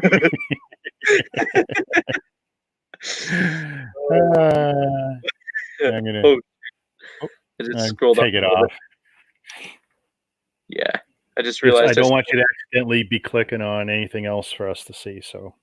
Yeah, I accidentally scrolled up a little too far on the VIP thing, so hopefully that wasn't shown for too long. Wow. Yeah. It works. Right. I haven't tried in a while. Let's see. It supposedly works. Wait, did I take a screenshot or did I just like? See, I leave the Bespin Duel set. It's still in my it's in my wish list, even though I have many copies of it. How many copies? Well, handy 2 or 3, but I got more. Yeah, I got 2 handy. I don't keep anything more than that because I got a lot of grief for how much I have of certain things. But I keep waiting for it to come back up because it has come up more than once. I know. I've seen the post in Collectors Canada, and I'm like, okay, cool. And then when I hop on, it's like out of stock, and I'm like, oh. I know I chased Ryan one time, and it's like, he didn't see it until an hour later when he got up for work or whatever. It's like, ah, what can I do, buddy? I mean, they limit how much I could buy. Let's see, move to cart. Well, the thing is, do they limit the Oh my account? God, Being how sent many to? did they put in there?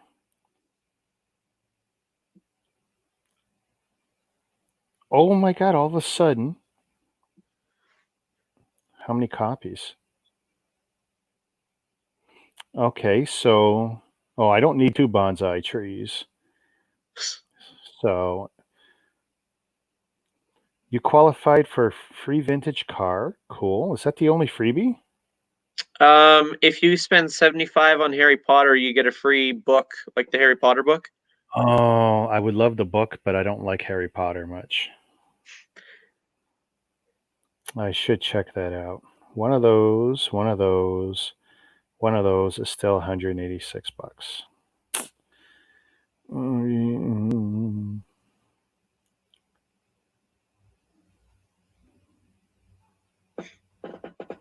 So my one friend in the US, he keeps going to Walmart and finding all these sets go on sale for crazy prices that I envy. The Minions Gru bike chase, he found it for $5 and he cleared out their stock. I'm like, okay, you're gonna open up one and you're gonna add one to your sealed collection. What are you gonna do with the extra 4 that you have? I don't know, because he's against reselling. He doesn't believe in reselling. So I'm thinking to myself, you bought these and you're not going to resell them. Why'd you buy them? Yeah. Like Free this, exclusive Lego Harry Potter monster book. I don't know. well, let me see. Wasn't there like a way where you could line it up if you were really wanting to tempt your luck? Because I'm pretty sure there was a date where you could technically get all the 3 promos at once. Yeah, that's if they had it in stock still. So I'm trying to pull up calendar. Yeah, on the 18th, you could technically get all 3 promos if they had it still in stock. I know some people are lucky like that. I'm usually not. Oh yeah, I'm not putting it up to chance for the Calgary location because I saw how crazy the line was for Mario, and people are going to be crazy for Mario Wave 2. I have no doubt. So, Yeah. and with the amount they're going to spend on Mario, that means that they're going to get the vintage car, and I'm like, I need that promo in my life. Yeah, that vintage car is nice. The flowers I like, I know, and the bonsai tree I want. Yeah. The Mandalorian brick heads. Ooh, that's a toughie. Well, they got that back in stock? Yeah, for the first time in a long time. Jeez. Oh, you know what I didn't look at? There is one Star Wars set, the other new one. Huh. Or do they not have it? Okay, that's good. Series 21 is in stock now. What else did they got? Trouble on Tatooine. Added to bag.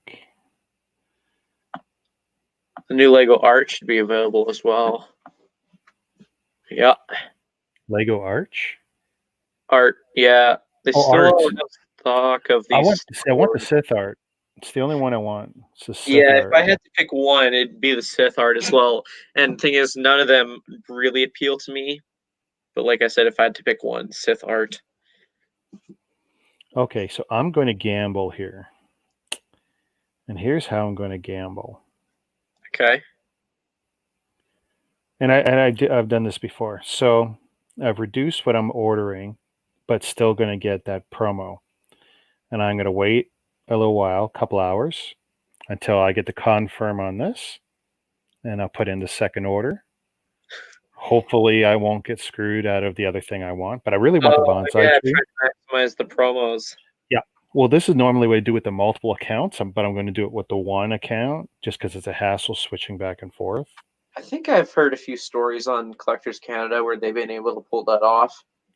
Well, no, frequently on a launch promo thing, within 36 to 48 hours, I've been able to hit it 3 times on one account. Oh yeah, and then if I do it on 3 accounts, you see where I'm going. Yeah. Man, I wish I had that kind of disposable income to pull that off. Well, when I do that, that's for flips or for future considerations. Yeah, But exactly. yeah, that's not for show off wall.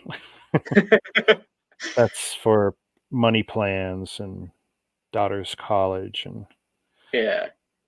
okay, yeah. So if I do this, I get the free promo. Yeah, see, it's too bad I don't like the Harry. I mean, I don't mind Harry Potter stuff, and I buy sets when they're discounted, but there's nothing I'm going to buy at full price to get the book. Although the book is so cool. Yeah. That book alone, forget those 4 books that they made. Those are crap compared to that promo. True. I'm trying to remember. For people who got the Lego DC Superheroes, the villain game, who got like press kits, inside of it was a brick built teeth where if you rolled it, the teeth would move. And so that's the same kind of mechanic in my head, at least, that the book is That the book is using. Okay. You know what I hate about ordering from Lego? I'm gonna have to deal with FedEx again. I hate dealing with FedEx. Oh yeah. Their tracking is not the best. And like, oh yeah, Well, we do it's gonna be like dead until Tuesday, and then they'll try to make an attempt Wednesday, and then I'm still gonna have to go to the depot on Friday, that's my life with FedEx.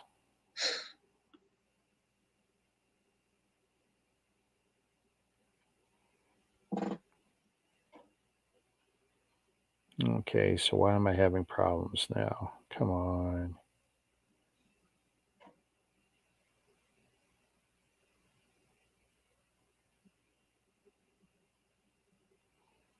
Apply postal code.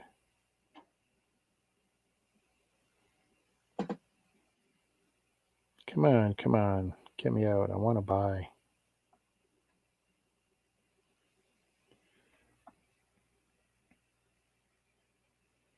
Oh, it's not liking something. Could just be the servers are still processing stuff. Oh, no. Okay, it's just an address thing. Oh, okay. Standard shipping, free. Blah, blah, blah. Name and phone number. Yeah, you already got all my stuff. Yeah, forget my points right now. I'm wondering, did they add anything to the polybag section, or is it just still the junk that they got there? Yep, still just junk. Okay. Oh. Actually, I know this by heart. Bang, bang, bang. Good.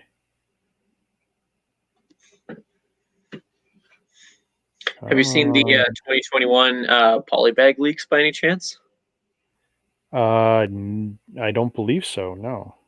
I've gotten 2 images, the ones that I'm hoping to get that hopefully I can show on screen. There's a Minecraft one and a city one I really want to get my hands on when it releases. So here's the Minecraft one, if the thing will focus. I'm going to make you full screen. Oh, okay.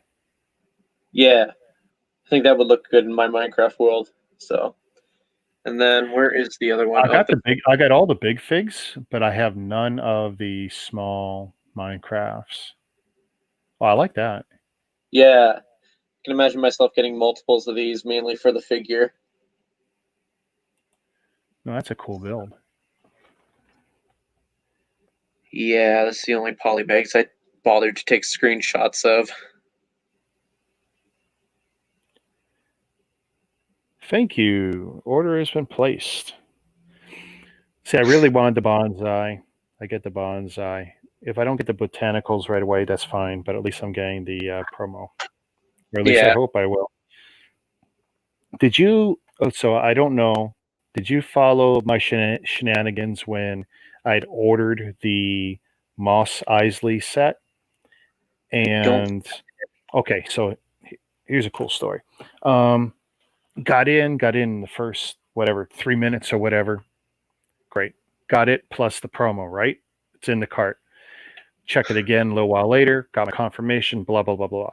And after 3 or 4 checks during like 6 or 7 hours, at some point we got to a point, the promo was not in there.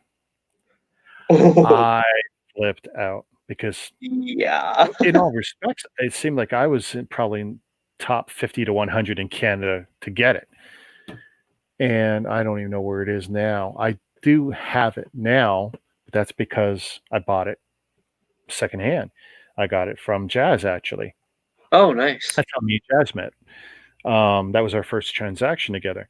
But here's the thing. So I contact Lego before it even left their building saying, well, I only ordered that set because I wanted the promo, this and that, this and that. And they go, well, we don't promise anything. I said, listen, you can take a look at my records, how much Lego I buy from you guys. I'm already pissed off about VIP and how the points system works now. It's all garbage. They've really ruined it as far as I'm concerned. Right. And it's like, and you're taking this away. And while I'm seeing people who ordered after me, they're getting it and it's still in their cart. I said, you know what, just cancel it. Don't even have it leave your warehouse. Oh, we can't do that. I go, okay, let's not play this game again because I've already done this with them in the past and I've had orders canceled. I know they tell everyone they can't cancel orders in the warehouse. That is not true. They absolutely can. They don't want to. And there's a script and they're told not to. But if you push and push and push, they can. So I said, listen, I don't want it to leave your warehouse because if I got to deal with it, it's going to go to FedEx. I just don't want any of this trouble. And 2 phone calls totaling 2.5 hours. And I thought I was recording it. I was trying to record it. I was showing screenshots online, right? Well, it turns out iPhones, I forgot, can't record a call, even if it looks like they can. You put on recorder and it won't record the call unless you jailbreak the phone. So I got like 2 hours of nothing, you know. So nothing recorded. But what I did end up getting is well over $200 in points over those 2 calls. Now you would think $100 in points would have been something. I got 2. And the beautiful part was I took the screenshots of my points before the phone call. In the middle of the phone call, I switched out and I was showing. And as it's going on, showing again at the end, and people go, what a random thing. And it wasn't even 200 even. It was like an odd number. And I go, this is what they gave me to shut me up and get me off the phone. In the end, though, they had shipped the set.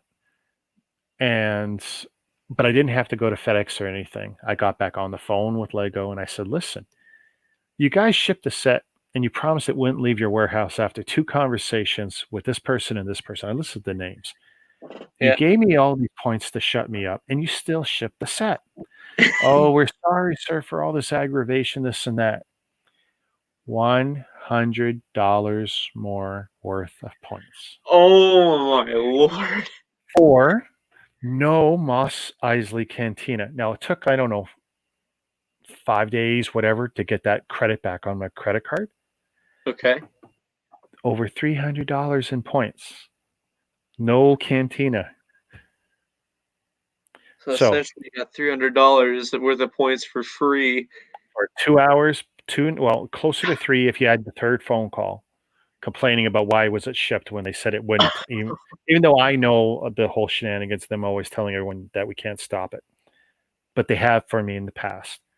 And they said they would this time. It still got out the door. And they said they would put a code on it that would flag it for FedEx to immediately return it. Well, that didn't end up on there. So either they were lying or they didn't know what they were talking about or whatever.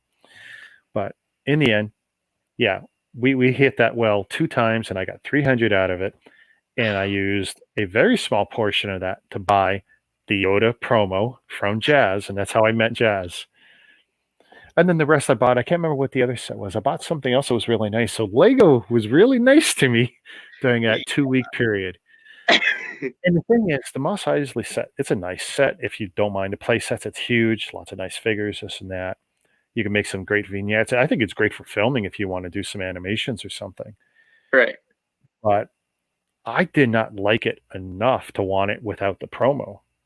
That was one of the few times where I bought something fully wanting the promo. It's not like right Yeah. now, I want the bonsai, promo or not. The fact there's a promo, sweet. And I want the botanicals. And if I can get 2 promos out of it, I'm going to try and get 2 promos out of it. But Moss Isley is not something I wanted a lot. And it definitely wasn't an impulse buy thing. It was a plan. I'm going to get this and I get this set. And I would still keep the Moss Isley set. It's an amazing set. Build it. I would enjoy it. But it's a big tan set to me. It's like, nope, keep it. But yeah, people couldn't believe the shenanigans I went through. And it's like, and then the fact that I got it, it's like, well, the points don't lie. I didn't buy nothing. You can see my transaction history. And it's like, not that I recommend anyone ever try and scam or do anything to Lego, but if you're not happy, you have every right to try and get some satisfaction. And when I was on the phone with them originally, I wasn't trying to get $100, $200, or $300 worth of points. I didn't want this. If I'm not getting the promo, I did not want the set to ship. That was my goal. Right. And I kept pushing that goal. I did not want it to ship. I did not want it to leave their warehouse. I don't believe that they couldn't stop it because they've stopped something. And I said, you stopped the other set for me in the past. It was the UCS Iron Man thing. I got a better deal through Amazon because they were both having deals that particular weekend. And I ended up with 2. If there was a whole shenanigans there, that's a whole other story. But so there was precedent that they could stop stuff. And I was so angry that they're saying, no. It's like I wasn't letting them off the phone. And the only way they figured they could get me off the phone was they're going to have to play that card. We're going to throw points at them, see what it takes to shut them up. Well, it was over $200. And they said, are you okay, sir? This and that. I go, I'm okay. This wasn't the point, though. I just wanted to stop the shipping. I'm taking the points and I'm running. But I think the God honest truth is that most of the time they either can't or just won't. They're scripted not to. They're told not to. And they have a lot of discretion on what they can offer you to shut you up and get you off the phone and keep you happy. I think. Oh, sorry. No, just that's the lesson there. Just if you're not happy, you keep calling until you are and see what happens. It's just your time. What's your time worth? A lot of time it's not worth. And that's why I don't call them every time a box is beat up. I'm a builder. If the box is solid enough and it's not destroyed, I'm okay with it. But a lot of time when Lego through FedEx and all that, I get the box where it's barely taped and half open. As long as I got everything I was supposed to, I'm happy. Getting on the phone with them takes way too long. And this was before COVID. People say, oh, it's COVID. No, it's not. I had the same problem for the last 2.5 years with them. It's horrible calling them. But I end up usually getting satisfaction out of it. So call them. Don't be afraid not to. It's just your time. Yeah. I think that was the worst part. I had no time. That was the worst part. I was calling from work. And then I called the second time on my way home. So I had them on the whole time. I'm taking the screenshots. And of course, I'm being a bad driver. It's like, I said, I need to document all of this because people are going to want to know this. Oh, yeah, for sure. The story is better than whatever the result's going to be. So, and it was. For me, when I ordered the Bespin Duel, it was around the time that they had the Lamborghini poly bag. It didn't show up in my order. I waited a few weeks to call them because I wanted to order some replacement parts, and I want to bring that up in a bit after. Basically, I knew I wasn't supposed to get a promo because they were sold out, but when I was ordering parts, I was like, yeah, sure, let's bring it up and see what happens. I told them, hey, I ordered this, the Bespin Duel on release, and I'm pretty sure there was a promo going on that should have been added to my bag, but didn't. Like, oh, yeah, let me just look that up. Oh, yeah, there was supposed to be. Oh, sorry about that. Let me just see what we can get you as compensation. I'm like, okay, this is going great. They told me the only thing they had available at the time was the Monkey Kid poly bag, and I'm like, I'm not a fan of Monkey Kid, but that's mainly because of how expensive it is. And I was like, you know what? Sure, why not? It's something free. Why am I going to complain? Yeah. So they sent that to me fairly quick, I would say, compared to regular sets. Like I received it like within a matter of what, 2 days? Really? You found it Yeah. faster. That's interesting. Yeah, I was quite impressed by that. I was like, whoa, See, that's fast. almost anything that for me is ordered on a Friday, Saturday, Sunday, or like a Friday or Saturday, I never get it, or they never attempt first delivery because I can never get it delivered to me. Tuesday at the earliest, Wednesday usually, and then I told you the story. It's I end up picking it up on Fridays 9 times out of 10. That's the Yeah, routine because I don't have a secure way to just have. I mean, actually, it's not so bad. My wife's home a lot, but yeah, I prefer to just go to FedEx and pick the stuff up. I don't mind. yeah. Another thing I don't like is whenever I'm ordering replacement parts, because like I'm trying to rebuild the battle for Ninjago City, which Jazz finished rebuilding about 2 months ago. So I'm starting to rebuild mine, and I'm having to order parts left and right. And if I put an order that's over 5 parts, I think is what it is, they automatically say, "Oh, you have to contact us if you want it, basically to get it fully processed." And I'm like, "Great! So if that's the case, I'm gonna get my long list ready, and they're gonna and most of the time they end up adding all the other extra stuff because." They're like, oh yeah, sorry, okay, yeah, we'll add this other stuff that you need to rebuild your sets, but it's just a hassle, and I don't bother doing it as often as I used to because they just keep being like, "Oh, you have to call us, you have to call us, you have to call us for every order." It seems I'm just like, "Come on, Wow. it takes a month already for the And this parts is to and this come." is stuff that's cheaper on Lego than it is on Bricklink, or Oh, I'm just saying, like, I'm basically saying, "Oh yeah, it was either not included in the set brand oh, new." right, That little scam.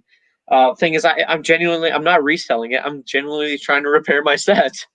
yeah, So I always go for the option of brand new because I feel like I don't have to fill out.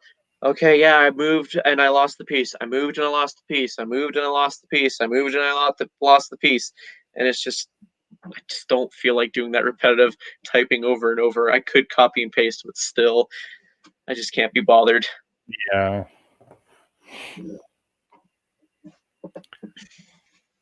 I think Lego's okay with it as long as you don't do it too often. Oh yeah, my friend, I told him, okay, I told him about this strategy because he moved and most of his sets were missing parts galore. And I'm like, okay, this is what you do, but under no circumstance do I recommend you bulk order. What does he turn around and do? He bulk orders about 20 orders full of like 20,000 parts, is what it seems like. And what Reject, happens? reject, reject. Yeah, and then he says that he got banned from ordering stuff, and I'm just like, I told Yeah, you, I told you, I told you. He showed me the email via voice call or video call, and I'm just like, I told you, I told you, I told you. yeah. You're not gonna win if they ban you. Yeah, he's called Mm. them and asking for the ban to be lifted, and like, yeah, we'll investigate it, and he's not received a phone call back. It's very hard. I was really surprised that my whole Bricklink situation got corrected because I really had no hope. I had no leg to stand on. Hmm. Their terms of service were pretty clear, and I pretty clearly violated them and abused them and found a loophole around it. And given that Bricklink is running on 20-year-old software on the back end, it was very easy to do. And although Lego is very quickly patching that up. Yeah, after someone punctured that hole. Yeah, I was sniffing around, and it's like, oops. Yeah. Yeah, that some of those holes aren't there now. Hmm. You would think though that Lego will very quickly totally rewrite everything in the background of that site. I just hope they don't destroy it Mm. because they're not the only game in town. Brick Owl could actually grow quite quickly out of this if people are dissatisfied with Bricklink or if people are no longer happy with the stores, specifically if they're no longer happy with paying the fees that they do. Right. gain almost nothing for those fees, and then Lego telling them what to do and what they can't sell. Like Ken Wentz in Lego Collectors Canada and in our Bricklink group, he whines and cries, but he's absolutely right because he's had so many issues that he didn't have before for years. He would sell a figure as slightly incomplete. He'd list it that way. Maybe it was a figure that had a missing backpack or something. Well, I someone wanted, remember reading that post. Yeah. and Bricklink started saying, this is not the way you're supposed to use this part of our service. And it's like, but I put these notes in here. It's like, and he's flipping out, wanting to just get out of the business because Bricklink is just making it too hard for him to work the way he's been working for years. It's not like Yeah. he's got complaints. He doesn't. As far as I know, he's got a spotless record. And it's like, I've met the guy I used to buy from all the time when we could go to conventions and see each other at the trade shows and stuff. Right. But yeah, he is so frustrated. I mean, he hasn't walked away yet, but it's coming. I mean, if this shenanigans keeps up. If one falls, they all begin to fall. Because you already have Brick Owl, they're already established and all that. I don't know. I can't say that it's a better system or not. People like it.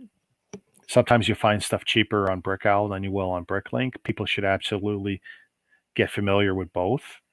Right. Like I was saying, with the Lego pieces, because I had misunderstood how you were getting your stuff. And it's like, if I was ordering new parts, like you got to look at all the services because some stuff's cheaper from Lego, some from Bricklink, and some from Brick Owl. You just figure out what the shipping's going to cost and what makes the most sense. Sometimes breaking it up makes more sense, and even swallowing the shipping, and you'll still get a better deal, or get it all from one source and just pay the shipping once and just say, well, this is easier for me. Yeah. I'm just remembering another story that happened back in November. Again, same scenario of me having to call them regarding missing parts, needing replacement parts, etc. Called them. I decided to give them some feedback on the store opening promos and stuff, which they appreciated. Complained about the store minifigures not being included in store sets, and I even complained about the shipping about VIP order weekend and how I was hoping that the Slave 1, the 20th anniversary Slave 1, would appear around the time of my birthday. Like, that's how I planned it. And she was like, oh, when's your birthday? Oh, it's on this date. Oh, okay. Well, give me 1 second. You'll also get an additional package in the mail. That's a birthday set. And I'm like, oh, okay. And so what it turned out to be is the birthday brickheads. They sent Okay. that to me free, as well as the birthday clown keychain. So I found that to be really cool. Oh, wow. My daughter would love the key. You know what? So over the last couple of years where the smart thing was to add a keychain or some other cheap item Yeah. in order to make sure you got the promo in case the main item gets back ordered. Right. And so it was always keychains. Well, I can't stand the keychains personally, so my daughter has all these keychains on one. It's like a fistful of fake Lego stuff. She walks around with it. It's like, okay. All half scratched off Spider-Man and Boba Fett and R2-D2 and all these keychains. And the problem is now I forget which ones she's got, so I'm so afraid to order any more keychains. So I haven't done it the last 2 times. The last one, this is the last one I ordered cheap. This one here. Oh yeah. And it's I a got that. 3x6 brick, and it was even discounted in ridiculous low box, but whatever. Yeah. It was a gift with purchase back in when did that because I got it in the order for the SDCC Mario ones. I'm trying to remember how Yeah, far I'm back pretty that sure I was. got 3 promos when I got this one. Yeah. But yeah, that wasn't one I ordered. That was a promo. Huh. I'm almost positive that was a promo. Not that I really care. She'll eventually get that one too. I just keep my sealed collection because a few years down the line, maybe someone will buy it for $5. Who knows? Yeah. So that's probably how much it's worth. It's the one thing I don't understand is why people buy some of the non-Lego stuff or especially when some of the stuff's not even made by Lego. It's like, Yeah. what are you doing? People were offering me money for the what was that thing? I can't reach it now. The gift bag package stuff. It's gift wrap with a bag and something else. Oh, I think I know. Correct me if I'm wrong. I'm just literally diving into my sealed collection right now. This thing. Yeah. Yep. I got that. And they've had it in this past year, and they had it in 2019 as well. Jeez. Have you pulled the trigger with using your points for this VIP keychain yet? Oh, the one that's just a brick. Yeah. Yeah. I should. Because it'll probably be worth something down the road. Oh yeah, I got it just for the sake of. I've already started collecting all the VIP stuff. Might as well get this one. It's nice. I like how shiny it is. Yeah. At first, I was like, "Is this really worth almost $10 worth of points?" And then after owning it, I'm like, "Yeah, I guess it kind of is." So,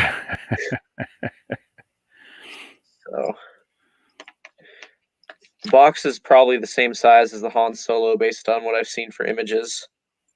Oh, really? Yeah, like the same kind of packaging style and everything. However, when I received mine in the mail, there's just like this sticky spot right on the V. And I know, like, when I opened this up on camera for a video, I had not eaten anything or whatever. There's no way it could have gotten sticky stuff on the packaging. So I'm wondering, was the person who packaged this had sticky fingers? Well, possibly. Is it actually sticky or just shiny? It's like it's as if someone who had sticky fingers wiped their finger across it, kind of thing. And the Okay. sticky. Because I know, like, with my Solo Carbonite one, it's the box on it definitely had some sort of friction happen to it, so some of the gloss isn't there. It's like, whatever. Yeah, like mine just looks like someone scratched and banged it up a bit, and I've been pretty careful with mine since I got it, and I'm just like, what the heck? I'm trying to look at my archive, and it's like, how come I can't find this? I know I'm behind on stuff, but this was a long time ago. Oh, no. Bag charm. Oh, they don't call this a keychain. They call this a bag charm. Oh yeah, I know. It's weird. That's what. See, and that's like, to me, it's a keychain. Mm-hmm. It is. And just slapped a different name on it. Okay, and I did get it free. It was a gift with purchase. I don't know if it's a real. Yeah, and I even wrote in my notes. Point for like 7. Oh yeah. Yeah, but it's only because my friend pointed out to me, and I'm like, oh, okay. So I went and investigated it myself. Hold up. What did I get it with?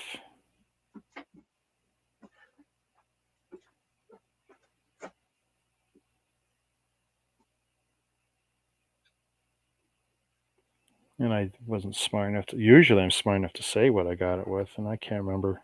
Yeah. I'd have to go watch my own videos because I know I opened it on a video. Yeah, that's true.